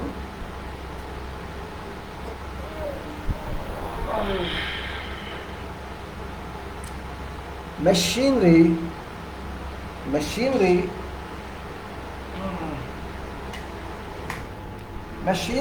is common cause of vibration. Machinery is common cause of vibration. Reciprocating engines, I should say, machinery is common cause of vibrations. Reciprocating engines, compressors, pumps, and oscillating machines are source of continuous low-frequency vibrations, whereas electric motors, rotary pumps, and turbine produce continuous high-frequency vibrations. In order to design foundations subject to dynamic loads, it's necessary to determine values of G, that is shear modulus of soil, and mu, Poisson's ratio of soil. However, estimated soil parameters as presented in table number 3 and 4 are useful in dynamic calculations. Mechanism of vibrations for a body that is supported elastically is it will vibrate at its natural frequency. This is mechanism vibration for body that is supported elastically, that it will vibrate at its natural frequency, which depends on its mass and elastic properties. That's why natural frequency Fn for perfectly elastic body whose weight is W and resistance to deflection in force per unit of deflection is Kn, Kn oblique kilonewton meter or lbs per hour. Its K is given by, what's K means, say, natural frequency for perfect elastic body is weight W and resistance to the for is K, that is Fn natural frequency equal to 1 over 2 phi is 311 kilogram under root of W. This is general formula in machine foundations, so it's nothing very specific here. Then general consideration in designing dynamic bases. This is important actually. Let us see what is difference in this and what's given in books. There should be some difference, that's the start. Now for analysis of foundation blocks subject to vibration, following should be considered in designs. Machine foundation, I think, is of course very important on facilities plant. Generally, you'll find many machines there, and that's very important that we have to understand this machine business. Just let me see status of rain. What's there? Let's see status of rain in this area.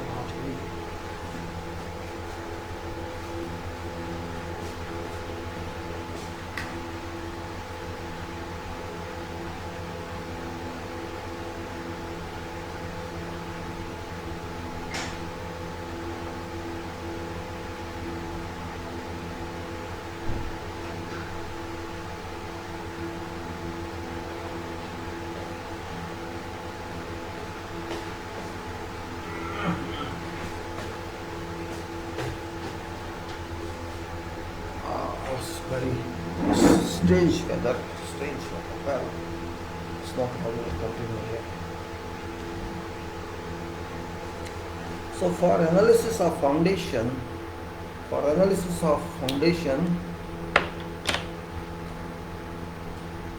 blocks subject to vibration, following should be considered in design, and this is that following should be considered in design.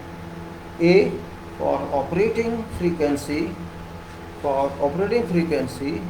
accompanied by predicted resonance condition, mass must increase or decrease, or spring must be altered, and even resonance amplitude is acceptable, but it should not be equal to natural frequency. Normally should be kept less than equal to plus minus 20% of you know of R, which is resonance amplitude. All this is something, I think it's something different. Well, let us see what this laboratory guys wants to tell. We have to see what this wants to tell. Also, adjust base to condition to make center of gravity of equipment coincide with that of foundation to give almost uniform soil pressure and static set. This is accept. This is no problem. This is fine. This should be that. Okay. Now static plus dynamic pressure should not exceed. Static plus dynamic pressure should not exceed 75% of allowable static pressure. Okay, that's okay. Increasing width of base as much as possible shall help in resisting rocking and avoiding excessive edge pressure problems, tilts you can say. So increasing width of base is fine. To avoid rocking, it's also very difficult. Rocking in three directions means, and avoiding excessive edge pressure, and then try to provide a 300 mm clearance around machine frame to help in maintaining other requirements. Now, it's seldom necessary to use high strength concrete for vibrating bases, since mass is usually more critical than strength. However, grade 20 m, okay, 21 MP is not recommended. Less than that, it should be more than that. I should say rather 25 is okay. Subgrade evaluation and pavement consideration. Subgrade evaluation and pavement conditions. Now, let us say subgrade conditions.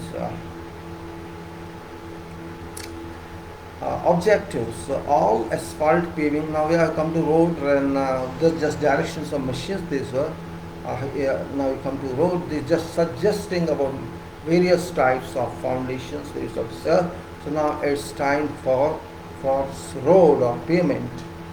Means where is important, subgrade is more important in that case.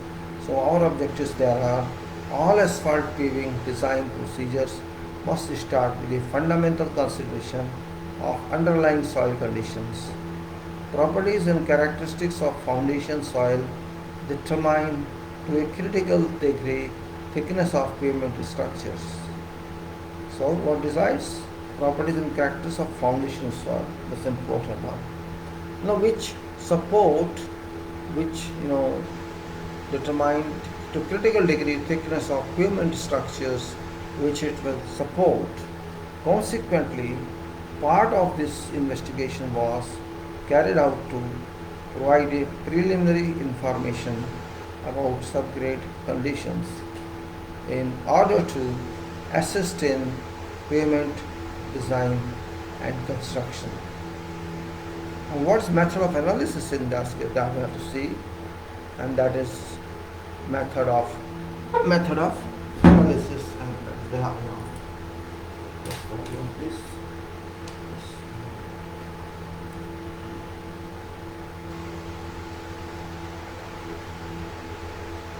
Now, this origin, composition and properties of subgrade soils in area of trial pits were determined. Soil classification and identification is based on ASTM 248798 classification of soil for engineering purposes, unified soil classification system. ASH2 M14591 classification of soils, classification for soils and soil aggregate, mixture of highway construction purposes. It should be recognized that current method for evaluating soils and aggregates are generally considered to be of an empirical nature. Engineering judgment, therefore, must be used in applying results of these methods.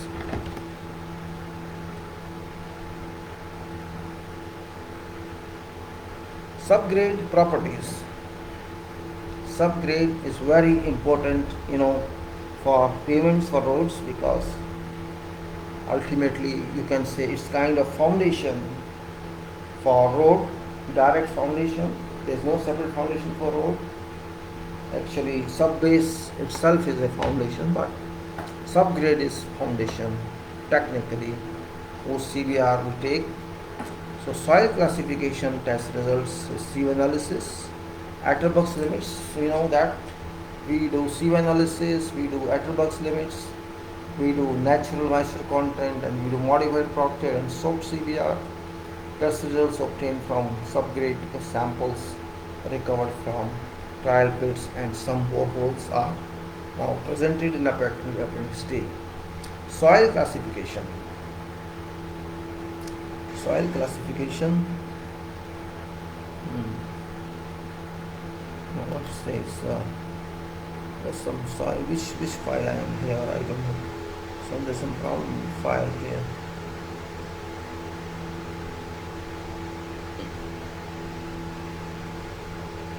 Okay. So soil classification were based on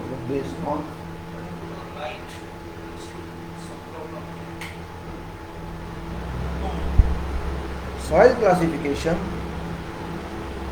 were based on ASH2 and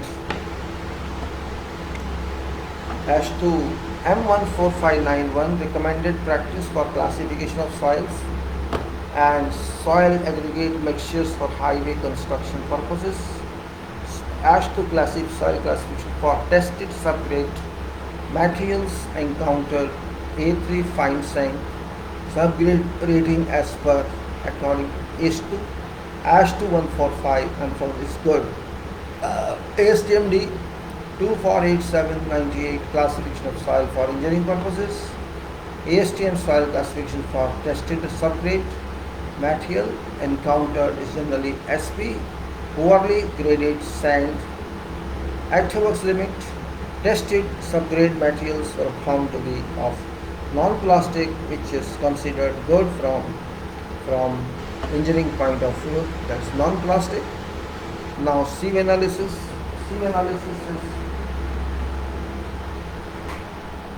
Sieve analysis of tested samples indicated that subgrade materials consist of granular materials, which is good one. Granular materials and without water, I think. Percentage passing 200 CU are ranged between 1.6 and 6.7, that is 200 CU, whereas percentage of materials passing CUs in number 4 and retainer number 200 are placed between 92.98. This means 4 number so much passed and retain on 200 are these. They could not pass 200. Okay. Now maximum dry density or optimum moisture content relationship. Maximum dry density and optimum moisture content of tested subgrade materials as obtained from modified Proctor and are found ranged between 1.654 gram per cm cube and 1.739 gram per cm cube. This is maximum dry density and optimum moisture content of tested subgrade material as obtained from modified Proctor found to be ranged here. This is dry density is 1.6.4 and this one 1.739 with an optimum moisture content range between 11.5% and 16.8%. CBR, California bearing ratio, and this is scaled soaked CBR. Soaked CBR values for subgrade material. Soaked CBR for subgrade materials were generally low to moderate. CBR values at 0.2 inches. Penetration were not obtained due to decrease in Real resistance observed after reaching 0.1 inches penetration. CBR value of 0.1 inches penetration are ranged between 19.4% and 51.9% at 0% degree of saturation. So this is that. Soaked CBR values for subgrade materials were generally low to moderate. CBR values at 0.2 inches penetration were not obtained due to decrease in resistance observed after reaching 0.1% penetration. CBR value of 0.1 inches 0.1 inches penetration and CBR value of 0.1 inches penetration are ranged between 19.4% and 51.9% at 100% degree of convection. CBR test results and modified Proctor results are presented in Appendix D, Section D3, Section D4 and in Table number 5. Now, I think this is one table or many tables, let me say. I think this is only one table. Even then I can't understand that. Let us move this rotate, and then we can see. Yes. So this is a summary of CBR and modified Proctor test results. Let us just understand this. You have to read this and understand this. It's very important. Now it has location, then depth, and then it has percentage passing seal 4, 10, 40 and 200, then plasticity index, and then soil classification, which is ISTMD 2487 and ISU M145, and rating modified Proctor, OMC and MDD. CBR at 100% of degree of convection, 0.1 inches to 2 inches. Let's see what it says. Same format but different values. So you have to understand what it says. That it's a location, depth, percentage passing seals, various seals 4, 10, 40 and 200. Plasticity index, PI, this, and then soil classification. That's ASTMD 2487 and H2M145, and rating modified Proctor, OMC, MDD, and CBR at 100% of degree of convection, 0.1 inches, 0.2 inches.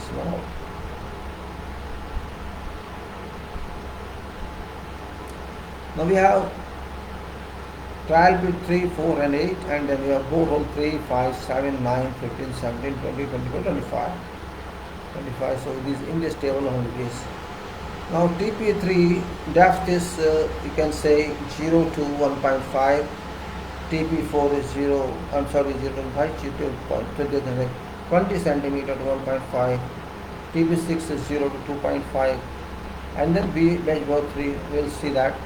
Now we have 4 seeds and 0.4, number 4, 10, 24 and 40 and 200. Here it's now passing seed.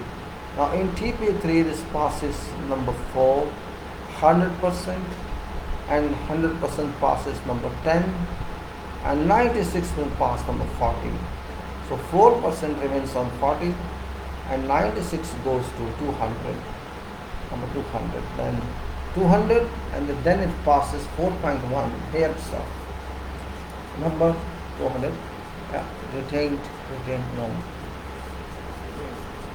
Retention is this, you can say on this. Passes 96, passes 4 here. Same way 4 is 2.8 here, and all same, approximately 100, 197, 2.8, and TP6 is almost same, means little different. And you can see here non-plastic it is, means there's no chances of plasticity in this, the granular, and ASTM D247 SP means less, we discussed before, SP. And ASH2 A3 rating is good, and here moisture, optimum moisture content is 14.3, 14.2, 10.5. This is optimum moisture content.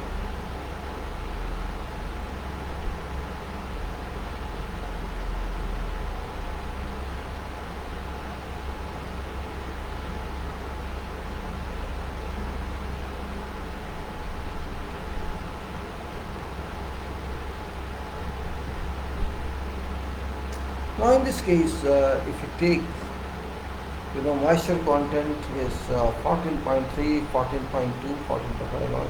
MDD, see, moisture content is 14.3, MDD is 1.721, and if little reduce, MDD is also reduced, and if 11.5 less moisture content, it increases here. See, less moisture content, it is there increased, and CBR value is 34.5 when moisture content is 43.3, and when it's little reduced, so this 39.1, 11.5 is 38.7. There's no relation being maintained here. Okay, and it is not given for 0.2. They say that this could not be required because it's 0.1 inches was enough for that. So they don't do that one. Okay, now we go to borehole because it says borehole, and that is depth is 50, 0.5 to 1, and here number 4, 99 goes down, and number 10, 98 goes down, and number 40, 85 goes down, and number 205, 6.7 goes down. This means 93.3 remains there, and this is SP and SM. Designation changes, and A3 is same, and there's 12.6 moisture content, doppler moisture content. So MDD is 1.693, and 0.1 penetration CVR is 40.6. So let's see what else. Then we say BH5, same depth, and 0.5 to 1. Here 100 goes out. Yes, and here it goes 100 as well. So both have got 100. Here we do this.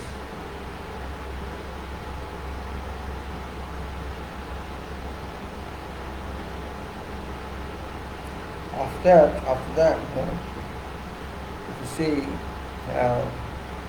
here 100 goes, there 97 here on 40, so 97, then the penetrates 3 is 3 penetrates, so 96.8 remains there. So it's SP and A3, optimum moisture is 14.8, and this is MDD type density.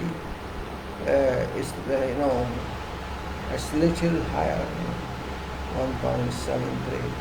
It's a little higher some percentages.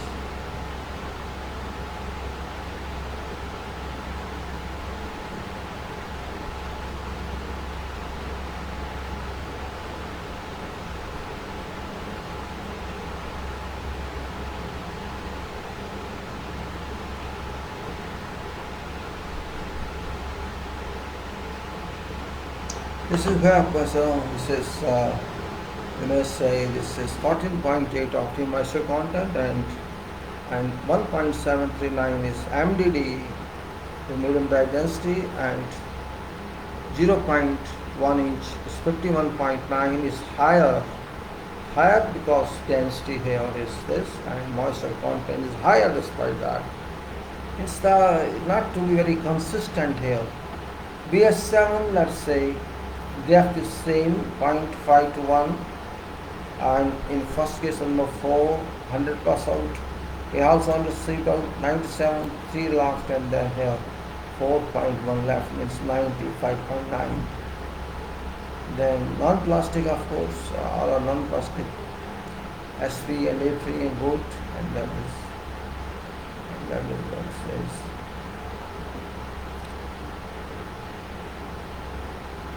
Here you are finding these results for every case, and you can yourself see what it is. It's important to study and understand them. You see, you are not just submitting for, we are just trying to understand actual field study, what it tells us. We may not get this information somewhere else. We have to take information from field to really understand. So let's see now. 7, we take BS7. So we can say BS7 itself is same depth. In fact, all are same depth. PS7 is same depth, and also 100 passing 4 and 10 seal. Then also 40 is passing 97, 40 is passing 97, and 4 1 left 95.9. Then an A3 and 13.2 is 1.71, 21.3.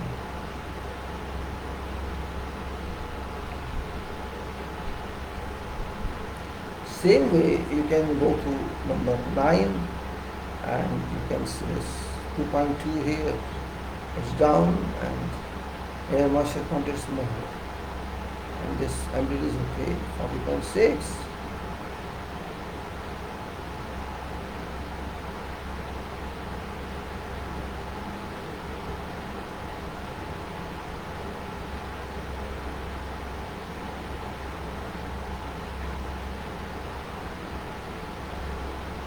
Now you can say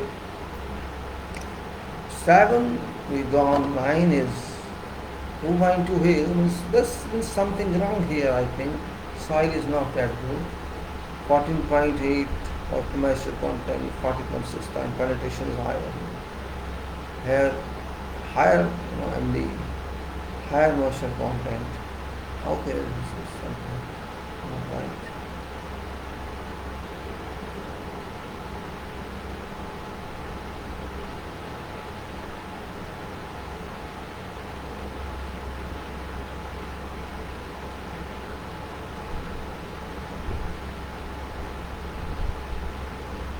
In this case now 9 and now 15.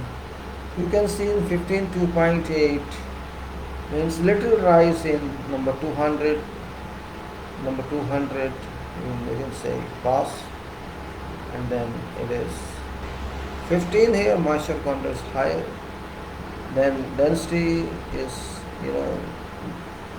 this no, also 19.4. See, so less penetration. That's why I'm really surprised this what sort of matter is this. No consistency, this, and then you say number 15, which is giving here 2.8 and all same, and near moisture comes 15 and the 9.6. Then 17 you can say 1.6 here, and drastic change here, and then there 15.6 and 1.6, and it's 41.6. How different it will do? 15 must be all here.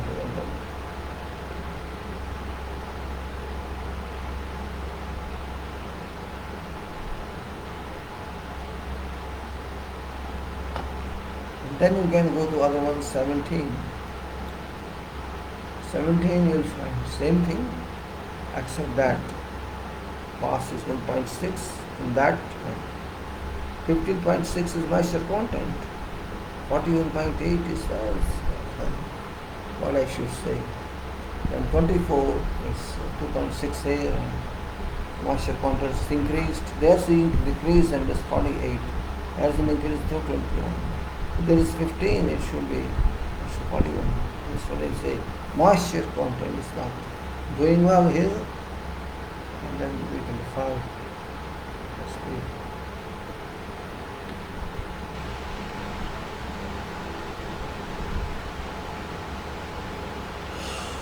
So really it's surprising, you can say. Increase of moisture content and decrease in dust, and well, let's go further. Recommended type of, let again rewind page.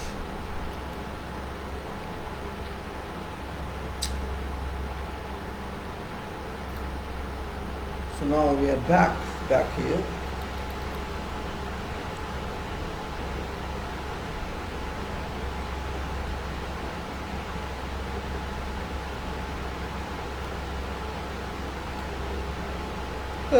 Recommended type of payments.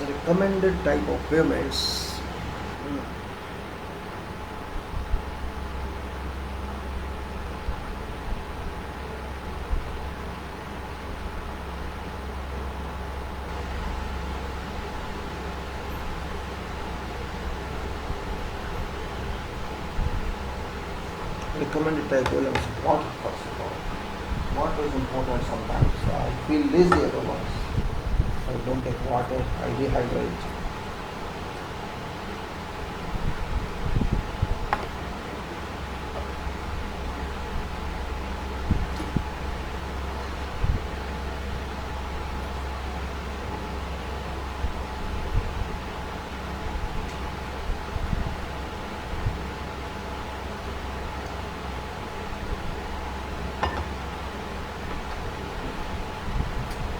Hold on please, we're getting water. And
so recommended type of payment.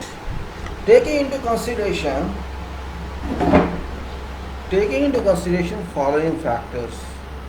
And what are those factors? We have to see them, what factors are there. We have to see their factors.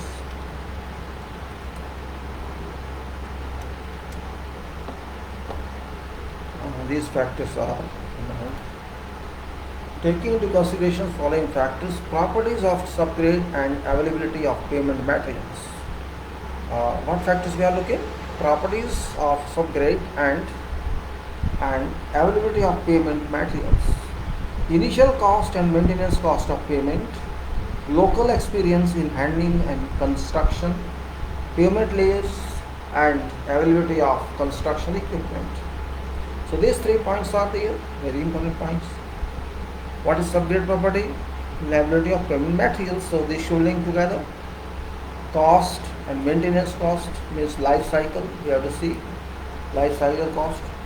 Then local experience in handling construction, payment layer, and availability of construction equipment.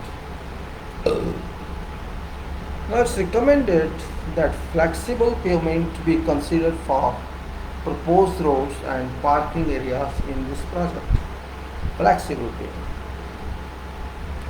Pavement design method outlined in us to guide for design of pavement structures 1993 is recommended. This method is represented in form of procedures applicable to design of pavement structures as well as thickness of individual structural component.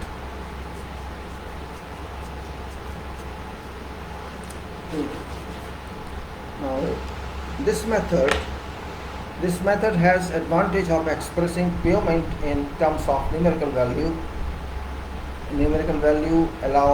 Which allows an easy comparison of various structures to be made. Now, this method has advantage of expressing pavement in terms of numerical value, which allows an easy compact comparison of various structures to be made. Now, method takes into consideration the relationship between traffic and traffic loading, subgrade soil strength, climate conditions, and properties in an abstract of defined as a structural number of Sn. Generally, Generally, a flexible pavement cross-section consists of bituminous layers followed by crust continuously graded base course and by screen or crust continuously graded subbase course over a subgrade. Selective screening and blending could also be used to develop a higher quality base material. It should be noted, however, that pavement design is based on relative quality of various layers, starting with subgrade. A higher quality base material would result in an increase in thickness of base material. A higher quality base material would result in an increase in thickness of base material and a reduction in thickness of wearing surface. Thus, savings would be reduced thickness of asphaltic concrete. If designer chooses to use a better quality material for road base, can specify material satisfying one of grading envelopes of ASTM-D 124189 or similar grading. Such materials are available from Alliance Rohan Quarries. So this is locally available material and they have used that. So what it says, if they chooses to use a better quality material for road base, he can specify materials satisfying one of grading envelopes of ASTM-D 124189 or similar grading. Such materials are available from Alliance Rohan Quarries.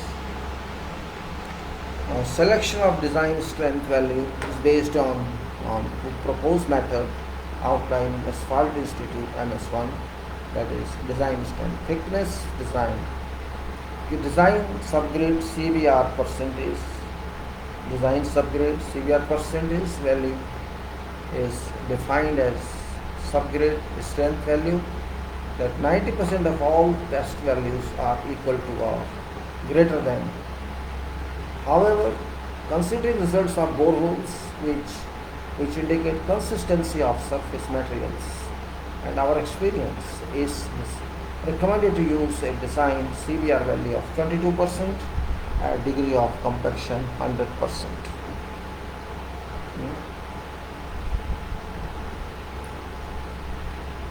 I read it again. Design says a selection of design strength value is based on proposed method outlined in Asphalt Institute MS1. Thickness design, that is we have to design thickness.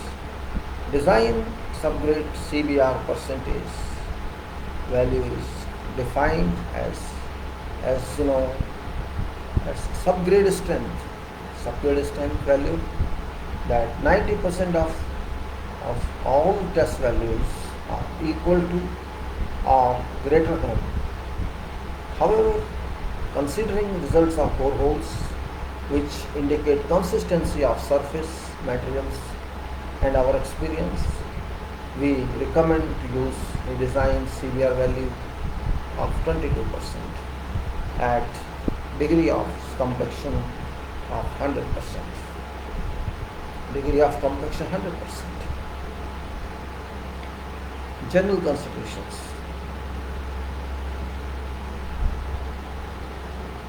General considerations. Now we have to talk of this. General considerations. It's very important. And I will also example. Subgrade in pavement areas shall be proof rolled by heavy vibratory roller.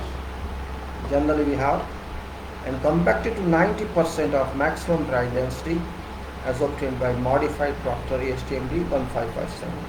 That is subgrade in pavement area shall be proof rolled by heavy vibratory roller and compacted to 90% of maximum dry density. Sub-base layer shall be, this was subgrade, now sub-base. Sub-base sub-base layer shall be compacted to 95%, because this we completed 90%, that is subgrade. Sub-base is higher, is 95%. Sub-base layer be compacted 95% of maximum bright density as obtained by modified Proctor ASTM-D 1557. Base course. Sub-base, now subgrade and sub-base are over. Then base course layer shall be compacted to 98% maximum bright density as obtained by modified Proctor ASTM 1557. On top of base course, the two asphaltic layers shall be provided. Now, protection of embankment slopes from erosion should be considered at design stage, particularly at high and super elevated stretches. If friable metals are used.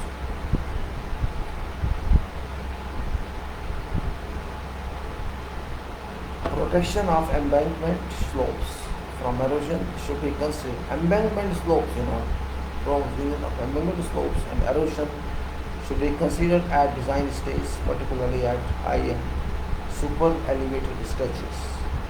If friable metals are used. It's imperative that proper drainage ditch.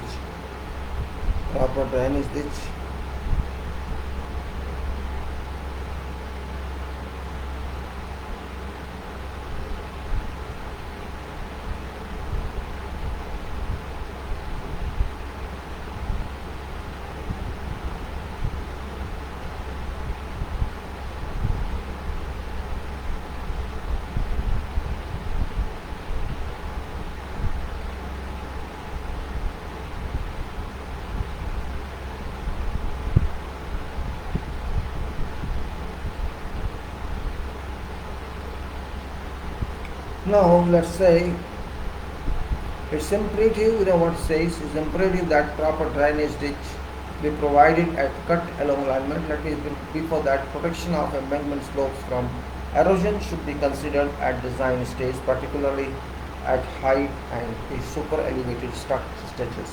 If friable metals are used.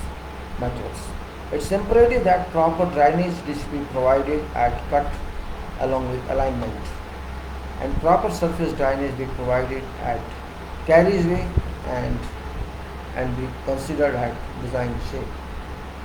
For more, it is recommended to refer to standard specifications for road and bridges construction. December 97, Abu Dhabi Municipality Road Section.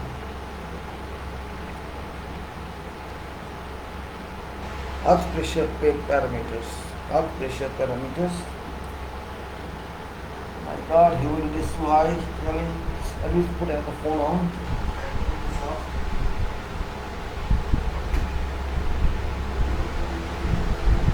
Put both phones on. Now, earth pressure parameters. Earth pressure is very important for such projects on facilities, because there are so many retaining walls, so many fills, so many structures at different levels, and there can be no explanation for that. You have to provide, and this is a very important one. Earth pressure and lateral pressures vary directly. Lateral pressures vary directly with depth in either cohesionless or cohesive soils, except when backfill supports a surcharge loading. This reflects a hydrostatic pressure distribution. And it may therefore be considered that lateral pressure distribution, and therefore be considered that lateral pressure is due to fluid. Lateral pressure is due to fluid of unit weight, such that total pressure for soil and so-called equivalent fluid are same. The unit weight of equivalent fluid for cohesionless soil may be calculated as follows by means of Rankine equations.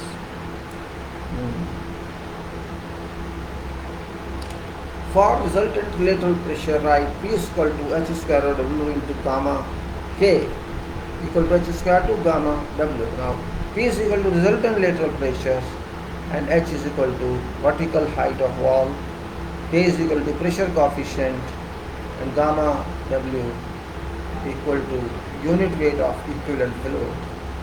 For active pressure case, K is equal to Ka. K is equal to Ka, that is gamma W is equal to gamma 1 minus sin phi over 1 plus psi phi, active pressure case, and for passive pressure case, gamma W equal to gamma 1 plus sin phi over 1 minus sin phi. This is usual, we know. K equal to Kp. Here there K was Ka as Kp now. For at least pressure case, K is equal to K naught and gamma W is equal to gamma into 1 minus sin phi and K naught is equal to 1 minus sin phi. This is after jacking. 1948. Lateral pressure due to submerged backfill. Submerged backfill, that is high water table, that is YW or gamma W. Gamma W is gamma W plus gamma W submerged. For designs of thrust blocks, in view of applied thrust force that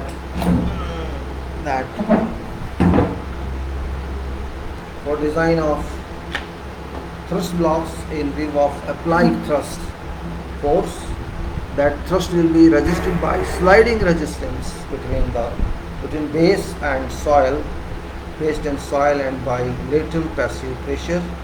Therefore thrust resistance is equal to F sum of V plus gamma H square over 2 Kp, and thrust where F is equal to sliding coefficient is equal to tangent 2 over 3 phi, that's the sliding coefficient, plus F 2 over 3 phi, the tangent 2 over 3 phi, and you know sum of equal to summation of dead vertical loads.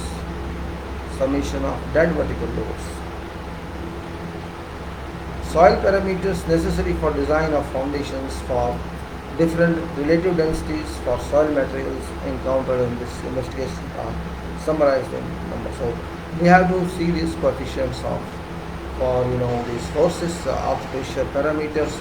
I will repeat this paragraph better for understanding. Lateral pressures vary directly with depth in either cohesionless or cohesive soil. So directly, these lateral pressures vary, except when backfill supports a surcharge loading. This reflects hydrostatic pressure distribution, and it may therefore be considered that lateral pressure distribution, and it may therefore be considered that lateral pressure is due to fluid of unit weight such that total pressure for soil and so-called equivalent fluid are same. Unit weight of equivalent fluid for cohesionless soil may be calculated as follows, as per Rankine equation. And we know P is equal to actually is the gamma K, gamma, so we say Cp we used to, no problem, its solution. P is resultant lateral pressure, H is vertical height of wall, K is pressure coefficient, and Y dash W is unit weight of equivalent fluid. So H is P is equal to H square over 2, actually Cp H square, so it's K, so KH square to, you can say, and gamma, which is equal to, you can say, gamma into K, K is pressure coefficient, gamma into K is equal to gamma dash W, which is unit weight of equivalent fluid. So gamma into K is pressure coefficient, gamma into K should be gamma dash W, unit weight of equivalent fluid. For active pressure case, you can say when it's active pressure, direct pressure on wall. For active pressure case, K is equal to K, and that is gamma W, gamma dash W is That's for example W, which is unit weight of equivalent fluid is gamma into 1 minus sine phi over 1 plus sine phi. And for passive pressure case, that is K is equal to Kp, that is gamma dash W is equal to gamma into 1 plus sine phi over 1 minus sine phi. For at least pressure case, for at least rest pressure case, neither active nor passive, this is rest pressure, K is equal to K0 and gamma dash W is equal to gamma into 1 minus sine phi and equal to, and K naught equal to 1 minus sine phi.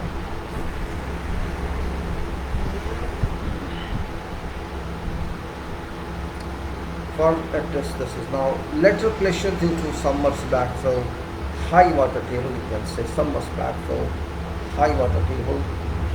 Gamma dash W is total is equal to gamma W plus gamma W submerged.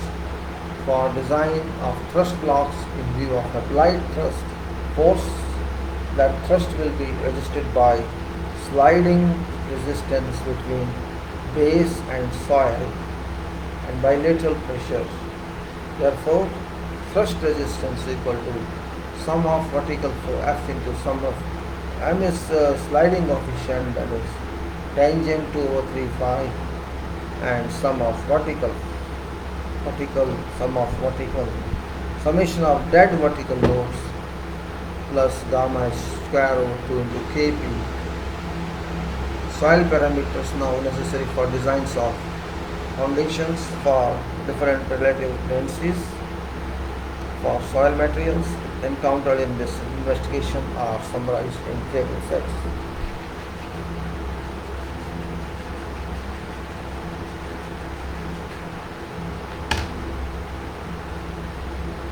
Earth pressure parameters estimated from N values SPT.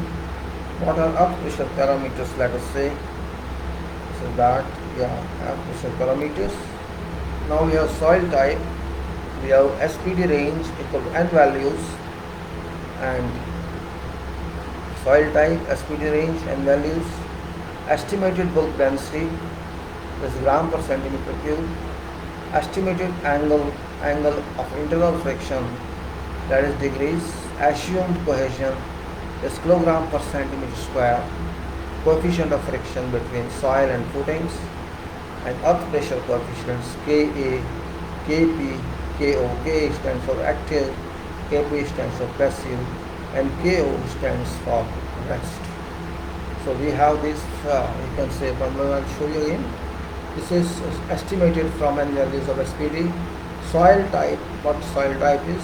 SPD range is equal to N equal to values. Estimated the density gram per centimeter cube.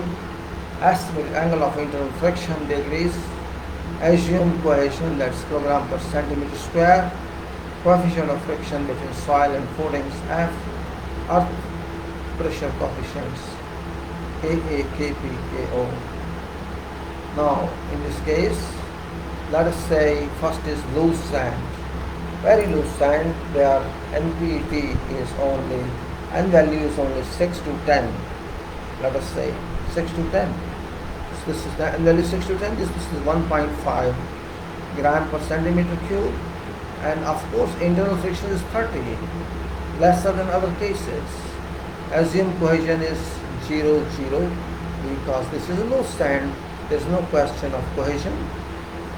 Sand cannot be cohesive.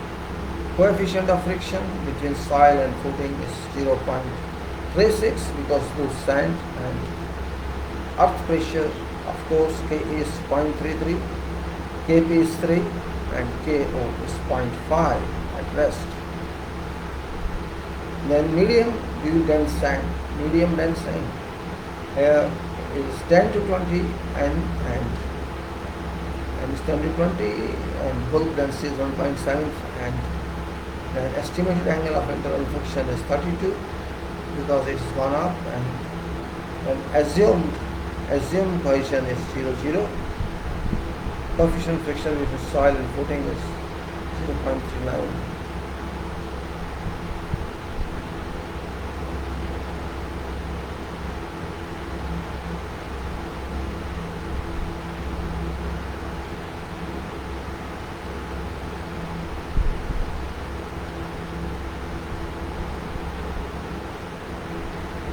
Okay, then we can say in this case, we can say medium sand, and 10 to 20 is N, whereas density increases here because its N value is more. It's increased by 0.2. Estimated angle of intersection is higher than previous one, 32.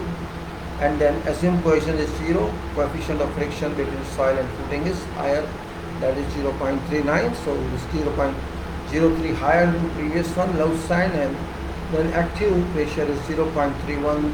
Passive pressure is 3.23, and this is 0.47, which is scale.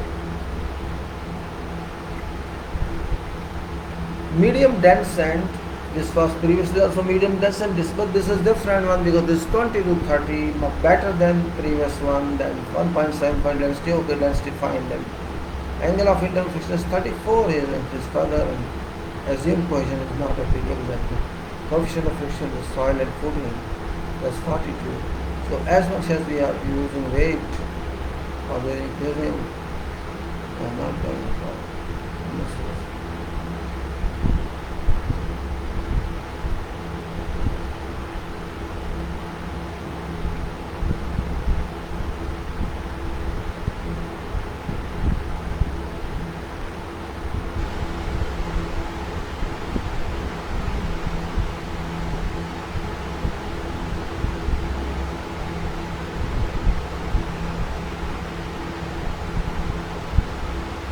Now we go to in this case, medium dense sand. Second case we say this is 34 angle of internal friction, and coefficient of friction soil and footing is 0.42. Active case is 0.28 and capacity is 3.54, and you can say 0.44. So active capacity has already one relation, and that relation is we divide 1 by 0.33. You will get that.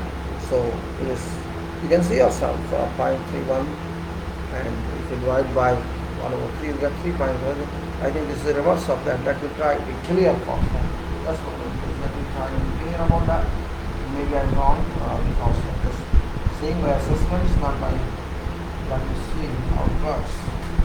I'm using just a problem I'm using, and it's calculator I'm using, and it's not that. This is 0.331 over 0.33. So this is 3.03, approximately same.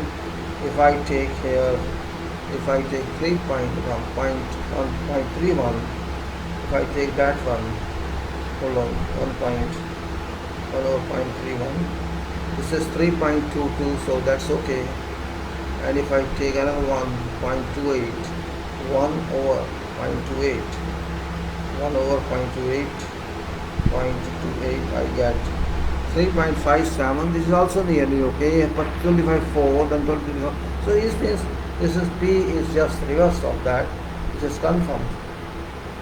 It's confirmed now that according to our consideration, this KP, KA is equal to 1 over K, which is KP. So this is now in this side to 3.54 and 0.44, and this is K is 0.5.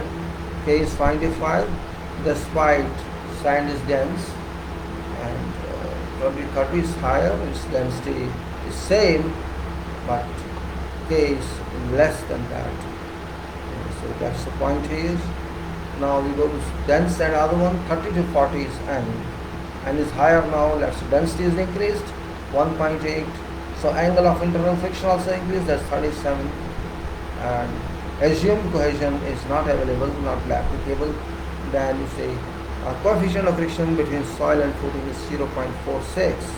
That is better than previous one. Previous all these three, it's increasing, and this is coefficient of friction between soil and this means you are here K is 0.25 and Kp is 4 and K is this. But here the increased friction, K is still the same. Other one is 40 to 50 and density is higher, better than before, and of course the angle of friction, of course density is more, and it's better 39, and coefficient of friction soil is 0.49, and we have to say 0.29 Ka and 4.4 on the left side. So coefficient of friction increases means Ka is reduced, and then very dense soil. So it's greater than 50 now, and it is 2, you say density 2, and internal friction is 41, and this 0.5 coefficient. So this is further down. So what do you say? If you say relation between Ka and coefficient of friction, just hold on, let us see how it works. Let us see how it works. A relation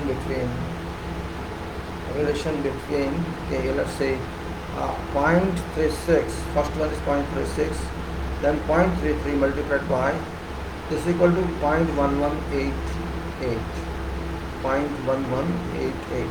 Let us see another one, 0.31 into 3.23, 3.23 is equal to 1, this is 1, and let us see other one.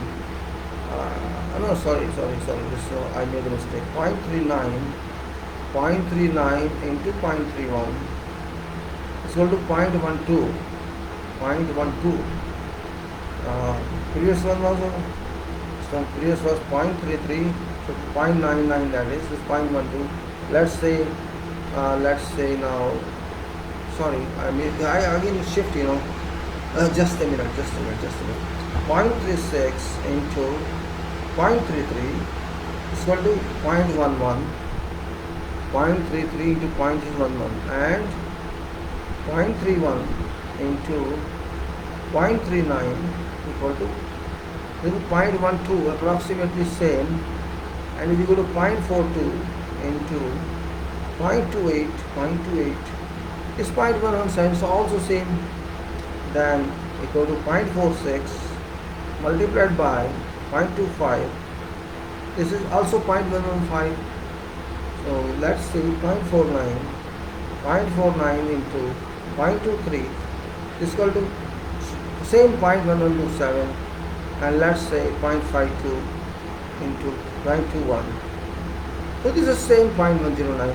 What we understand here is then, we should understand that it means that relation between coefficient of friction between soil and footing,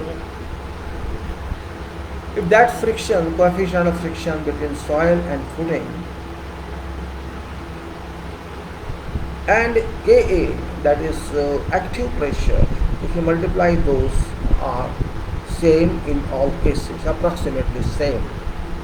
This is one relation, that coefficient of friction between soil and footing and active pressure coefficient are multiplied but together result equal. This means if coefficient of friction between soil and footing rises, is higher, then active pressure coefficient is lower, and when otherwise, if friction is lower and coefficient is higher, because multiplication answer is same. This is a relation, then we understand active pressure coefficient and coefficient of friction are proportional to each other in multiplication. So, and this means Ka varies accordingly because of coefficient of friction between soil and footing. Kp would also be affected because Kp is equal to 1 upon Ka. That point is really important point. It's an important point here, we understand. Now, what it says here, noting, adopted from Bowie's foundation analysis, and design and practice. So now let's go. Soil site preparation, clearing and grubbing. Site proportion, clearing and grubbing. This is what we have to see here. What do you have to see here? What is important what you see here,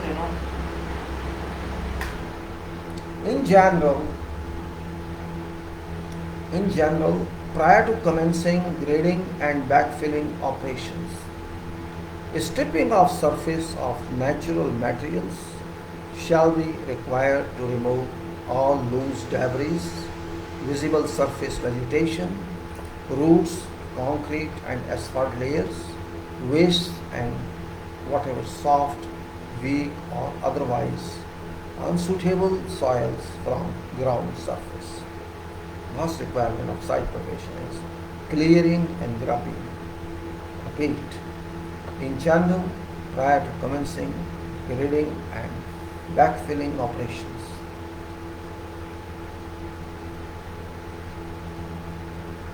Stripping of surface of natural materials is required to remove all loose debris, visible surface vegetation, roots, concrete and asphalt layers, waste and any soft, weak or otherwise unsuitable soils from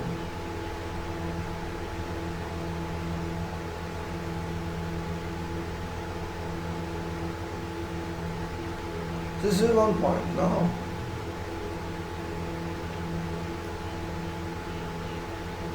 other ones, expose subgrade after excavation. Expose subgrade after excavation be scarified to a minimum depth of 30 centimeters, 1 feet or 300 mm. Scarify that.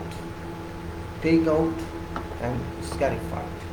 Scarified soil should be water conditioned, flooded with water and proof rolled by a heavy vibrator roller to improve exposed soils and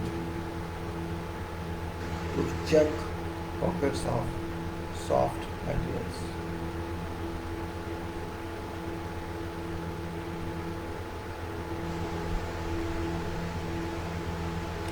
First says that scarified soil should be water conditioned, flooded with water and proof rolled by a heavy vibrator roller to improve exposed soils and to check pockets of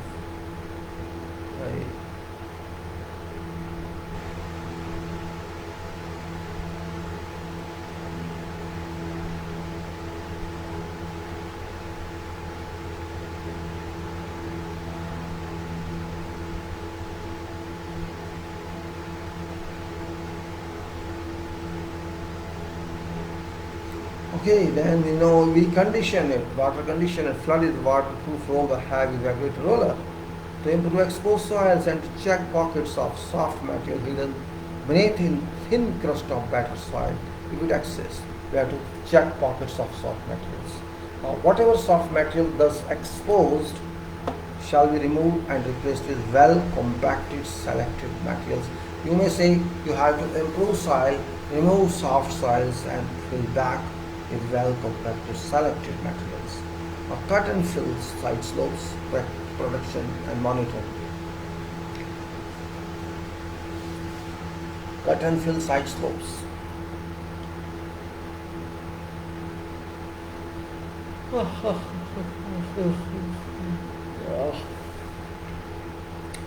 Cut and fill slopes shall be subject to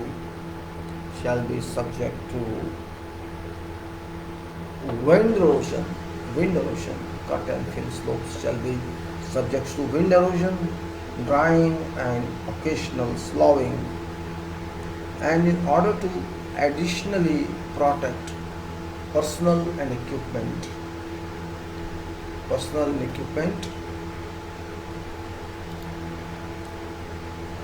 it is advisable that continuous monitoring of slopes be exercised by signs of failures such as surface cracks, continuous sloughing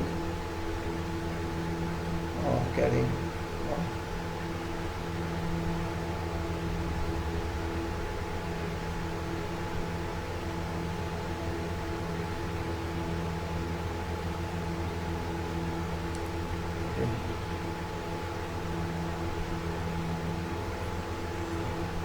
Cut and fill slopes is subject to wind erosion, drying and occasional sloughing, and in order to additionally protect personnel and equipment, it's advisable that continuous monitoring of slopes be exercised and whatever signs of failure such as surface cracks,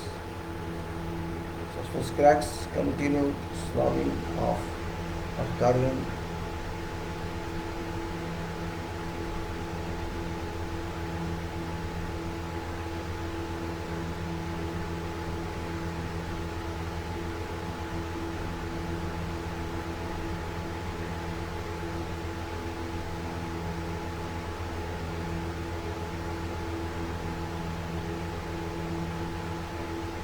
Now, we can say here that it's advisable that continuous monitoring of slopes be exercised and any sign of failure such as surface cracks, continued sloughing or caving in should be promptly attended. Depending on actual length of time, depending on the line of times, slopes are exposed, some on the maintenance.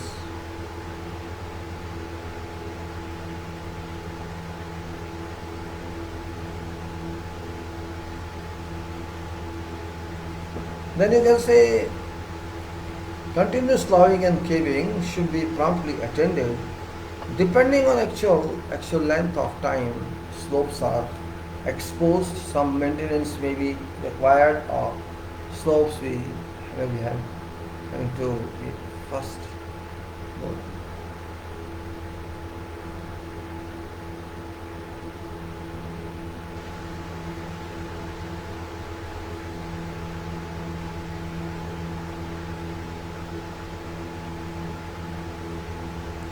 Then we go to a geotextile, where some flax maintenance may be required or slopes may have been further flattened. A geotextile membrane can be used for long-term slope protection.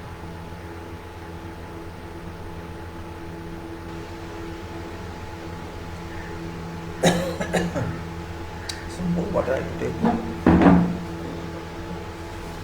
I think then I will probably thought maybe.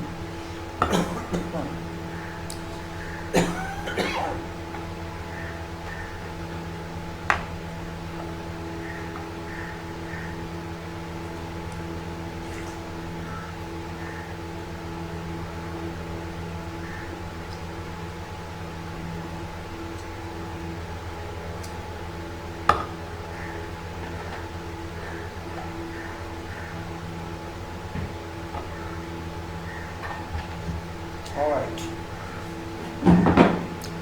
So now we say permanent. So once we say geotextile membranes can be used for long-term slope protection. I know you know just what the geotextile, you know this very well. Permanent unsurfaced cut and fill slopes. Permanent unsurfaced cut and fill slopes around periphery of site could be constructed at 3 horizontal to 1 vertical, 3H to 1V, while permanent unsurfaced cut and fill slopes within site where space may be limited, could be constructed at 2 to 2.5 horizontal to 1 vertical. Fill materials should be placed in horizontal lifts and compacted.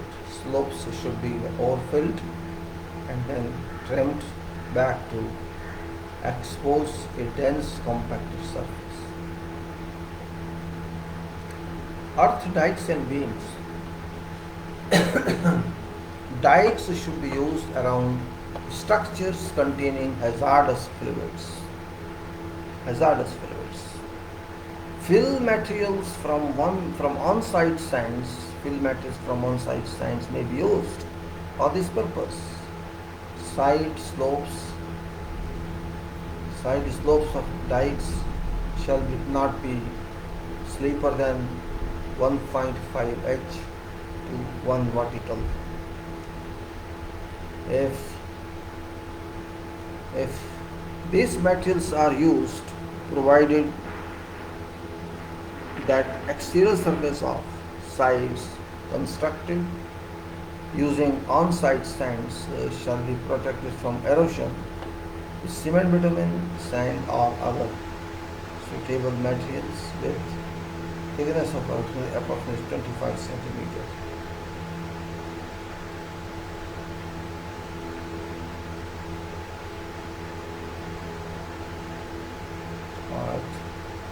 Materials. Now,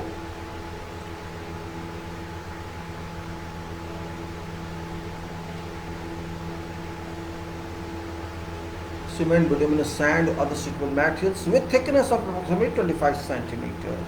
That's it. Now we go to surface. Now superficial sands, which would underline dike, shall be scarified to a depth of 0.4 meter, moisture conditioned and properly compacted.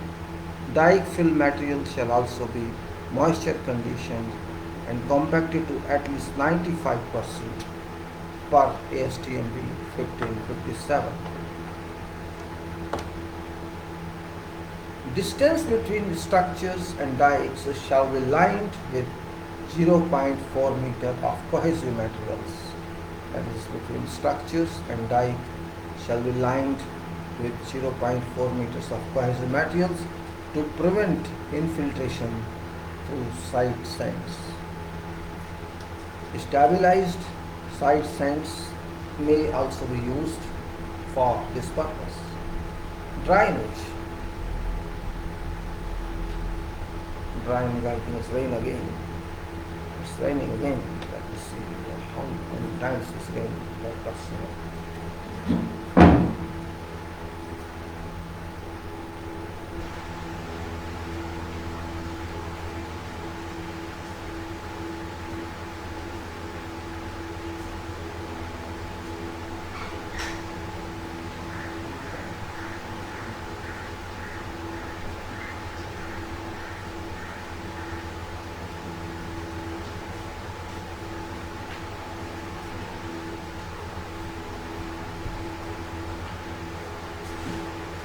Just a minute, please. Just a minute.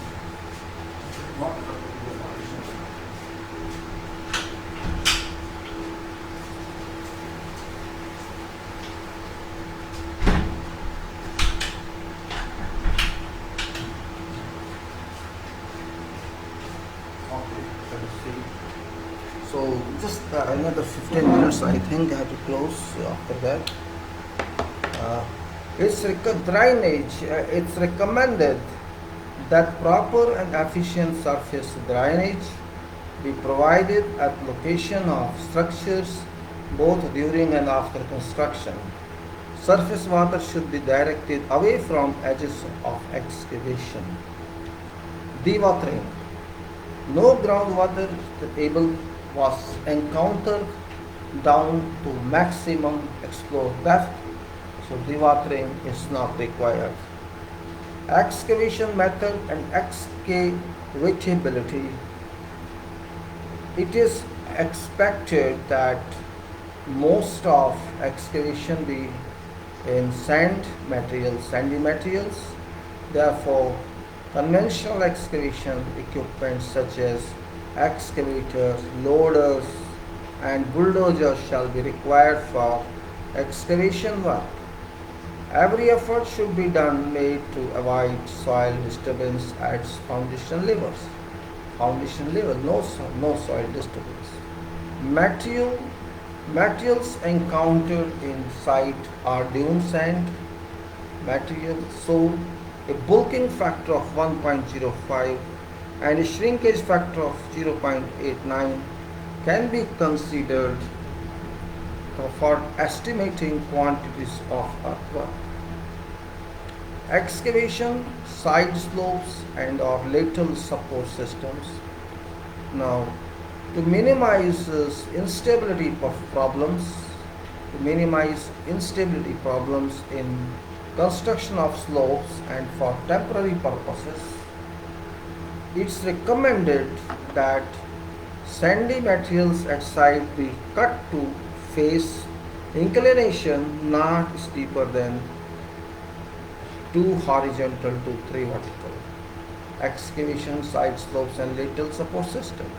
To minimize instability problem in construction of slopes and for temporary purposes, it is recommended that sandy materials at site be cut to face inclination not steeper than 2 horizontal to 3 vertical due to type of materials encountered, which are dune sand materials, and in flat topography of site, slope stability and landslides are unlikely.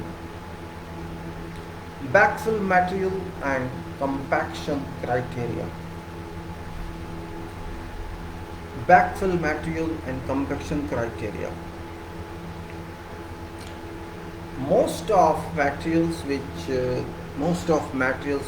be excavated from site consists of dune sand.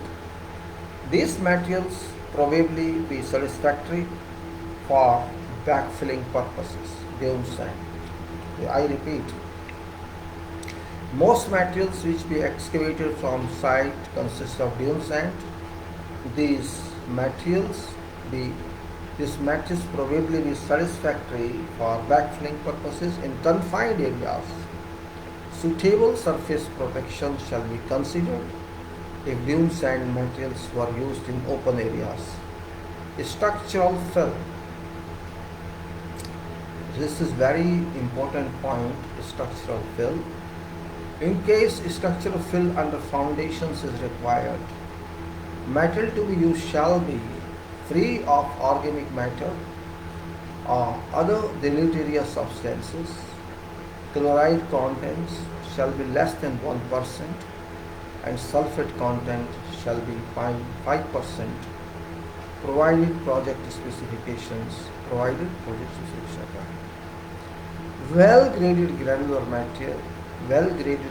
mixture with no particles larger than 75 mm and at least 80% material smaller than 19 mm in size. Materials passing seal number 200 be less than or equal to 15%.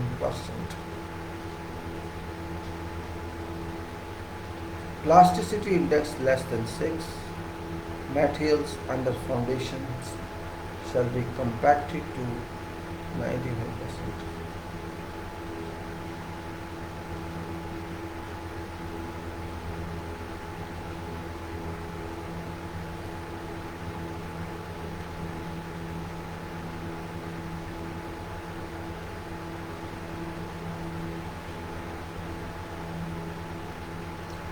Now, materials under foundation shall be compacted to 90% of maximum dry density as obtained by modified Proctor ASTM D57. Actually, it should have 98%.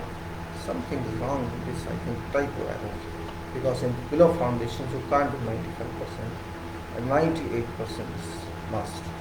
Blade bearing test shall be carried out for quality control measure to verify required allowable bearing pressure and total settlement criteria under foundations. General fill. General fill is also important.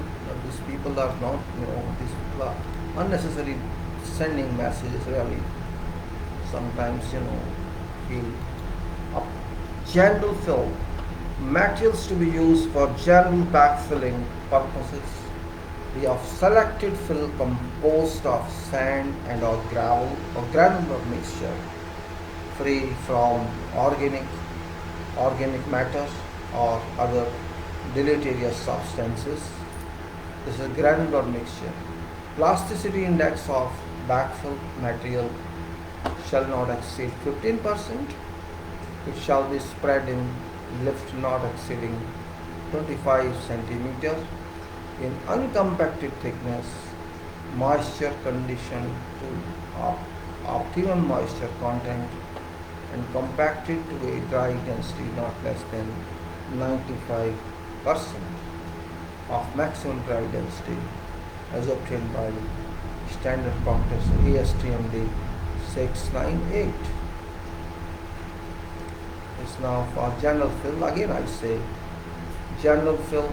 This material is this material is general fill to be used for general backfill. To be used for general backfill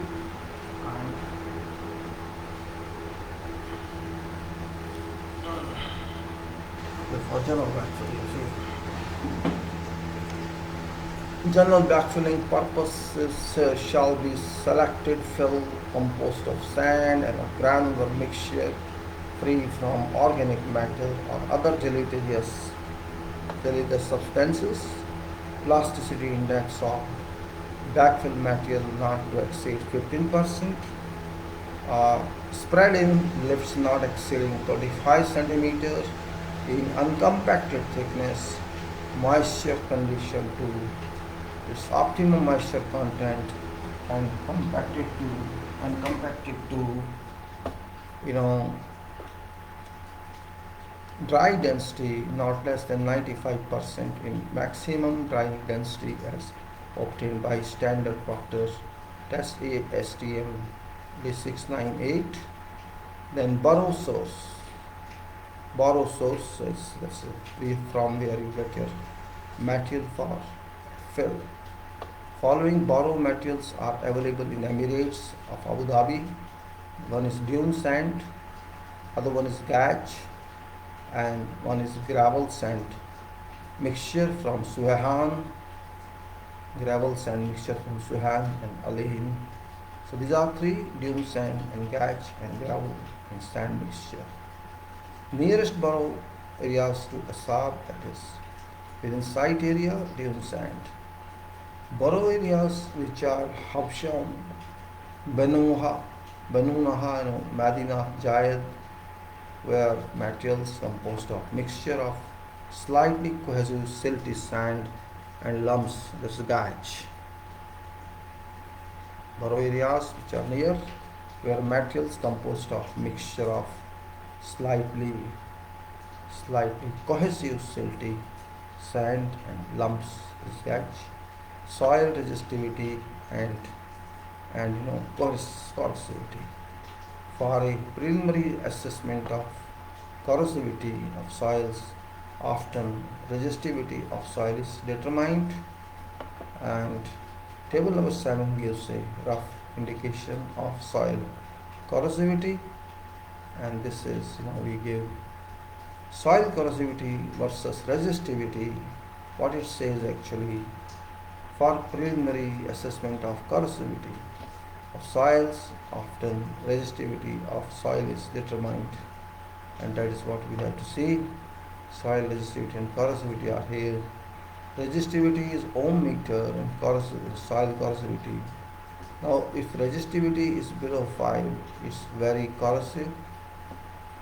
If resistivity is below 5, if it is between 5 to 10, then it is corrosive, and if it is 10 to 20, it's moderately corrosive, and 20 to 10, mildly corrosive, and above 100, it is progressive corrosive.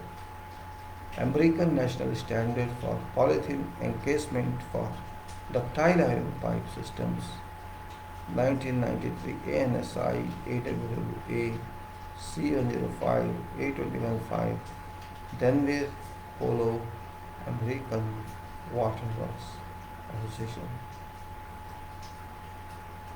Result of field measurements of soil electrical resistivity as presented in section C2 appendix C show that soil environment at tested locations is progressive corrosive according to above table. Then foundation concrete. Now think, you have to see if time left. Now I just say that This we have discussed today up to 45, this 236 pages. We have left with many more items. Now we will start later on with foundation and all that. I'll come back to, I'll stop this now and come back to talk to you a little. And I say that stop sharing now. Come back. Stop sharing now. I'll come back to you to talk about this. We should be back in a few seconds. Back with you. And say I think I should be here live. And when I'm back, I don't know when I'm back. I should be back by now. What's happening? It's not coming back.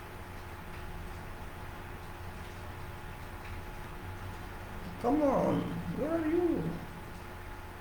I'm not coming back. There's some problem, I think. It's not coming back. Why? It should come back. Why am I not getting back? Or should I go back? I think again, I think there's some problem. Let me share again. I think it will be fine if I share again. And I think I should share again better. Let's say I share again this. Save. And it's getting back shared here. So why it's not coming back? My point is that I say stop sharing, and if it's coming back here, it should be there certainly, and it should be there in this, and this point is in there. Why it's not coming back? Stop sharing. It should be back. It's back. See, they are so slow.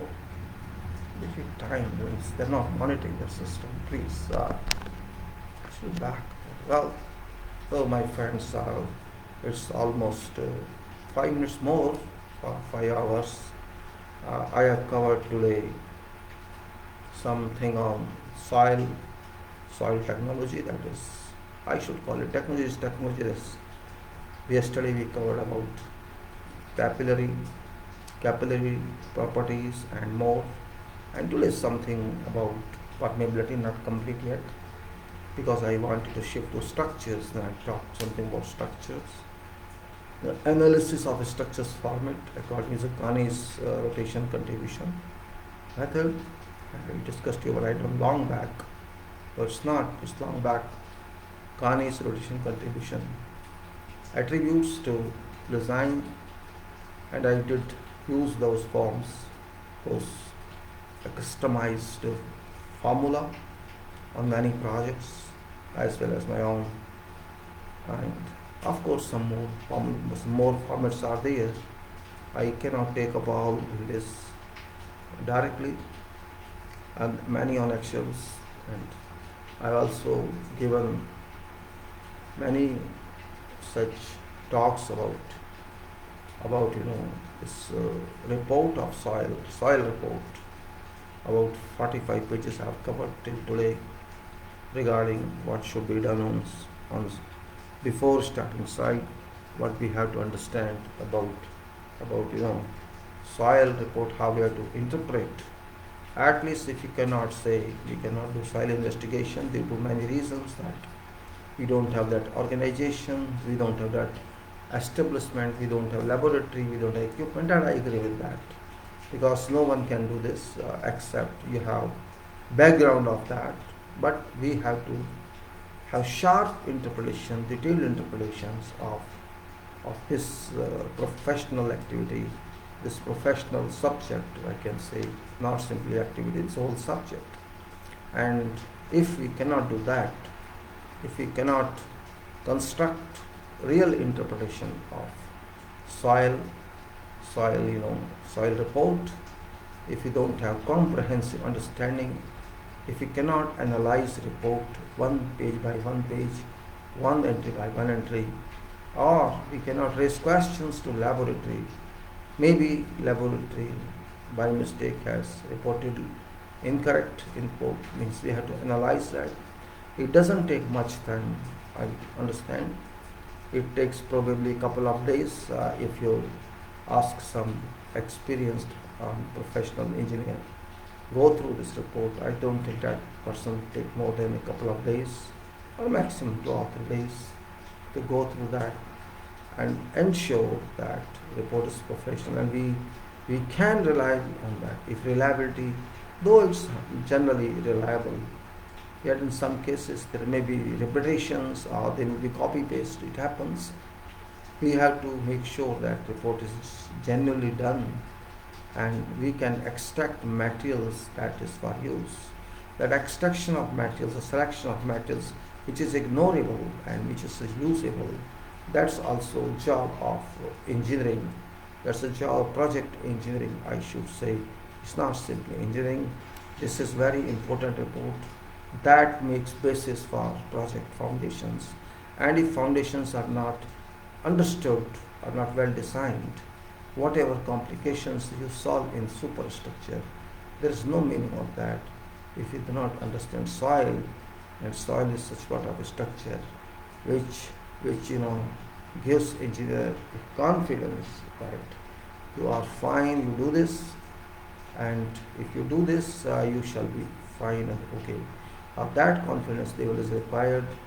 I have not seen that site people are really interested, except few, to comprehend such reports. But it is essential. They should do. And moreover, I also understand those people on projects are very busy, from site engineers to project managers and all. They don't have time to concentrate on such documents. That can be generally understood, but that cannot be called an excuse. We cannot call that an excuse. Report is report, and it must be understood thoroughly, correctly, in every respect. And if you don't do that, there are probabilities that our design may not be reliable, it may not be well acceptable. That point we should understand also. All these points we have to cover in, and we have to really take up these points before we start some designing of foundations, or we start doing something on site practically. From execution viewpoint or construction viewpoint, we have to be very clear about that. Otherwise, there are certainties of chances to make mistakes, to cause mistakes which are avoidable. And therefore, it should be our point of view that we do this ourselves, in a well-mannered, some professional engineer, some person who understands these reports and soil, who has not even background of but can comprehend these reports practically. That must be done. Otherwise, there are chances that you may mislead yourself, and you may rely on recommendations of those laboratory personnel, which I absolutely can't recommend that we rely on them professionally, because we have limited capacity. They have a limited capacity, but work belongs to us. They only recommend, they cannot sign any warranty on that. So they are just the service providers which give service to us. It's our duty to make sure we use that service to what extent with 100% reliability, and to what extent with we own reliability ourselves.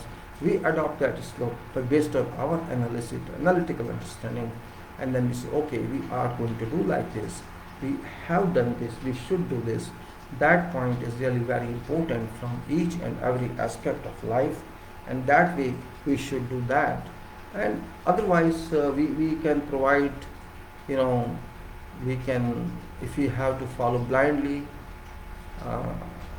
we are not blinds, in fact. There may be points that may be questionable in those reports, or they will accept, such conditions can come. Everybody makes mistake. We have to be clear about this. That's very important point. I think we should understand this very well, and if possible, we have to take into consideration this, that can say work very well, and we should have that approach with us that gives us benefit of this. It's very important for everyone. And now I like to close this today's talk with hope that, of course, it was multi subject talk today. Sometimes it happens. I did not include contract part in this due to limitation. When we next time do it. But again I say to all engineers, do not avoid soil, just like do not avoid contract. Same, both are important, both are not permanently with you, but both are permanent for project. Soil works from start of project to end of project. It does not stop at foundation itself. It goes on a landscape also. It goes in fill also. It goes on many other locations also, and it works for forever. And there are chances to understand soil very well. And soil engineering is very elite subject. It looks very bad, but it's elite subject. It cannot be taken for granted. Just like contract is a subject which is language based, while soil is a subject that's properties based. Contract is a subject where you must understand activities and language of contract, while you can say soil is a subject which is based on your technical knowledge, your understanding of these charts, graphs, curves, properties, technical properties as we have discussed, capillary, permeability, seepage, all that. That's all, and the densities, etc., which are required in this. So I would simply say, don't take all these lightly, take them firmly for everybody. And with this I should say, I should close this now, and I hope to see again. It's raining, of course, I have to take care of that also. But with this, I should say that you would think about this, how to handle these subjects, these points, and I should say then thanks to everyone. If those who are interested, also particular to Mr. Chaudhary Raju from Nepal, who has many times expressed to join, and good for something, at least someone is interested.